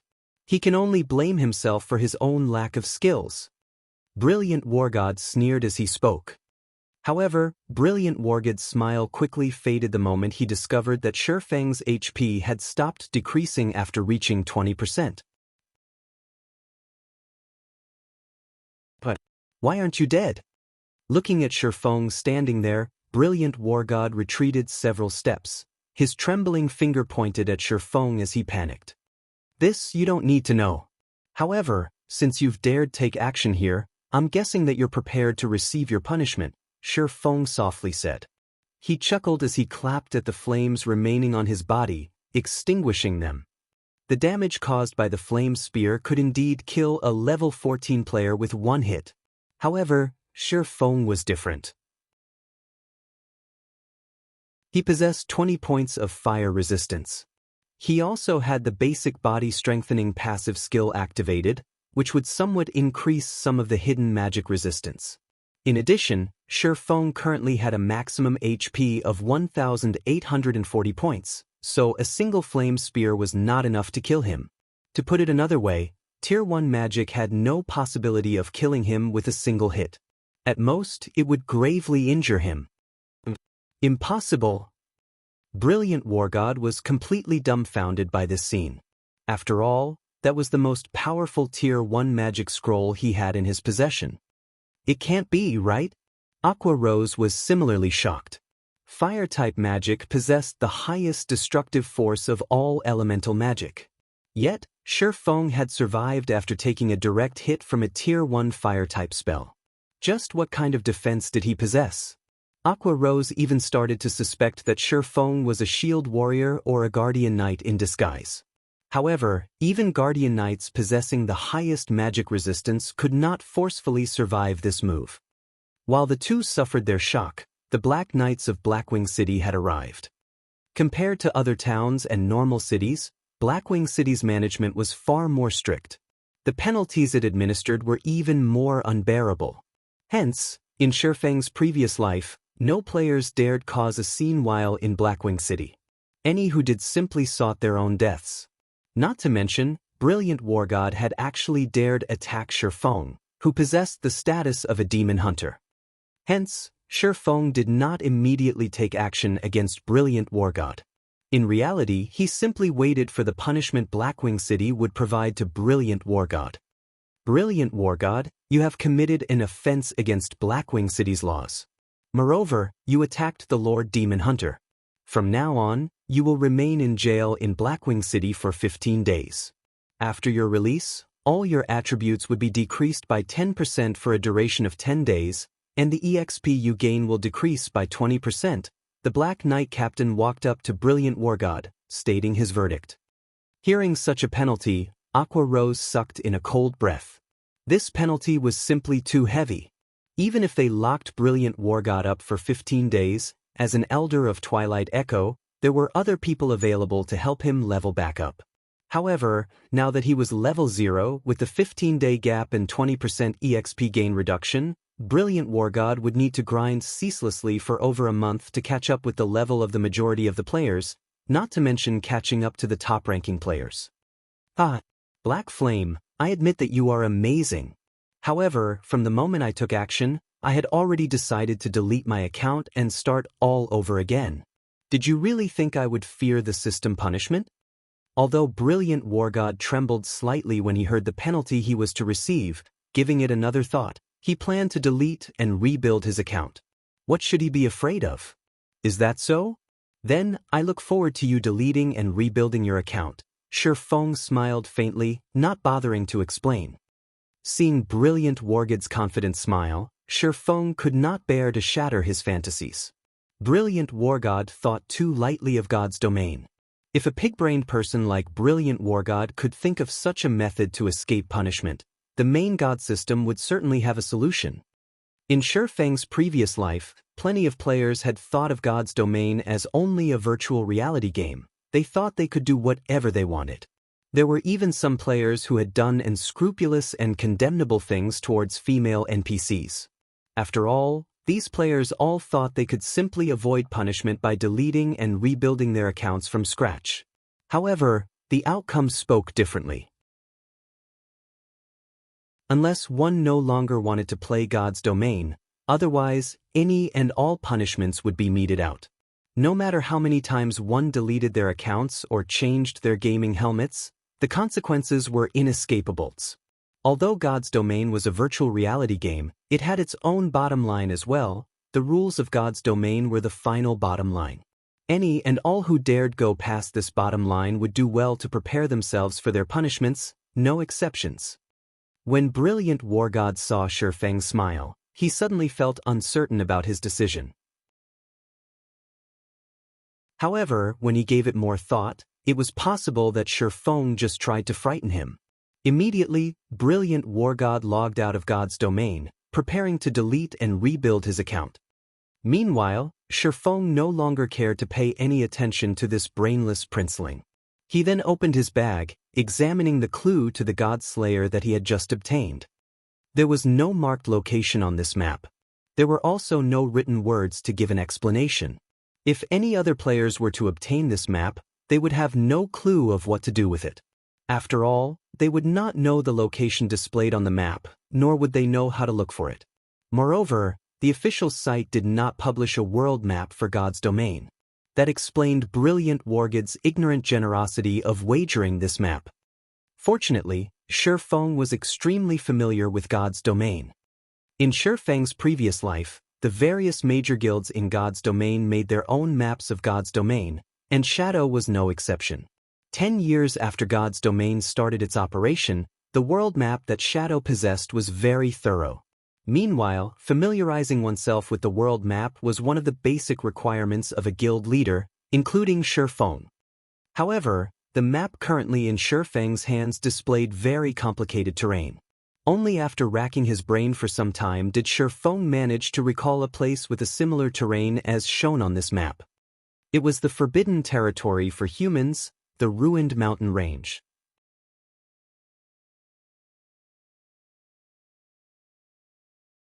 Chapter 186, State A Price. Just as Shifeng recognized the location shown on the map. For level 200 blackguards appeared on Light Street, each wielding a black spear in their hands and walking towards Brilliant War God, they intended to take him away. Don't even think of catching me. Brilliant War God immediately logged out of the game. However, an unbelievable situation occurred. One could describe this as an out-of-body experience. Like an empty shell, Brilliant War God's body suddenly fell to the ground, motionless. However, the 4 blackguards did not care much about this. 2 of the knights grabbed a hold of Brilliant Wargid's body from each side, dragging him away from Light Street. Soon after, the Black Knights also dispersed from the scene. Master Black Flame, what is going on here? Didn't Brilliant Wargod log off? Logically, his body should also have disappeared. Aqua Rose looked at Shifeng, her shining eyes blinking as she asked. Although Aqua Rose did not know why she would ask Shifeng, her instincts told her that Shifeng might know the answer. If Shifeng knew that Aqua Rose had asked him about this matter out of instinct, the fearsomeness of a woman's intuition would certainly surprise him. Hearing Aqua Rose's question, Shifeng simply smiled and said, "It should be that the system doesn't allow players avoid punishment." Blackwing City's judgment was, without a doubt, the system's judgment. If Brilliant Wargod had properly received his punishment, he would only have to pay the smallest price. However, if Brilliant Wargod deleted and rebuilt his account, not to mention losing the money and equipment that he originally had, he would also lose all the reputation he had earned in God's domain. Reputation was not easy to gain. After all, many of the quests that rewarded players with reputation points were unique quests. So, it is like that. Aqua Rose understood the truth of the matter. Otherwise, if everyone simply deleted and rebuilt their accounts the moment they did something nefarious, wouldn't that turn God's domain into a heaping mess? However, along with the passing of time, player levels would become higher, while the chances of such matters occurring would decrease as well. After all, players had dedicated a great amount of time and energy onto cultivating their God's domain accounts. There would be few people with the courage to start all over again. However, if players encountered a situation like Brilliant Wargid's, a majority of them would choose to delete and rebuild. After all, it would be much faster to start all over again, and it could be a way to take advantage of the system. Naturally, the main God system would not make such a mistake. Regarding the calamity that had befallen Brilliant Wargod, Aqua Rose did not display a hint of sympathy. On the contrary, she was very grateful for Shifeng's significant help. Her and Brilliant Wargid's families had always been friendly with each other, and both families intended to increase and widen their wealth and influence through marriage. On the other hand, Aqua Rose had, from the very beginning, opposed this notion. She intended to create a legacy for herself, increasing her right of speech within her family to oppose this marriage. God's domain just so happened to have given her this very good chance. As long as she could further herself in God's domain, and adding in Brilliant Wargid's actions, she could easily vanquish the notion of marriage between the two families. After dealing with the matter of Brilliant Wargod, Shifeng and Aqua Rose returned to the restaurant and resumed their business talks. Originally, Shifeng wanted to investigate the God Slayer's whereabouts. However, he set it aside for now. In God's domain, the Ruin Mountain Range was an absolutely forbidden place for humans. In Shifeng's previous life, many players did not believe this fact. In the end, all who went there found only death. From then on, nobody dared casually enter the Ruined Mountain Range. With Shifeng's current strength, not to mention entering the Ruined Mountain Range, even the path leading to the Ruined Mountain Range presented an impossible challenge for Shifeng. How would he reach the location marked on the map? The only choice he had right now was to increase his strength. When he had sufficient strength, he could then think of a way to go there. Master Black Flame, these are the various forging materials that you've requested. Due to limited bag space, I've only brought the rare and precious materials. This time, Master Black Flame has helped me a great deal, so I'll sell these to you at a lower price. You just need to pay me 43 gold coins for them. Aqua Rose displayed the transaction list, smiling as she spoke. The cost of purchasing all these materials came to a total of just over 37 gold. Originally, Aqua Rose intended to sell all these materials to Shifeng for 50 gold. However, since Shifeng had helped her out, she chose to earn a little less in this transaction. Initially, Aqua Rose had not possessed enough gold coins to purchase all these materials. However, she made a big profit from the glimmer chestplate forging designs, which she bought from Shifeng last time. Not only had she earned over 100 gold coins, but she also earned back all the credits she used to purchase the forging designs. She still had quite a few glimmer chestplate forging designs remaining. If she sold all of them, she could still earn tens of gold coins and hundreds of thousands of credits. Even for an Apex first-rate guild like Twilight Echo, the entire guild's currently available fluid funds only amounted to 20 to 30 gold. Meanwhile, Aqua Rose had over 100 gold in her possession, invoking the guild's elder's jealousy. After having the first tastes of profit, Aqua Rose greatly anticipated the surprise Shifeng was about to create. 43 gold? When Shifeng looked at the transaction list, his heart skipped a beat. He had not expected Aqua Rose to be so capable. She had actually gathered so many materials. Taking a quick glance at the transaction list, the materials listed were all rare, required for forging mysterious iron and secret silver ranked items. There were even some extremely rare fine gold ranked materials. At this stage of the game, it was absolutely impossible for players to find any of these materials in Star Moon Kingdom. Aqua Rose had also bought a large quantity of hard stones, as Shifeng had specially requested a lot of them. Now, Aqua Rose had close to 1,000 stacks of hard stones for Shifeng, completely filling up her ore bags. Shifeng could not help but admit that the ore country was aptly named. Ore bags were different from normal bags. They were specifically made for storing forging materials. Hence, these bags had extremely large storage spaces, and each one was several times, some even several tens of times, larger than a normal bag. In Aqua Rose's case, aside from her main bag having 100 slots, her remaining 6 bags were all ore bags. Every one of her ore bags had 350 slots for items, and all 6 ore bags were currently filled to the brim. The country Aqua Rose came from did not lack ores. Hence, Aqua Rose only sold each stack of hard stones to Shifeng at a price of 80 copper coins. Aqua Rose had probably purchased all of these hard stones at an even lower price. Compared to these sold in Star Moon Kingdom, the price of these hard stones was simply too cheap. Right now, each stack of hard stones sold for 3 silver coins. Just by selling these hard stones to other players, Shifeng could make a profit of several times his cost. Moreover, those players would fight over these hard stones. However, even Shifeng could not afford 43 gold in a single transaction. Fortunately, Shifeng came prepared. He removed a pile of level 8 and level 9 bronze equipment and quite a lot of mysterious iron equipment from his bag. He had personally forged a majority of the equipment, while he had obtained the remainder from the Moonlight Forest. However, the most eye-catching equipment among was the level 10 secret silver ranked one-handed swords, the Silver Dawns, that Shifeng had crafted. Secret silver weapons, even to a first-rate guild, they were extremely rare. Normally, only the core upper echelons of the guild would possess 2 to 3 secret silver ranked items, while the elites of the guild could not even dream of possessing one. In the blink of an eye, Shifeng had filled the private room with equipment, dazzling the sight of all beholders. Making a general count, Shifeng had over 500 pieces of equipment. Aqua Rose was instantly dumbfounded by this sight. Only after tens of seconds had passed did she gradually recover her spirit, and shock filled her eyes as she looked at Shifeng. One could easily outfit a large elite team with this much equipment. Moreover, Shifeng had forged the majority. Aqua Rose was greatly confused at how Shifeng could forge so much equipment all by himself. After all, she had personally witnessed forgers create equipment before. The process could be summed up in one word: slow.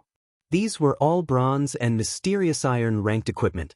If one were not careful while forging them, the result would easily fail. So, the process of forging equipment of such quality was definitely much slower than that of common equipment. Since the last time Aqua Rose met with Shifeng, only a little more than 3 days had passed. Even if Shifeng continuously forged equipment without sleep or food during this period, it should still be impossible for him to forge this much equipment.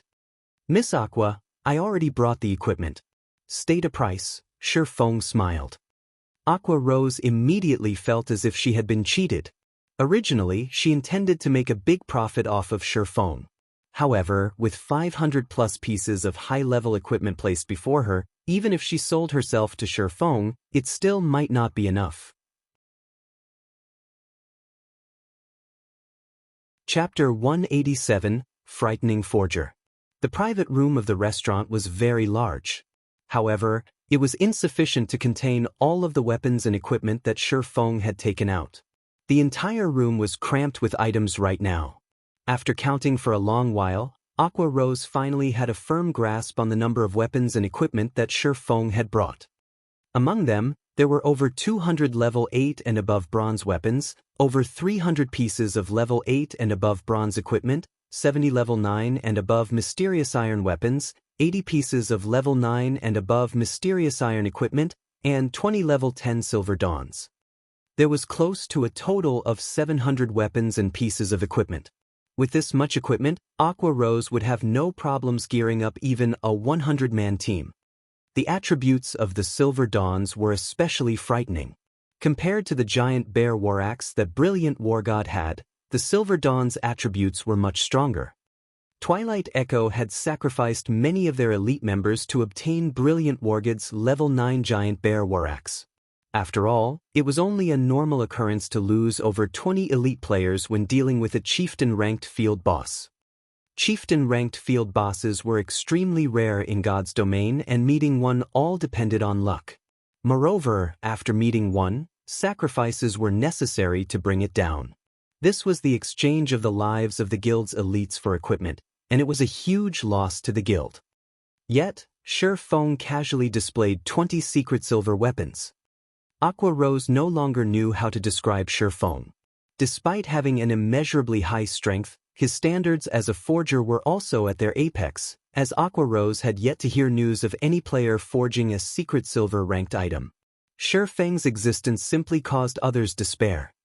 At the same time, Aqua Rose had finally come to an understanding of just how frightening a forger could be. If any guild could have a forger like Shifeng, that guild would not have to worry about trying to obtain equipment.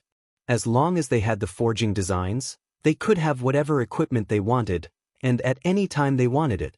There would be no need for them to waste tremendous effort to kill bosses. Moreover, killing an extremely powerful boss would only yield several pieces of equipment. On the other hand, as long as a forger had the materials, they could create as many pieces of equipment as they wanted. It was much faster and more convenient. Miss Aqua, you look a little pale. Are you all right? Shifeng looked at the dazed Aqua Rose, asking with concern. Me? As Aqua Rose regained her senses, she involuntarily wiped the sweat from her forehead. I'm fine. Why would I have any problems? Is it possible that Miss Aqua can't afford this many weapons and equipment? If this is so, just pick as many as you can. Shifeng could sympathize with Aqua Rose's situation. After all, even a first-rate guild could not buy up all this equipment in one go, not to mention Aqua Rose by herself. Master Black Flame, I want all of these items. However, can we carry out the transaction with credits? Otherwise, if I give Master Black Flame all of my gold coins, I would starve. Aqua Rose smiled bitterly. There were so many good items before her eyes, and it would be a sin not to gobble all of them up right now. What did the various large guilds lack the most? The answer was obvious: high-level weapons and equipment. Level 8 and above weapons and equipment just so happened to be what guilds lacked the most. Just a single piece of level 8 bronze equipment was worth well over 20 silvers on the market right now. Level 8 bronze weapons even sold for 30 silvers or more, while level 9 mysterious iron equipment was worth 50 silvers or more, and level 9 mysterious iron weapons sold for 80 silvers or more. As for the level 10 secret silver weapons, the silver dawns, they were priceless treasures, and not a single person out there would willingly sell one. If a price were truly to be set, with the silver dawn's attributes, at the very least, it would sell for 2 gold coins or more. 20 silver dawns would then equate 40 gold coins. That was nearly half of all the game currency Aqua Rose owned. Moreover, this was the lowest price for the silver dawn. That's fine as well. I'll just take these forging materials, in addition to 50 gold, to cover for a portion of the bill. You can pay the remainder using credits, Shi Feng spoke after giving it some thought. Aqua Rose hesitated for a long time. In the end, however, she gnashed her teeth as she agreed, saying, "All right, I understand." Hearing Shi Feng's words, Aqua Rose really wished that she could recruit Shi Feng. In just a few moments, Shi Feng had taken away a greater half of the gold coins she had earned after much effort. Aqua Rose felt extreme frustration in her heart. However, Aqua Rose suddenly discovered that she truly did not possess anything that could attract Shi Feng to her side. Regarding weapons and equipment, as a forger, Shi Feng did not lack any of these, to begin with. His money-earning capabilities were obvious. As for status, although he was simply a nobody right now, the moment the name of the Black Flame Forger spread, his status would become undeniably grand, earning the respect of others. The only thing remaining was a girlfriend. If Shi Feng did not have one right now, there were plenty of great beauties in Aqua Rose's elite team. Every one of them possessed beauty that could easily move one's heart, and their bodies were all curved in the right places. Plenty of men often tried to court these women. Aqua Rose would be rich if she could get one of her team's beauties to hook up Shi Feng. However, it would be unquestionably foolish if she asked Shi Feng this question right now. She could only wait until their relationship grew before digging for some hints. If Shi Feng knew the thoughts Aqua Rose had in her head right now, she would probably frighten him away. After all, who would have thought that the elegant and cheerful Aqua Rose could be so cunning? Very quickly, the two of them completed their transaction. Aside from obtaining the 43 gold's worth of materials from selling the equipment, Shi Feng also obtained an additional 50 gold coins and over 2 million credits. Just by striving for 3 short days, Shi Feng had instantly multiplied the 10+ gold he had initially spent by more than 10-folds. Shi Feng had made a huge profit from this trade. This time, regarding gold coins, Shi Feng had once again become the richest person in White River City. Meanwhile, Aqua Rose was also greatly pleased. With this many weapons and equipment, she could greatly strengthen her own legion and very quickly turn it into the #1 legion in Twilight Echo. At that time, her right to speak would also grow, while those elders would no longer dare speak nonsense in front of her. Master Black Flame, let's schedule next trade for 4 days from now. It just so happens to coincide with the day the Blackwing auction will be held. What do you think? Without realizing it, Aqua Rose treated Shi Feng as a good friend now. Alright. I can also save the number of uses left on the pass. Shi Feng nodded in agreement. He had earned simply too much this time. He also needed quite some time to forge new weapons and equipment. Now that Aqua Rose had yet to obtain additional Blackwing City passes, it was also beneficial to have a time extension. Soon after, the two parted ways. Shi Feng then went to purchase more frost grenades. This time, he bought a full stack of 200 intermediate frost grenades for 18 gold. He also bought 5 stacks of 1,000 basic frost grenades for 13 gold, 50 silver. In just a short moment, he had spent 31 gold, 50 silver.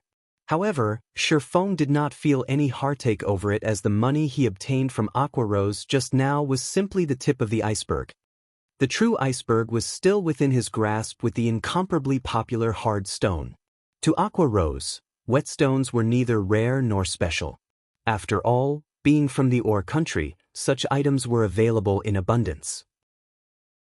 The number of forgers there was as plentiful as the hairs on an ox, so they were not particularly desperate for such items.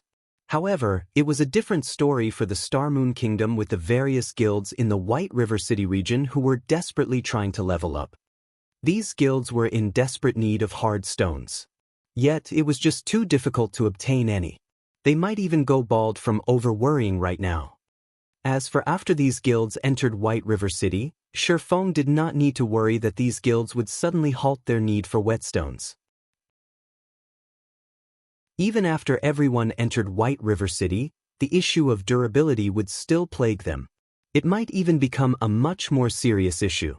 Hence, Shi Feng did not worry in the slightest that he could not sell his hard stones. He merely had to decide at what price he would sell them for. Just as Shi Feng was about to return to White River City, Blackie suddenly sent news. "Brother Feng, this is not good. Right now, all of the guilds within the White River City region are looking for you. They say that if you do not give an explanation on the official forums, all the guilds within the White River City region will add us to the wanted list.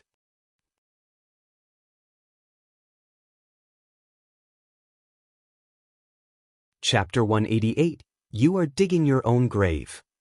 After reading Blackie's message, Feng was confused. Why would the guilds within the White River City region suddenly look for trouble with them for no reason? Moreover, they even wanted an explanation. What did they want him to explain? However, Feng did not pay further attention to this matter. It would be better for him to get the details after he returned to White River City. Hence, he took out the 7 Luminaries crystal, teleporting to White River City. Level 10 Monster Area, White Sand Ruins. A 40-man elite team was currently clearing Level 10 desert twin-headed snakes. Every member of the team took action in an organized fashion, and very quickly, the team dispatched all of the tens of desert twin-headed snakes, turning them into an abundance of EXP. This elite team belonged to the Guild Martial Union, chased out of Red Leaf Town by Feng. Meanwhile, the leader of this team none other than Unstable Devastation. Boss Unstable, the deed is done. I've already told them the conditions, pros and cons. At that time, we'll share the secret Feng used to reach level 10 quickly. Currently, there are a total of 8 unrated guilds that have agreed to enter our little alliance. An assassin came running, reporting. Good, you've done well. Unstable Devastation laughed with a smirk on his face. He then said confidently, Feng, you are the one courting death. You actually dared ignore my words. Now, the entire White River City region has discovered the leveling secret you used to reach level 10. I've also established my own alliance. Whether you reveal that leveling secret or not, you will be finished. When Feng had utterly rejected him, Unstable Devastation had been sent into a daze for a long time. He did not think that Feng would act so decisively. However, since Unstable Devastation could not control Feng through threats, he could only use a more strenuous method to deal with Feng, publicizing the matter about this secret to all of the other guilds. Now that the competition between the various large guilds was so intense, every one of these guilds worked towards swiftly raising their members' levels to level 10. Meanwhile, Feng possessed a leveling secret that could allow these guilds to achieve such a feat, so these various large guilds would naturally want it. After all, while the other guilds still worried over the matter of reaching level 10, Feng's entire team was already level 10 and currently developed themselves further in White River City. Their situations were worlds apart. Currently, Feng's team occupied all of the resources available in White River City. With that access, they could increase the gap even further. By the time the majority of the players in the White River City region entered White River City, Feng's team may already occupy all the high-level resource areas available in the city. How were other players supposed to mingle in White River City then?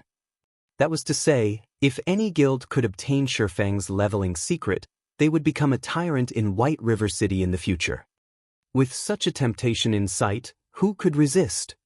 Not to mention, Feng was merely an independent player.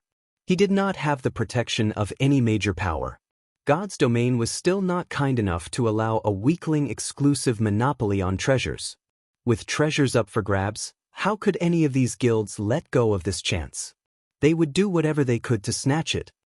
As for obtaining the leveling secret through fair trade, it was an impossible notion. After all, the initial criterion for a fair trade was that both parties had to be of equal power. How could a single independent player possibly equal a large guild? If Feng did not obediently hand the leveling secret over, there would only be a single ending for him, death. However, even if he handed it over, death would still be the only thing awaiting him. This was the sorrow of weaklings. At this moment, even Unstable Devastation pitied Feng. However, who told this fool to refuse his kind suggestion? White River City, Trade Area, Bank. The moment Feng returned to White River City, he immediately emptied all of the forging materials he had on him into the bank. Seeing over 10,000 slots of his warehouse full to the brim, Feng could not help but grow emotional. After all, in his previous life, he did not possess such a rich and spectacular warehouse. He wondered just how much money he could make if he sold all of these items. At the very least, it should be enough to serve as his guild's reserve funds. In actuality, Feng's current fame could allow him to establish a guild easily. However, Feng chose to do it surely, but steadily. He should first deal with the welfare of the guild. After finishing that, the guild he established would shock the world, and no power out there would be able to touch them. Even if those third-rate and second-rate guilds wished to suppress his guild, they could not stop his guild's swift development. After all, his guild would already possess a sturdy foundation and huge funding at that time. A small skirmish would not easily destroy it. After he finished tidying up his warehouse, Feng opened his system message log, taking a look at what was actually going on. Previously, to prevent unstable devastation from disturbing his trade, Feng had set his system communication and messages to prevent strangers from disturbing him. However, he did not think that so much would occur during the time he did so. Compared to when he entered White River City, the messages he now received exceeded 10,000. Independent players had sent a majority of them, while various guilds had sent the minority. After reading a few of these messages, Feng managed to grasp the general gist of what these players wanted. A majority of these players wanted to privately purchase his strategy of quickly reaching to level 10, while a minority of them directly demanded that Feng hand the strategy over. Naturally, this minority consisted of guild representatives. Every one of the words in their messages contained force. Although they did not use threatening words, their intent was unmistakable. They told Feng to do whatever he saw fit, but he would have to take responsibility for the consequences. Meanwhile, the demand for an explanation posted on the forums was also the doing of these guilds. They were clearly trying to force him into a corner. Fortunately, however, the guilds that had directly suggested that Feng hand over the leveling strategy were all unrated, without a single rated guild among them. Unstable devastation. Feng's brows wrinkled, a chilling battle intent shone in his eyes. This was a scheme concocted by Unstable Devastation in order to push him down to a hell beyond salvation. From the experiences in his past life, Feng clearly understood a single matter. A hungry ghost could never devour enough. Even Shadow is trying to have a part in this? Feng found a new post on the forums.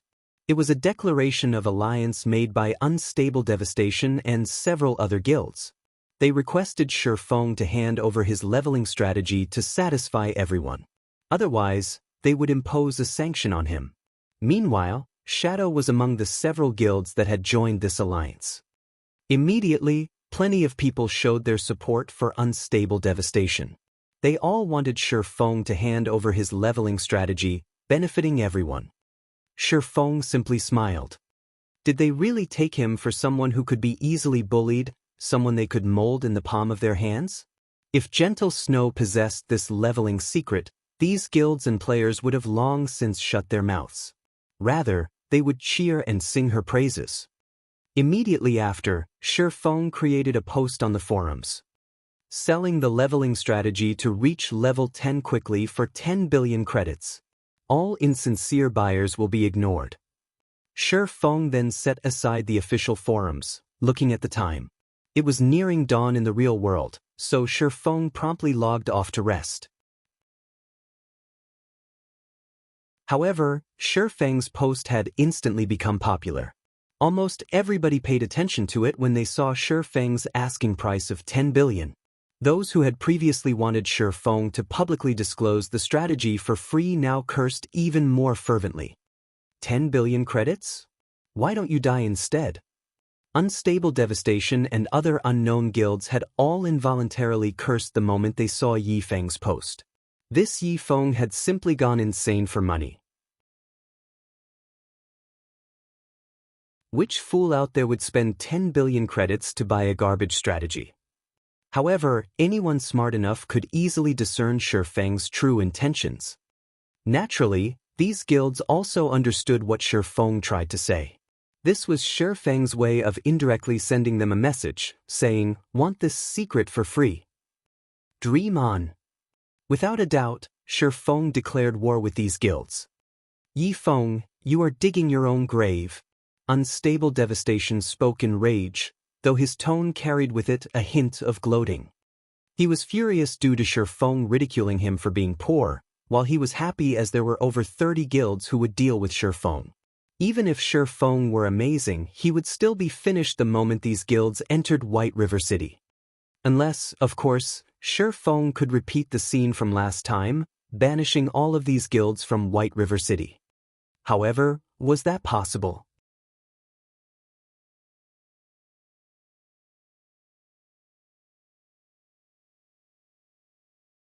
Chapter 189, Berserked Market. Shortly after Shi Feng logged off, the post Shi Feng had left on the forums became instantly popular. One view became 10, 10 became 100. Players had strong gossiping hearts, so they would not miss out on this good show. Within a short 20 minutes, almost all players within the White River City region had discovered this matter. The guilds that had demanded the leveling strategy from Shi Feng were all enraged. "Crap. Find all of the information about that little bastard for me. Not only am I going to kill him back to level 0, but I'm also going to kill all his friends back to level 0. Since he dares humiliate Ghost Wheel, he can forget thinking of mingling in God's domain any longer." Sleeping Bones, the guild leader of Ghost Wheel, was furious after listening to his subordinate's report. Although Ghost Wheel was an unrated guild, they were still a large guild with over 5,000 members. Yet, a lone, independent player looked down on them. How were they supposed to show their faces in public in the future if they took this lying down? "Leader, I've already investigated him," an elementalist said. "Speak. Since he dares look down on Ghost Wheel, I can't retain the name Sleeping Bones if I don't kill all of his friends back to level 0. Sleeping Bones bellowed. "That Yi Feng is an independent player, and I've confirmed that he has 8 team members. Aside from them, Yi Feng also has a good relationship with Stabbing Heart, the vice leader of the Assassin's Alliance. Rumor also has it that he has a very close relationship with the Snow Goddess, Gentle Snow, as well," that elementalist answered. Sleeping Bones suddenly fell silent. Was this a joke? If they dared to actually kill Stabbing Heart of Assassin's Alliance and Gentle Snow of Ouroboros, then the day they entered White River City would be the day Ghost Wheel disbanded. "Forget it. I, Sleeping Bones, am a magnanimous person. We'll just stick to killing Yi Feng and his teammates, lest we want other people to start gossiping about us." "Roger. Guild leader is the wisest." At the same time, the other guilds that did not have a clear understanding of Shi Feng began their investigations about him. They were prepared to properly deal with him the moment they entered White River City. Meanwhile, on the forums, players were currently discussing this incident.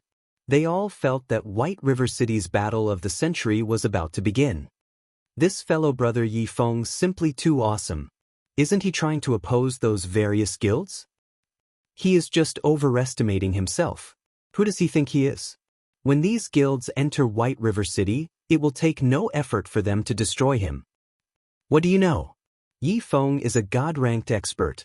Previously, he turned Martial Union upside down, while Martial Union could do nothing against him. They were even chased out of Red Leaf Town. Now, Yi Feng is even facing off against so many strong powers. He is truly my generation's role model. What's so amazing about that? I could do it as well. Don't forget, that incident happened in a town. The various large guild strength scattered. How many members could they possibly have in a single town? It was only natural that they were defeated. There were many players browsing the forums. However, a majority of them did not feel optimistic about Shi Feng's chances. They were especially confused about Shi Feng's actions. Just how stupid could Shi Feng be to actually dare taunt the guilds? Was he not afraid of these guilds taking revenge and killing him back to level 0? Along with the growing intensity of the discussions, the so-called God-ranked expert had also become a courageous fool. Many started ridiculing Shi Feng. Just when the forums reached their zenith, Shifeng's White River City Guidebook post revealed itself the moment the preset time arrived. The post's appearance caused a massive ripple effect. The White River City Guidebook was undeniably what various large guilds needed the most right now. A few level 9 independent players also urgently needed it. If these players had the White River City Guidebook, they would not have to spend a large amount of time exploring the city. They only needed to refer to the guidebook to learn what they needed to know. Compared to the heavenly price of 10 billion for a single leveling strategy, using 20,000 credits to purchase a luxury version of the White River City Guidebook was unquestionably a lot cheaper. It was practically the price of cabbage. Also, the cheaper, simplified version only sold for 300 credits. These various guilds and players could easily accept that price. However, afraid of Shifeng's trickery, a large majority of the guilds chose to purchase the simplified guidebook, taking a look at it before making further decisions. After all, they could afford a loss of 300 credits. As for the players that wished to develop themselves in God's domain, they all grew extremely curious about White River City, a fascinating city. They wished to experience it in advance. So many players had gnashed their teeth as they bought the simplified guidebook. Within half an hour, the simplified version of the White River City Guidebook was like a best-selling novel. Sales of the guidebook continuously increased, and before anyone knew it, over 5,000 copies had already sold.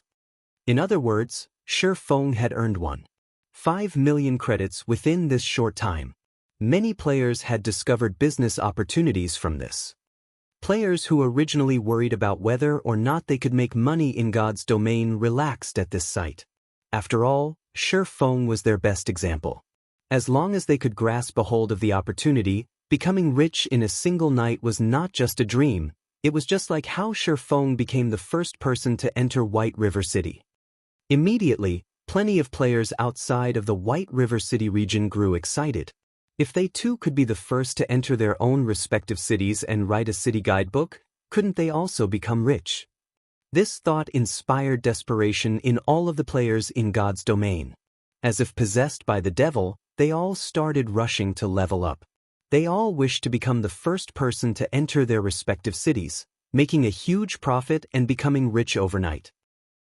Meanwhile, in the trade market of the entire Star Moon Kingdom, the popularity of whetstones had instantly soared.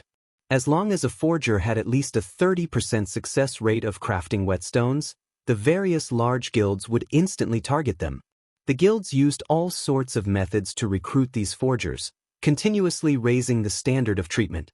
As a result, these forgers earned salaries comparable to the white-collar workers in the big cities. Such a result inspired other players to become forgers. However, forging materials were utterly necessary if one wanted to hone their forging skill. Like adding fuel to a fire, this new situation instantly ignited a blazing inferno that raged through all of the Star Moon Kingdom.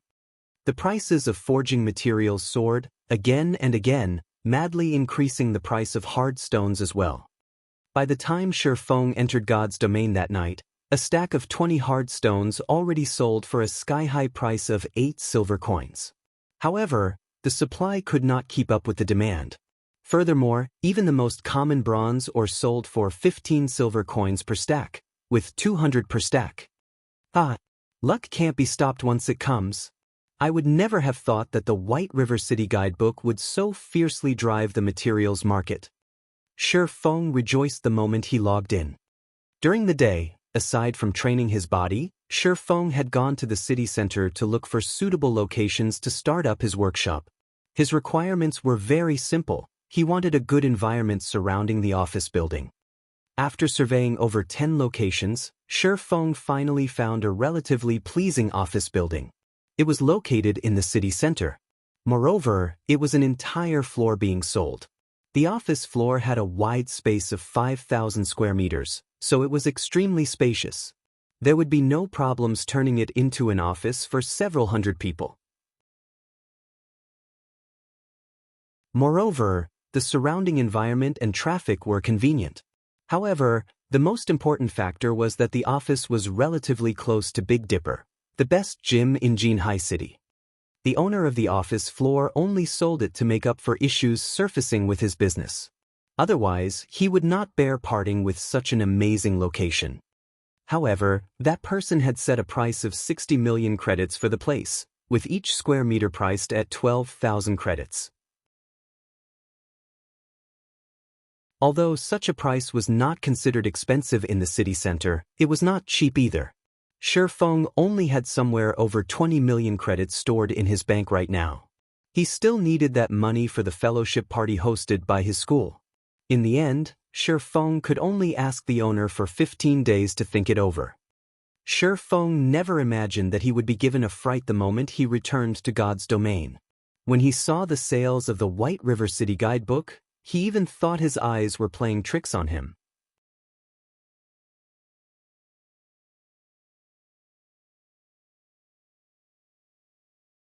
Chapter 190, Taking Precautions. Shi Feng had already received attention since the problem of the leveling strategy cropped up. Now that he had priced the leveling strategy at a shockingly high price of 10 billion credits, he was once more pushed into the spotlight. Hence, it was only natural for the White River City guidebook to receive everyone's attention the moment it appeared.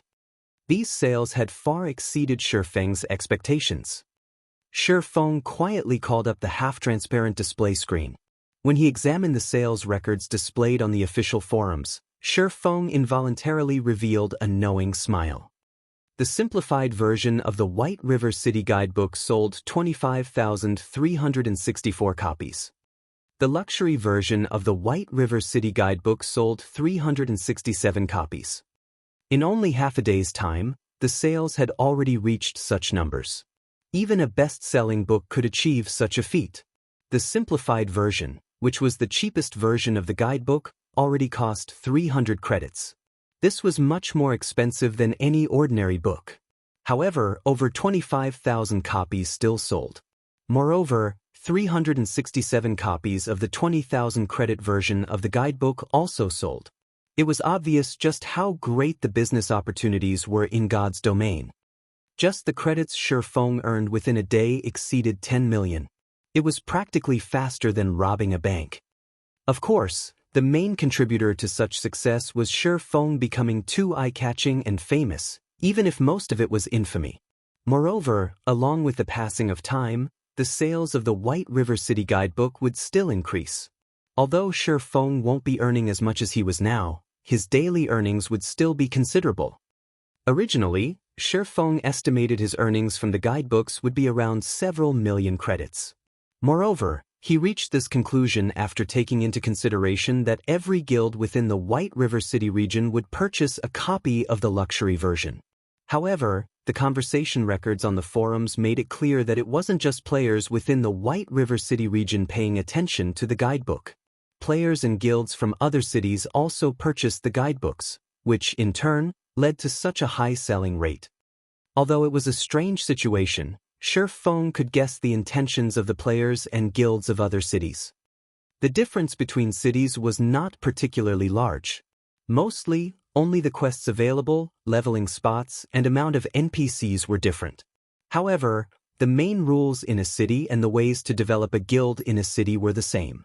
As long as they bought the White River City guidebook, they would understand the basic rules of their respective cities.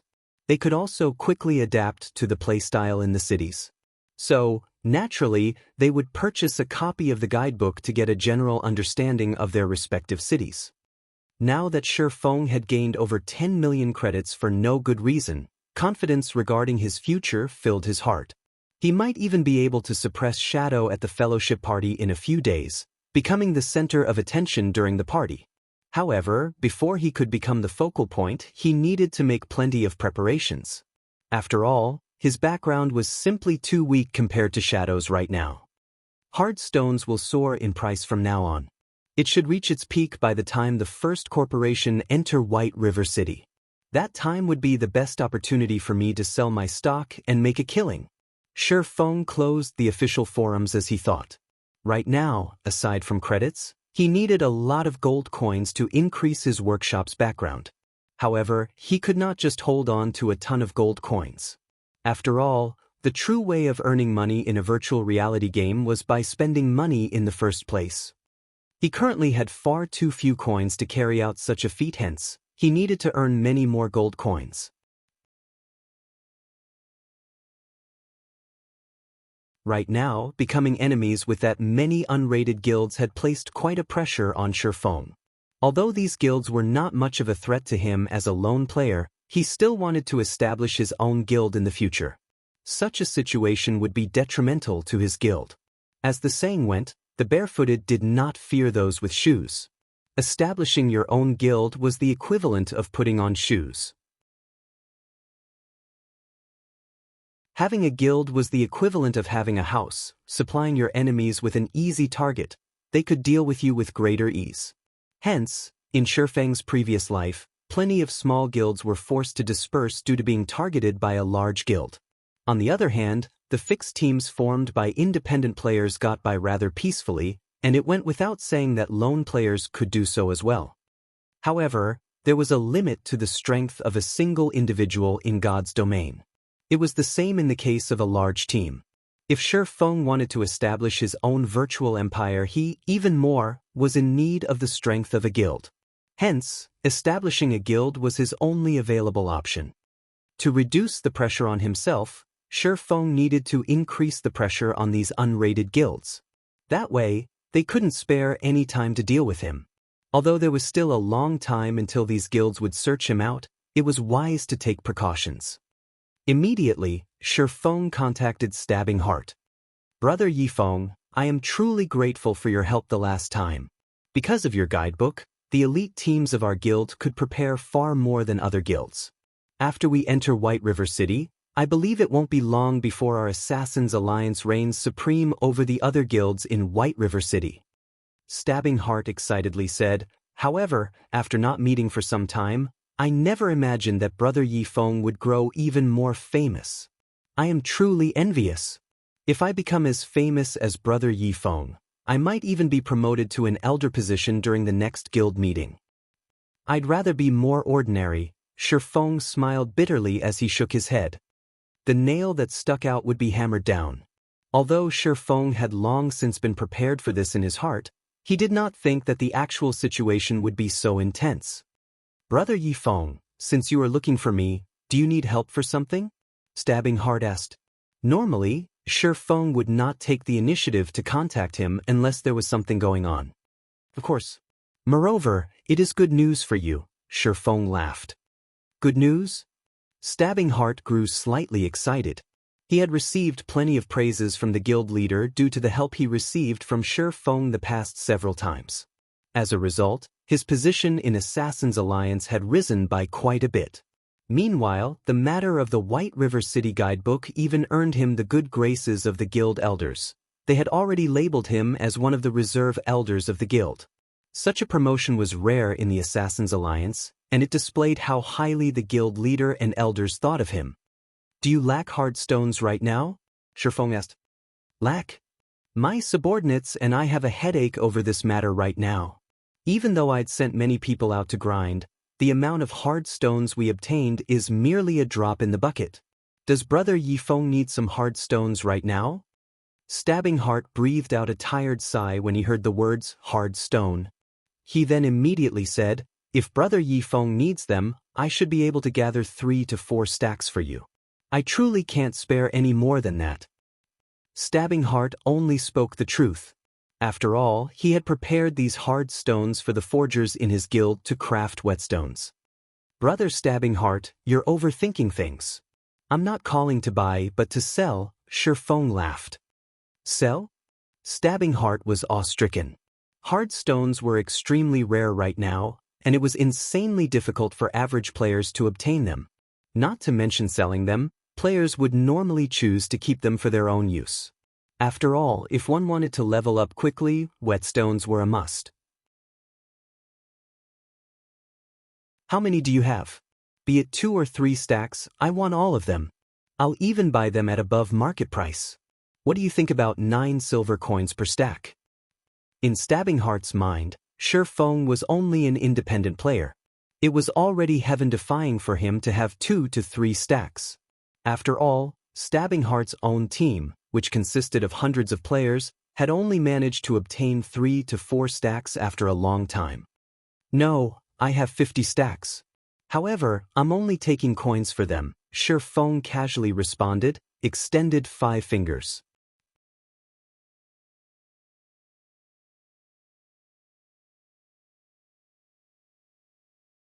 Chapter 191, Star Moon's Big Ten. Stabbing Heart immediately froze in shock when he heard that Shifeng had 50 stacks of hard stones. The entire Assassin's Alliance could not even manage to gather up 5 full stacks. Yet Shifeng said he had 50. If 50 stacks of hard stones were used to craft whetstones, even if the forgers crafting them had slightly lower success rates, it could allow all the elite players in the Assassin's Alliance to reach level 10, entering White River City. Brother Yifeng, you're not tricking me, right? Do you really have 50 stacks? Stabbing Heart asked doubtfully. It was not that he did not trust Shifeng, but this number was simply too huge. Even a first-rate guild in a town could not offer up that many. It would be impressive if they could even gather 6 to 7 stacks. Naturally. Since when have I joked around before? Shifeng shook his head, laughing. The reason Shifeng offered Stabbing Heart this many hard stones was not purely to earn coins. A large part of the reason was to assist the Assassin's Alliance in entering White River City and starting their development at an earlier date. After all, the Assassin's Alliance's main forces were all stationed around the few cities near White River City. As long as the Assassin's Alliance grew stronger, with his relationship with Stabbing Heart could help him suppress and stamp out those unrated guilds. That way, these guilds would be too busy dealing with the Assassin's Alliance to pay any attention to him. Originally, Shifeng had wanted to sell some hard stones to Gentle Snow as well. However, Gentle Snow's team was simply developing too quickly. They had managed to reach level 10 in only half a day's time, and at this time, all the elite members of Ouroboros had already arrived at White River City. Naturally, they would not need his help anymore.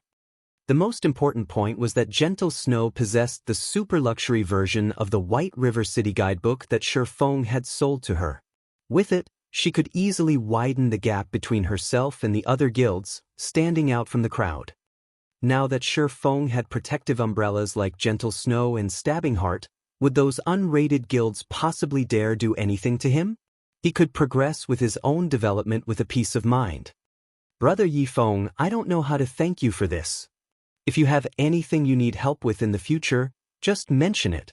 If it is something that I can help with, I will give it my all. Stabbing Heart was extremely touched right now. In his heart, he had already taken Shifeng as his good brother. However, for gold, 50 silver was not easy to obtain. He needed some time to gather the liquid funds from the other towns and collect some from the money farming team. Although it was a large expenditure, with 50 stacks of hard stones, Stabbing Heart could allow the team in Red Leaf Town to be the first team, out of all the other team in the Assassin's Alliance, to enter White River City. At that time, he would receive a promotion in the guild once more. He might even become an elder of the Assassin's Alliance. Meanwhile, such an achievement was only possible due to Shifeng's help. Although Stabbing Heart felt slightly ashamed of himself for not being of great help to Shifeng, he had already decided that, once he entered White River City, he would fully support Shifeng. Whoever dared to go against Shifeng would go against him as well. When will you send someone over to Red Leaf Town to conduct the trade? Shifeng asked. As long as you are free, any time is good, Stabbing Heart answered. All right, I have something I need to ask you.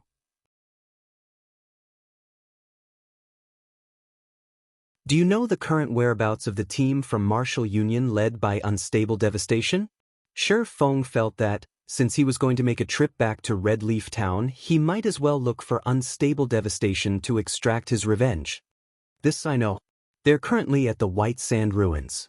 Are you planning on taking revenge on them? I'll call some men over to go with you. They have quite a few of players on their side, so it would be dangerous for you hunt them by yourself. Stabbing Heart was slightly surprised. He did not think that Shifeng would take revenge so quickly. Moreover, he was even going to deal with the elite team led by Unstable Devastation directly. After all, that elite team formed after unstable devastation merged the elite teams from 5 different towns. The number of elites in that team even far exceeded that of Stabbing Heart's own elite team, so it would not be easy to deal with them. Thanks, but I wish to deal with my own matters by myself. Let's meet up in front of Red Leaf Town's bank in 20 minutes. Shi Feng thanked him. Alright, I'll send some men to investigate Martial Union's exact location. At that time, I'll pass on their exact whereabouts to you along with the 4 gold, 50 silver. Stabbing Heart naturally knew of the arrogance of an expert, so he did not pursue the matter. Otherwise, if he were to find trouble with Martial Union without Shi Feng's agreement, he might even incur Shi Feng's ire. 20 minutes later, Shi Feng arrived in front of the bank in Red Leaf Town. Hello, Big Brother Yifeng. I am Coco from the Assassin's Alliance. Big Brother Stabbing Heart sent me here. Here is the grinding location of Martial Union's elite team. A pure and pleasant-looking female elementalist walked over, her eyes sparkling as she looked at Shi Feng. After all, the Shi Feng before her was the god-ranked expert of Red Leaf Town that everybody knew about. He was a person that even team leader Stabbing Heart of Red Leaf Town treated with respect. Most importantly, Shi Feng was good friends with the snow goddess that she admired greatly. There was absolutely no chance for a normal lifestyle player like herself to come into contact with such a legendary figure. She was only here today to conduct a trade because the other forgers in the guild were too busy, while she was a newly recruited forger in the guild. Only, she did not think that she could meet such a great character. Shi Feng glanced at this girl, and his expression immediately froze. Cream Coco, wasn't she that famous master forger of Star Moon Kingdom? As one of the 10 great master forgers in Star Moon Kingdom, Cream Coco was a forging genius who was the closest to becoming a grandmaster forger. Her talent was almost comparable to that of Celiora of White River City. She was both a beauty and a forging genius. Plenty of first-rate guilds had willingly offered her an annual salary of hundreds of millions to recruit her. Unfortunately, she rejected them all, one after another, as she wanted to stay in the third-rate guild, Prayer Temple. Rumor had it that she had done so to repay a debt of gratitude, as Cream Coco was relatively clumsy during her early days, causing her success rate to be abysmally low. Due to her clumsiness, plenty of guilds had refused to accept her. In the end, Prayer Temple was the only guild that had accepted and nurtured her, so she did not wish to leave them. Unfortunately, even with such a genius master forger in their guild, Ouroboros still destroyed Prayer Temple in the end. As a result, Cream Coco chose to join World Dominators, a first-rate guild in direct opposition of Ouroboros, to take revenge on the first-rate guild. However, why was Cream Coco in the Assassin's Alliance right now? Shi Feng was slightly confused, as Prayer Temple's main force was not located in White River City, but in the capital city, Star Moon City. It was also the reason why Ouroboros destroyed them.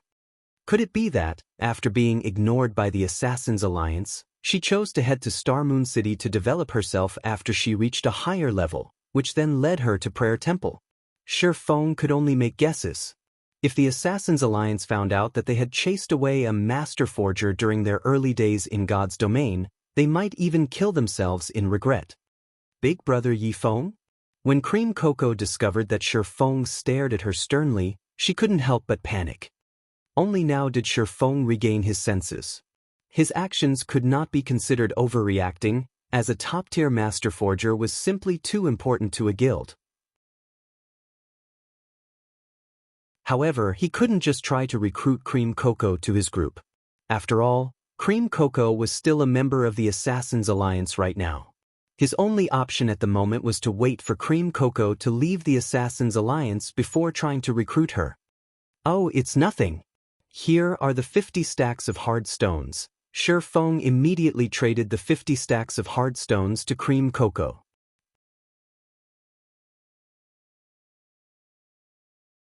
When Cream Coco saw the 50 stacks of hard stones in her trade window, her eyes widened in shock.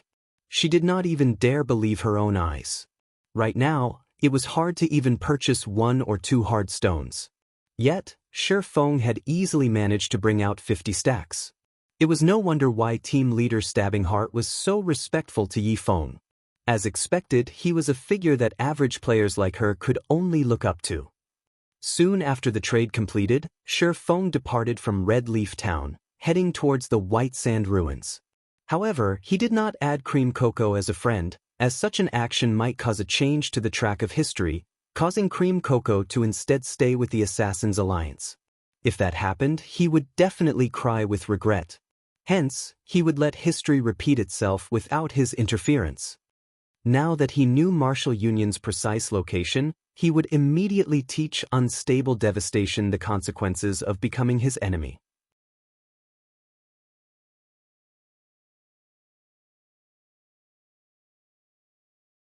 Chapter 192, Wild and Domineering. White Sand Ruins, as a key location for players to reach level 10, the level 9 players from the surrounding towns would naturally come here to level up. Not only did this place possess level 10 monsters, which were a better source of EXP, there were also plenty of quests in this region. Moreover, a majority of them rewarded high amounts of EXP, and some high-level quests even gave out bronze-ranked or above equipment. It was especially true for the newly discovered Stonemer town. It was practically a heaven for players.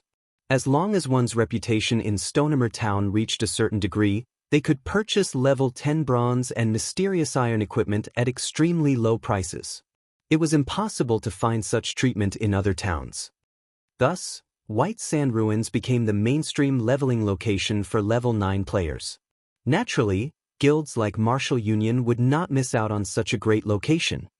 Ever since Shi Feng had killed Unstable Devastation in Red Leaf Town, Unstable Devastation had immediately escaped to this place to level up. After a period of hard work, Unstable Devastation had finally managed to get back to level 9. He was also not far from reaching level 10. Yi Feng, just you wait. The day our alliance of guilds enter White River City will be the day of your funeral. Unstable Devastation silently cursed as he killed a level 10 three-tailed scorpion.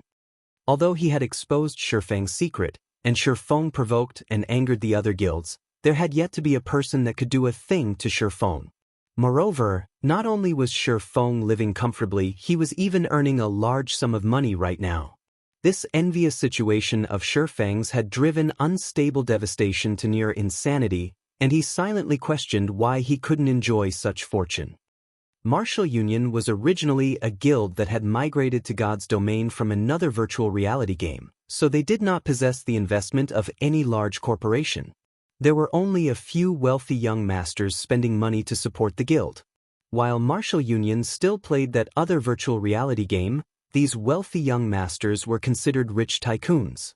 They could casually spend up to several 100,000 credits, allowing the Martial Union of those days to take the gaming world by storm easily.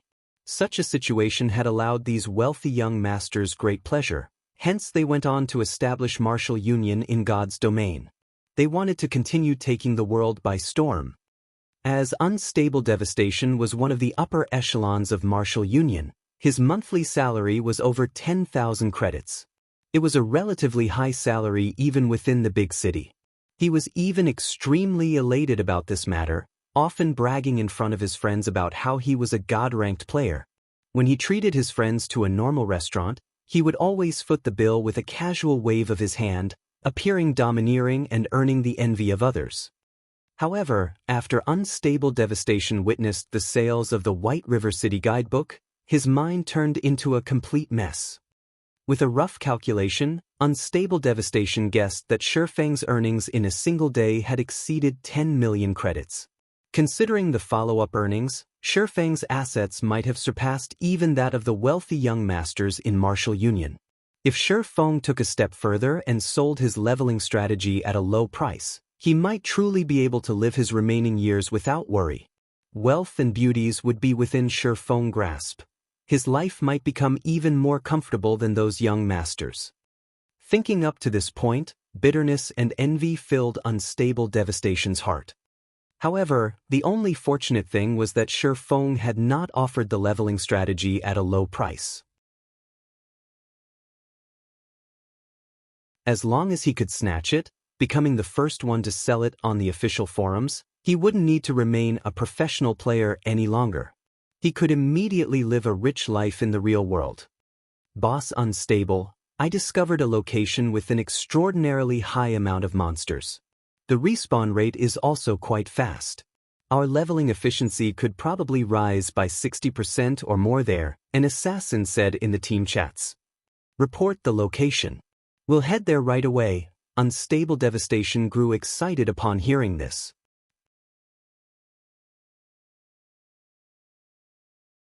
Right now, there were simply too many players in the White Sand Ruins, while the number of monsters was far from enough for them to grind.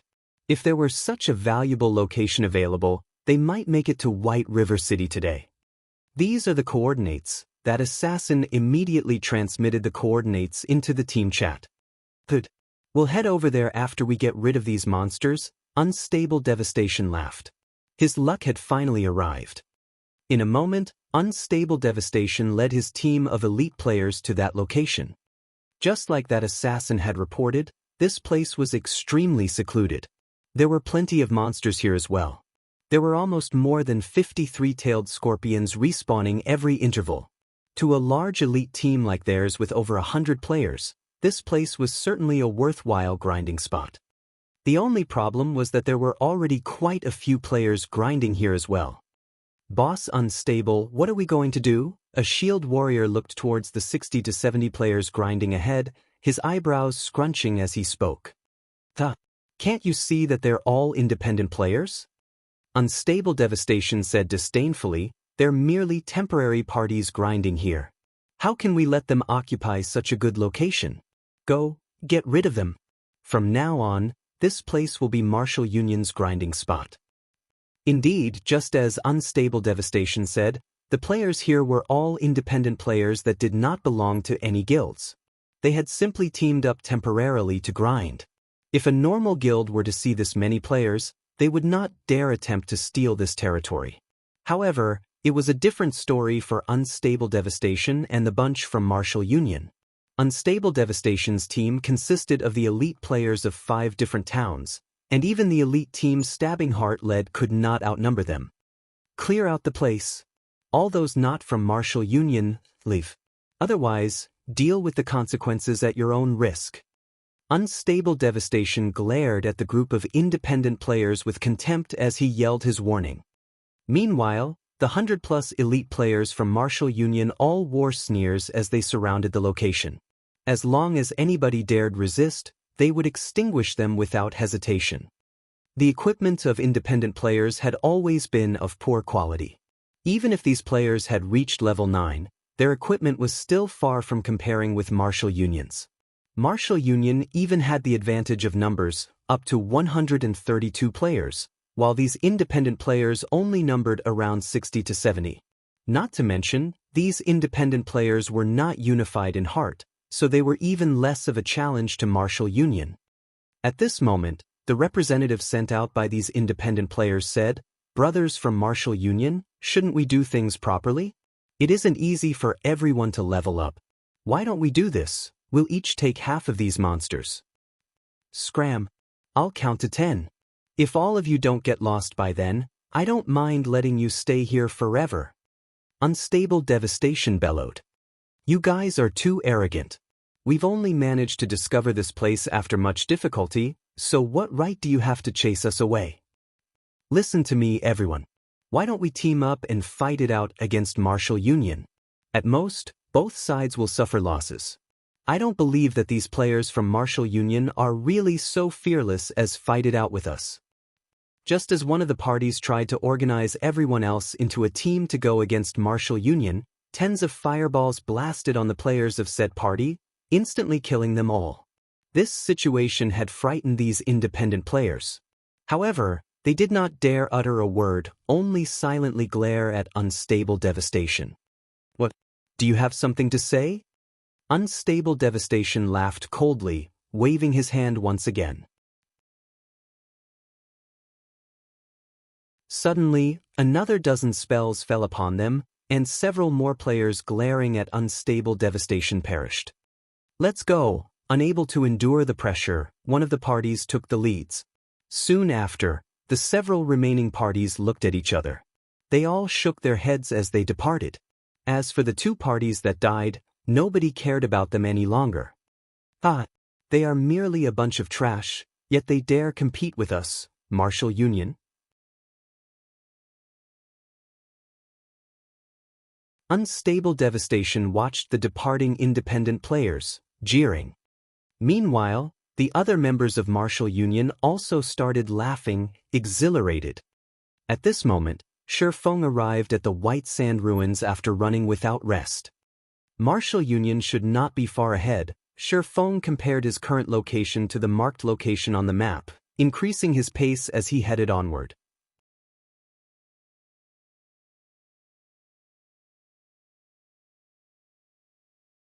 Chapter 193, Holy Grail Knights. When Shifeng arrived at the location Stabbing Heart had provided, he couldn't even find a shadow of Martial Union. Where are they? Shifeng surveyed his surroundings. Aside from a dozen or so three-tailed scorpions, not a single player occupied this flat, sandy area. Was there an error in the information Stabbing Heart gave me?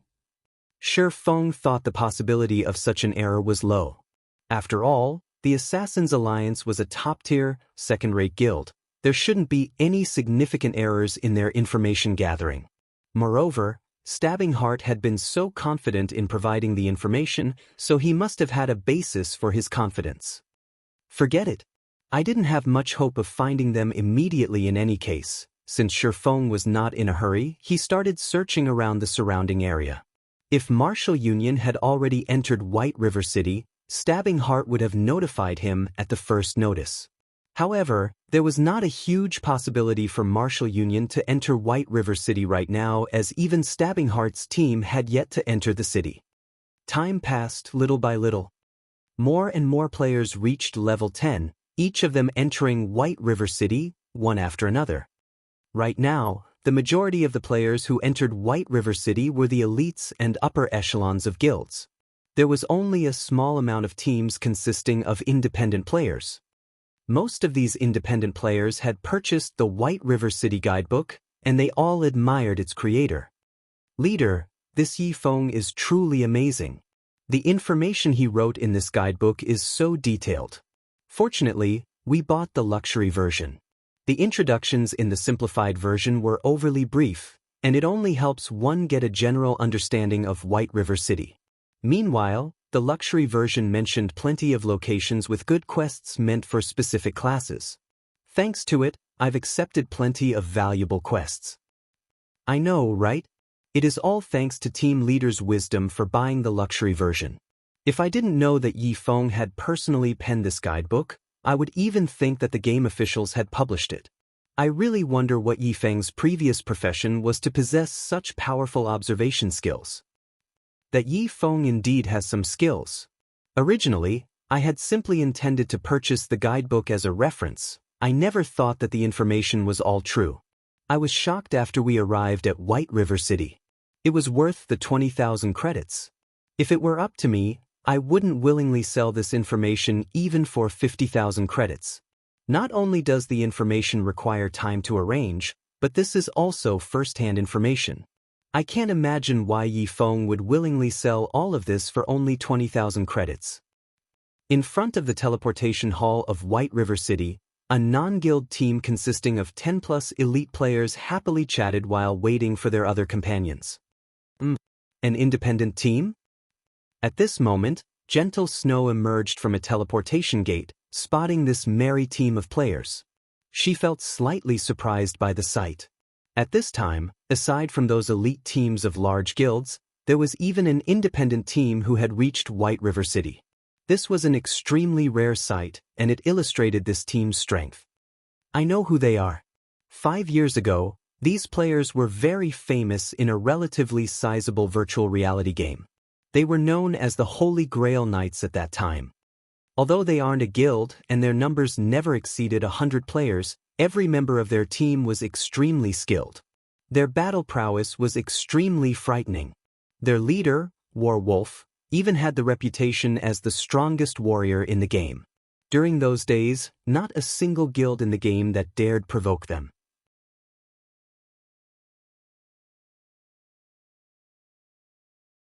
However, for reasons unknown, their team disbanded, and plenty of their members stopped playing the game. The remaining players then went on to become the upper echelons or core members of first-rate and second-rate guilds.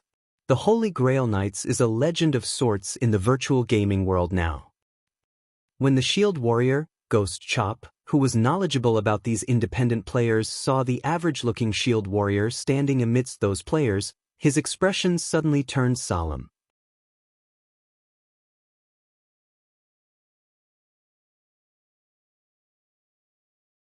This person was indeed Warwolf, the past team leader of the Holy Grail Knights. Back in those days, Ghost Chop had admired and respected this man. Thus, he chose to play as a shield warrior as well. He then turned to Gentle Snow, slowly starting his recollection. I see, Gentle Snow could not help but notice Warwolf. 5 years ago, she had yet to experience virtual reality games. Hence, she did not know that such a person had existed. Snow, are you thinking of recruiting him into Ouroboros? Zhao Yueru asked with a smile when she noticed Gentle Snow's moved expression. Although this person seemed to lack spirit at first glance, he seemed as deep and profound as an ocean at the same time. Moreover, the equipment he's wearing is all mysterious iron rank, though his weapon slightly lacks as it is not secret silver rank. However, it should be extremely difficult for an independent team to have such a geared shield warrior, so it clearly displays how powerful the members of this team are. Meanwhile, a team leader capable of leading such a team is not a simple character. If we can recruit him, it should be of great help to our future dungeon raids. Gentle Snow did not directly deny Zhao Yueru's question. Her previous intentions of recruiting Shifeng as a subordinate were already dashed. Unfortunately, she could not see through Shifeng, as Shifeng's entire being was shrouded in mystery. The guidebook he had sold her further solidified this fact. She was greatly shocked when she arrived at White River City. Using the luxury version of the guidebook as a comparison, Gentle Snow came to fully understand the value of the exclusive guidebook Shifeng had sold to her. If the other first-rate guilds discovered this guidebook, they might even start an all-out war with Ouroboros to snatch it away. Gentle Snow had estimated the true value of this guidebook to be 5 million credits or more. After all, within the super luxury guidebook, there was information pertaining to the problems one would usually face when developing a guild. The guidebook also touched on the topic of how to develop and strengthen a guild. Moreover, it mentioned the daily quests available that could raise a person's reputation in White River City. Such information could allow them to surpass the other guilds greatly, and that was not something that could be purchased with a measly 5 million credits. Even now, Gentle Snow did not dare reveal this information to any other person. She did not wish to bring a calamity upon herself. Due to this reason, Gentle Snow had become fully aware of just how much of a danger Shifeng was. If she was already in so much danger just by becoming friends with him, what kind of consequences would she have to face if she accepted him as her subordinate? Gentle Snow no longer dared dwell on the consequences. Shifeng's provocation of tens of guilds presented a prime example. Fortunately, they were all unrated guilds as the leveling secret did not hold much attraction to the true major guilds. After all, the upper echelons of these guilds knew many secrets, and they had a great understanding of God's domain. These guilds were much stronger than those half-assed, unrated guilds. There were no bugs in God's domain. Even if there were one, the system would discover and correct it immediately. If there truly were a leveling secret, the only possibility was killing monsters of a higher level or carrying out high-level quests to obtain massive amounts of EXP. Only experts or players with exceptional equipment could achieve the former. As for the latter, it was clearly an unrepeatable situation because such high-level quests would have great limitations and rarity. Not everybody could receive such quests. They might even be rare or unique quests. Thus, all of the rated guilds did not have a particular interest in this secret that was not really a secret.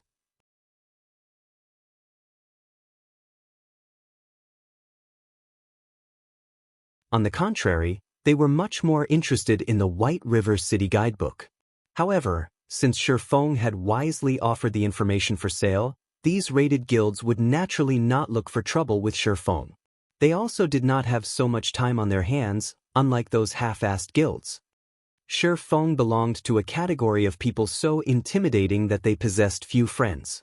To put it another way, without sufficient strength, friendship with Shi Feng was an extremely dangerous endeavor.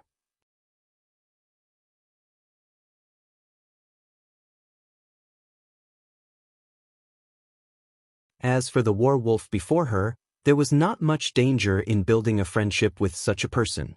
Moreover, with such great strength, it would be an utter loss not to recruit him. Go.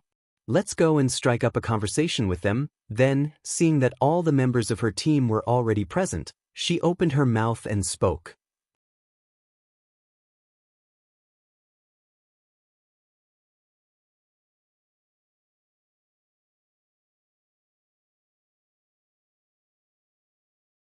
Chapter 194, Flame Demon. White Sand Ruins. Martial Union is simply too much. They don't respect any of us independent players at all. When I grow stronger, I'll take revenge on those bastards. Shut up. Didn't you see Martial Union kill those other two parties simply for speaking up? We can't do anything about this. We aren't as powerful as they are, so we can only give way and take a step back. If I was a member of a third-rate guild, I don't believe that Martial Union would dare kick us around like they just did. Leader, why don't we just join a large guild? With our current technique standards, we should be able to join a large guild. A guild, is it? Indeed, we should consider it. However, let's talk about this after we enter White River City. The Assassins Alliance is currently the strongest guild in Red Leaf Town, but when we get to White River City, the Assassins Alliance would only rank above average at best. There are still a bunch of first-rate guilds we can choose from. One of the six-man party's Martial Union had chased away started a discussion as they searched for a new grinding location. They had experienced, firsthand, the strength and usefulness of a guild.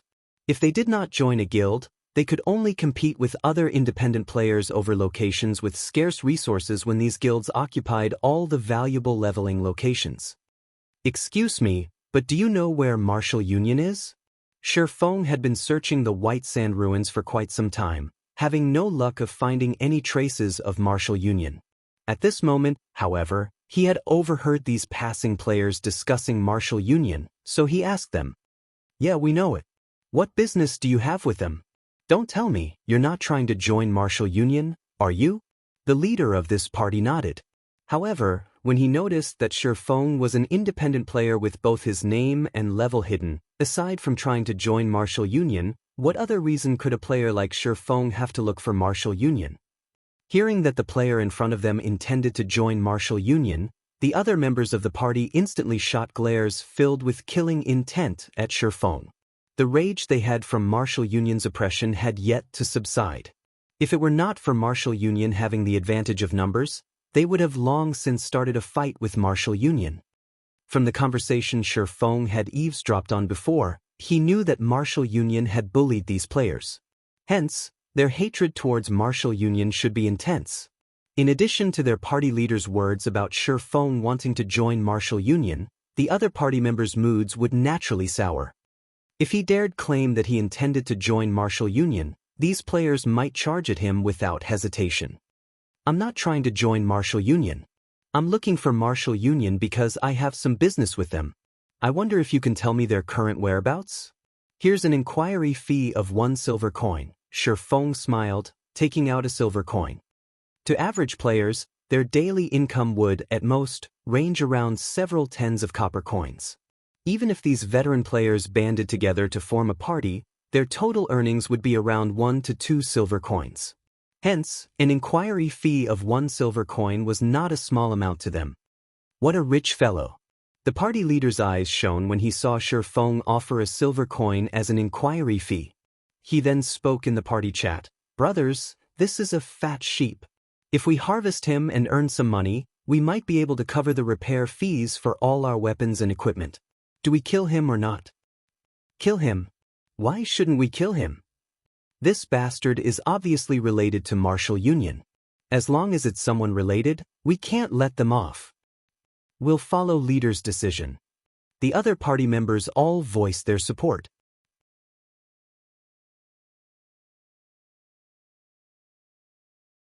It seems that this fellow has a deep connection with Martial Union. Martial Union had badly tormented us few brothers, and rage still fills our bellies. Since you have some connections with Martial Union, and you are so rich, shouldn't you pay us some compensation in place of Martial Union? We don't want a lot. Just leave behind 20 silver coins and all of your equipment, then I'll tell you Martial Union's location. How about it?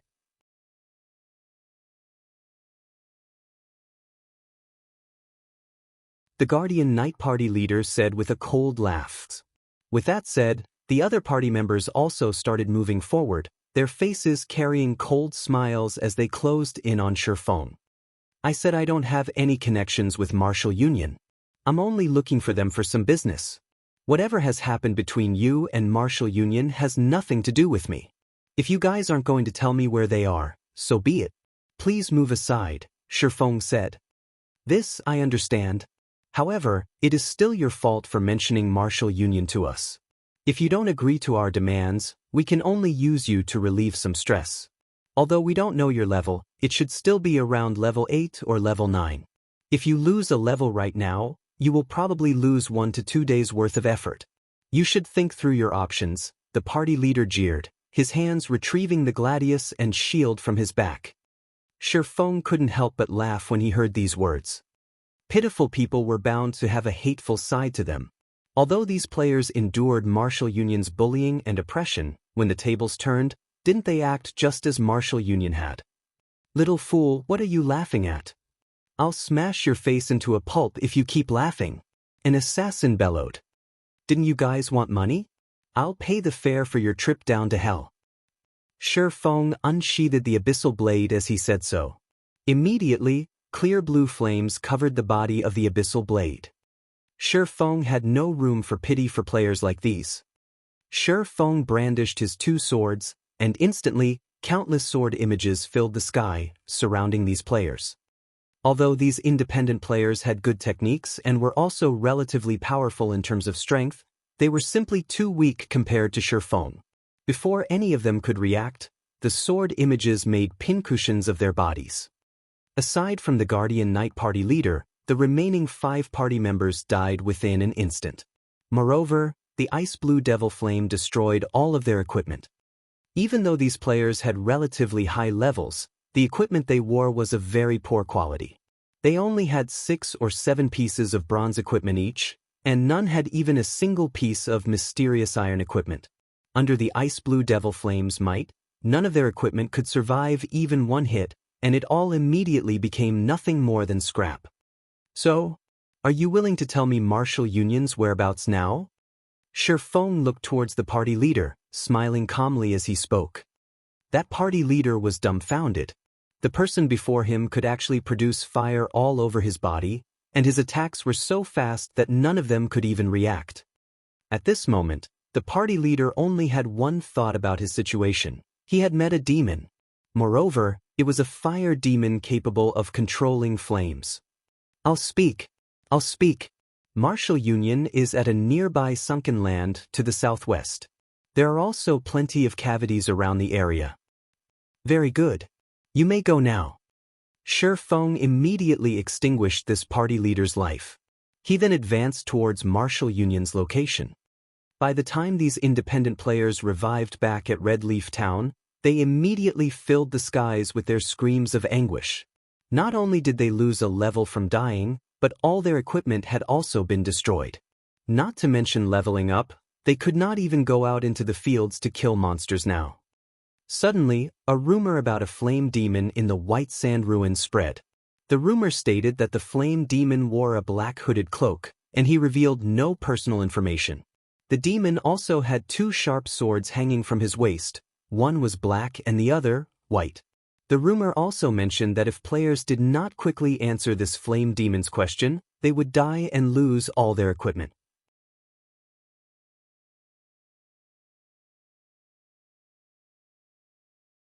One wouldn't even have the chance to shed tears of regret when that time came. However, Shifeng, the origin of this rumor, was not aware of any of this. I've finally found you, unstable devastation. At this moment, Shifeng stood atop a tall slope, looking down at the 100-plus players currently butchering several dozen three-tailed scorpions. These players were all level 9, and they were not far from reaching level 10.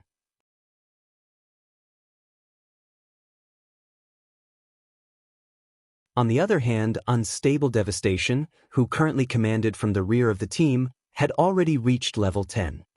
The reason why he had reached level 10 with such speed was that he was not in a party with these elite players. Meanwhile, Unstable Devastation killed the monsters that had their HP lowered to a critical point. Due to the rules of God's domain, Unstable Devastation would receive 60% of the total EXP from the kill. Thus, he reached level 10 ahead of the other elite players. You're tuning into the Wang Lin's Journey YouTube channel. Don't forget to subscribe and join us on this journey to catch the most captivating stories.